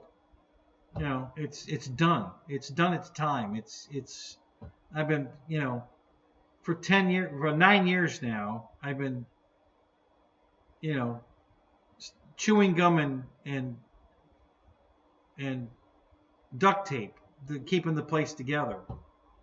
You know, it's just falling apart. I don't think it's worth fixing it anymore. It's time to just, we need to cut our losses and just build a house. And I think that's what we're going to do. That's Deb's plan anyway.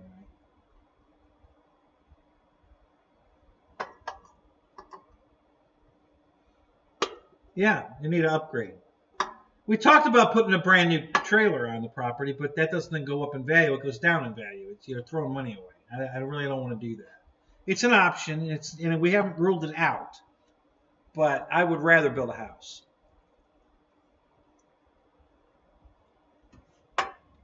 You know, so when we sell the place, we'll make money on it to move into our retirement home.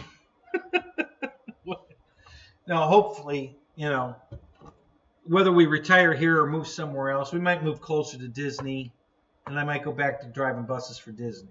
That's kind of in the works too. We're thinking about doing that, and that'll be closer to the flying field I fly in anyway. So it's a win-win for me. I'll be much closer to the flying field. I'll be close to Disney. I can go back to work at Disney driving a bus, make a lot more money, have the fringe benefits of everything Disney has to offer, because you get, you know, free passes and discounts on stuff, and it's pretty good. But Disney might be closing. You know, our governor's fucking with Disney to the point where, you know, I know Disney's attitude, and they'll show, you know, our governor the door, basically, because when they close the place and lay off 100,000 people, and all the hotels and everybody that rely on Disney to support all those close up, you think he's going to get any votes? I don't think so. So he'll be done. He's going to push that too far, and Disney's going to show him exactly what they think of him. So I don't know why he's fucking with Disney. Disney's been perfect.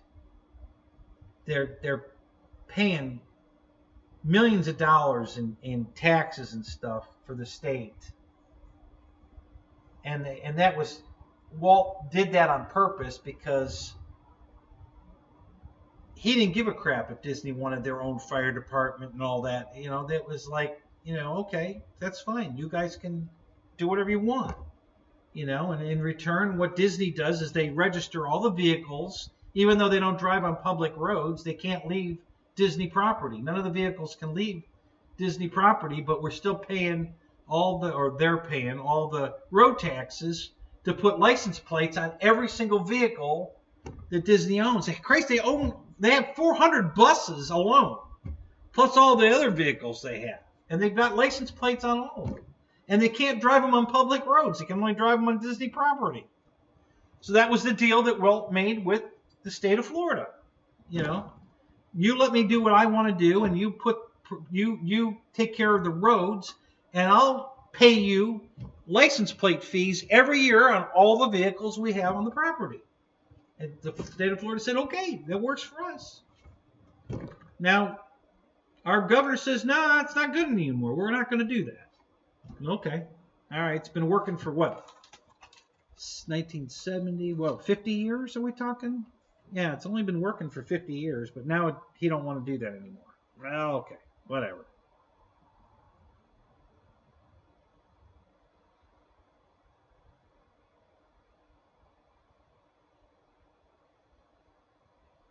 It's 37 degrees there. Oh my God.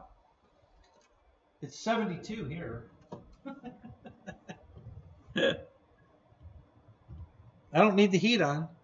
I don't need the air conditioning on either, for that matter. The air conditioner's there and the heater's over there, and I don't need either one of them tonight.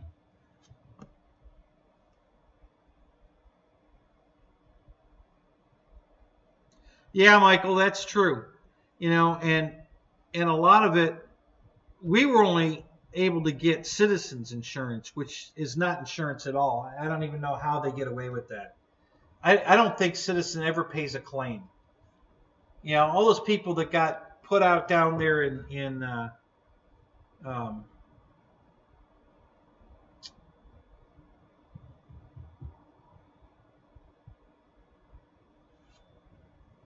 crap. What the hell is that county down there in South Florida?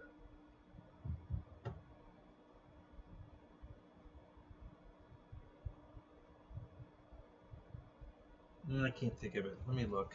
Shit, I can't think of it. Anyway, all those people that lost their homes down there and they put up temporary housing for them to stay in have still not got paid for their claims. And this has been like 10 years now. And Citizens still hasn't paid their claims.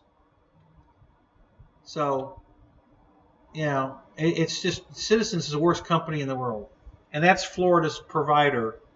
If you can't get insurance with other companies, then they have to insure you. Citizens does. But you pay them a ton more money than you would pay the other ones that won't insure you, and then there's no coverage because they won't pay the claim if you file one. So you're fucked no matter what. God, it's right on the tip of my tongue, too.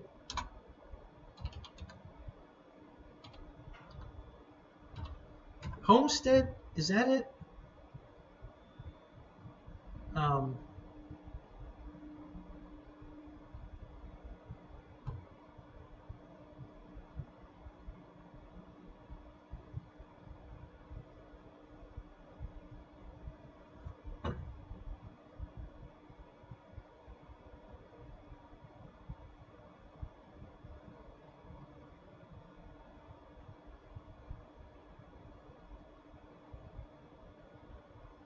Yeah. Homestead, that's it. It is Homestead. Okay. Yeah, so Homestead, when the hurricane went through there, took all the houses out and everything, and they built all that temporary housing for everybody to live in while they paid the claims. I don't think those people ever got paid. They're still living in the temporary housing. You know, because Citizens won't pay. It's ridiculous.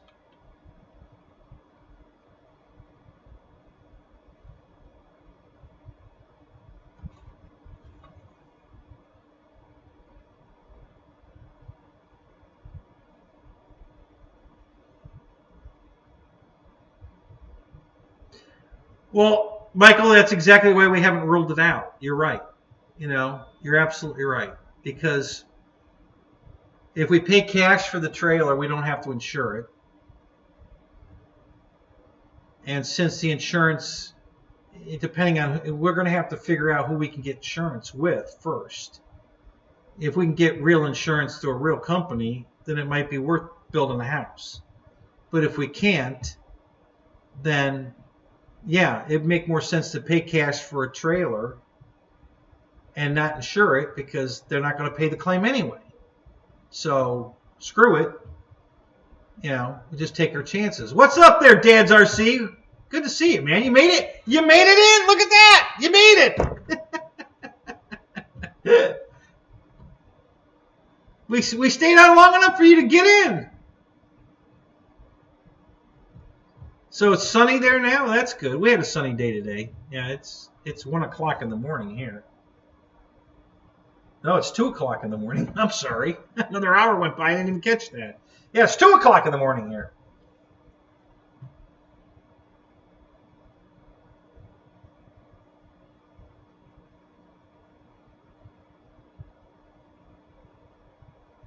Well, hey, that's good. At least you got to hang in here for a few minutes with us. That's good to see you, man. I know you keep sending me messages that you missed my show again, and you know, don't feel bad. I mean, I'm glad you're thinking of me. I appreciate that. you know, and I'm always thinking of you. When I like it when I get that message. It means a lot to me. So thank you. But yeah, so yeah, it's 1:58 here. It's 6:58 there. Yeah. So I'm glad you're here. I'm glad you made it. You know, even if you can only stay for a little bit, it's better than not having you here. So I'm glad you made it. Well, yeah, especially down here after all the sinkhole debacle that went on down here. The minimum now down here, you have to have a $2,500 deductible on insurance in Florida now. It's not a choice. That's it. There's a minimum of a $250 or $2,500 deductible. I'm sorry. Did I say $250? $2,500 on your home. So you have something small go wrong with your house, and whatever. It's out of your pocket for the first $2,500. So, you know, so it better be something catastrophic before your insurance kicks in, because they're not going to, you know, they're not paying the claim. You are. It might have changed. It might be up to $5,000 now. I don't know. I haven't checked it. It was $2,500.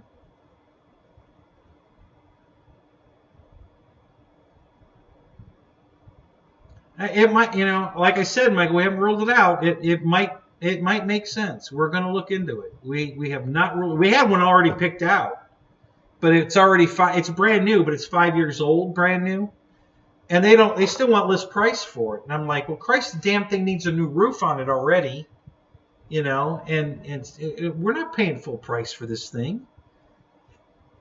So, but we loved it. It was a beautiful trailer, you know. So we haven't ruled it out. It's definitely a consideration. We might just do that. We might just, you know, buy a trailer brand new and put it on the property. Have this one hauled away.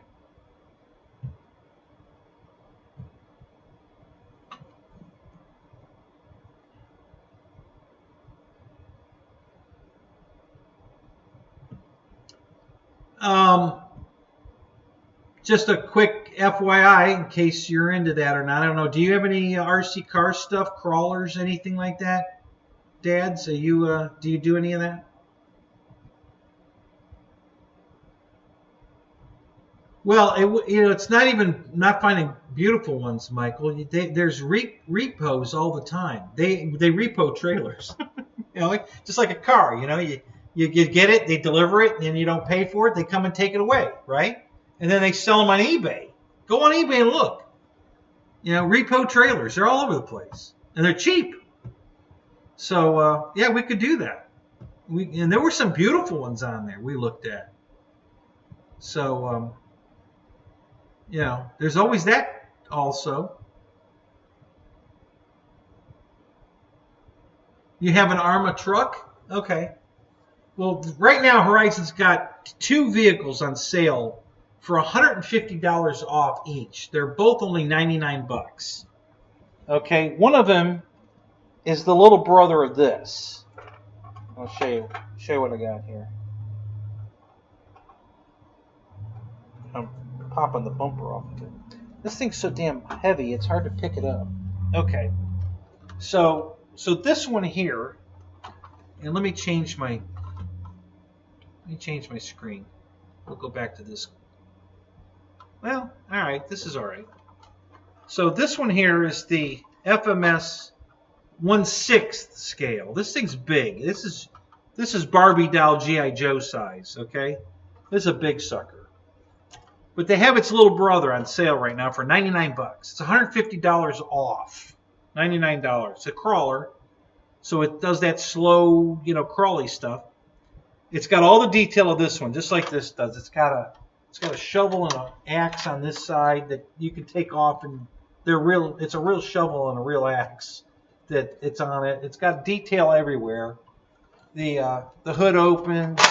There's an engine in there that I'll probably paint and detail.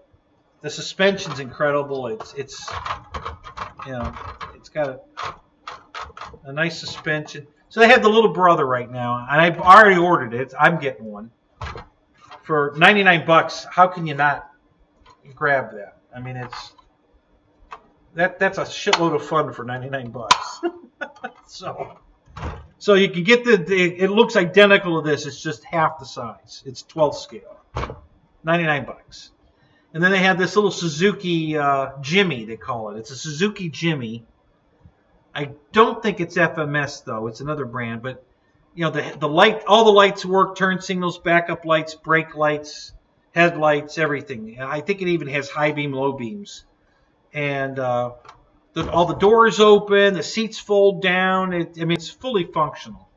Again, $150 off. It's 99 bucks. So I ordered that one too. So I have those two coming. So if you're looking for a great deal on a fun little, 12 scale crawler, I highly recommend both of these. They're going to be tons of fun for 100 bucks. It's a screaming good deal.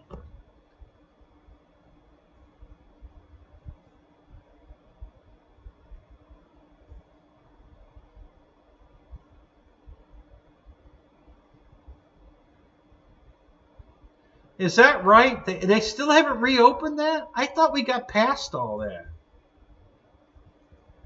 I thought because, everybody else has done away with the extra shipping costs now. Hell, even some Flex Innovations that makes those great airplanes. They've never offered free shipping before. They're offering it now. They had just before, like 6 months ago, they had a spiff on the shipping. They were splitting it with you. They would pay half the shipping and you paid the other half extra over the price of the plane because of the cost of shipping and everything. And then they did away with that extra charge. They were still charging regular shipping, not the extra charge shipping. And now they've actually offered, starting this week, I think it started, they're offering free shipping, which they never did before. So I assumed that this whole shipping problem was cured if Flex has gone to free shipping, because they've never done free shipping, and then now they are. So, and everybody at Motion RC cut their prices because they don't have to pay the extra shipping anymore, and so I thought Horizon would be all fixed now. So yeah, so the Horizon Hobby UK website's still closed, huh? Wow. That's crazy. I wouldn't have thought that. I would have figured they had that fixed by now. Huh. And they won't ship it from the U.S. to the UK, will they?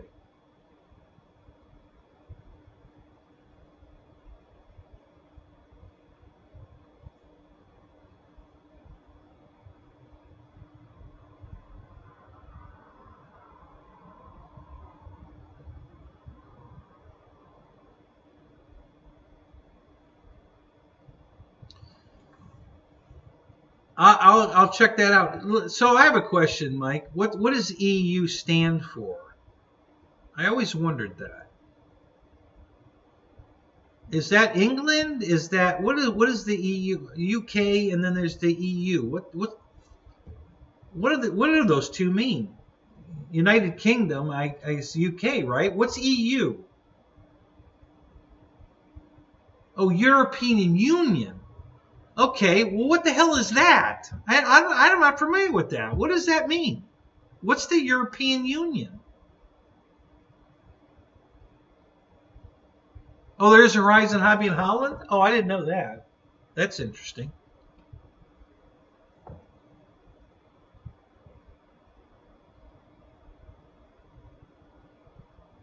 So you're not a part of... Who is part of the European Union? What countries are part of that? Okay. All right, well, we don't have to go over that tonight, but thank you. I never knew that. I didn't understand what that meant. I've always wondered that. So European Union. I'm going to look that up on YouTube. I'm going to get the story. I'm sure somebody out there put a video up of what the hell that means. So, Dads, where are you? Are you in England?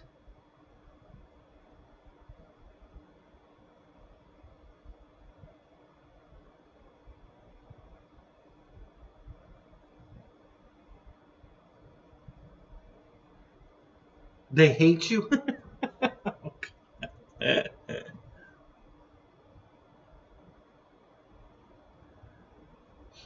Yeah, but I think I could be wrong. Well, that's not accurate either, so I'll forget that. Never mind. I was going to say something, but it's not all on one continent, but we aren't either. Hawaii's not part of our continent, neither is Alaska. Well, Alaska's part of the continent, but not connected. So that's not my theory is wrong anyway. So Southwest England. Okay, all right. And Mike, what part? You're in England also, but where are you at? Right? I believe you are. Or are you in? God, I can't keep you guys all straight. Are you in?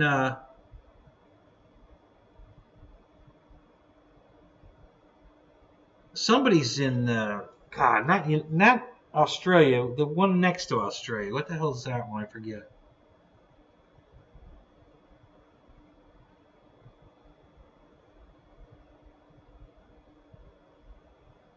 Yeah. Yeah, I saw that. We have the same problem. If it's not in the U.S. warehouse, I'll give you an example. The King Twin sold here. So you're in the south. You're in Southwest England. Okay. They were selling it here at one point for $269. The Hobby King Twin. Free shipping. So $269. It was $399 retail. Then it went to $299 on sale, and then it went to $269. Free shipping. So they're out of stock here. So they put it on sale for $199 from the European warehouse. So I put it in the cart, and then it added the shipping. It was, I think it was $92 to ship it. So it's right back up to $300 again. What a deal! Oh my God! So yeah, that was I was kind of like, oh my God! All right, so never mind, forget that. We're not buying it.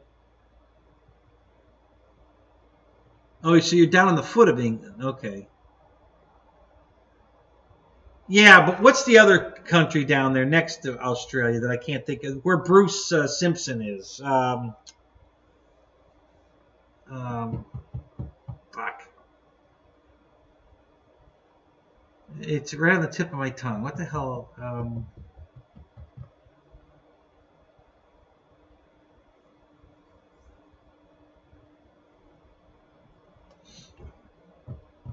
Yes, that's it. New Zealand. Thank you. Yeah, that's what I was thinking of. Yeah, so somebody's from New Zealand. I can't remember who, but yeah, you're right.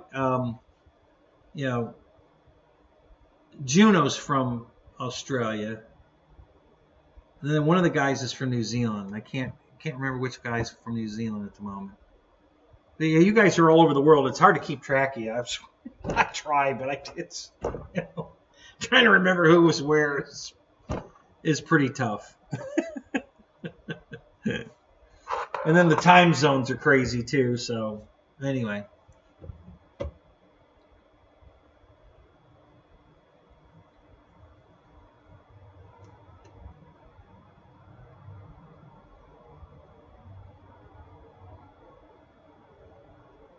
And that shipping cost, if I bought the like the $89 F4U Corsair that they have, or the other, it was still going to cost me the $92 shipping. It's not the shipping charge is going to change. It's a shipping box.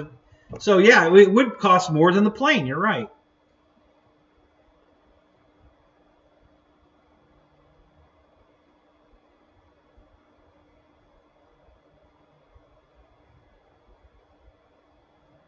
Yeah, all right, Dads. Yeah, I'm going to shut this down anyway. We're down to 6 people. It's time to go.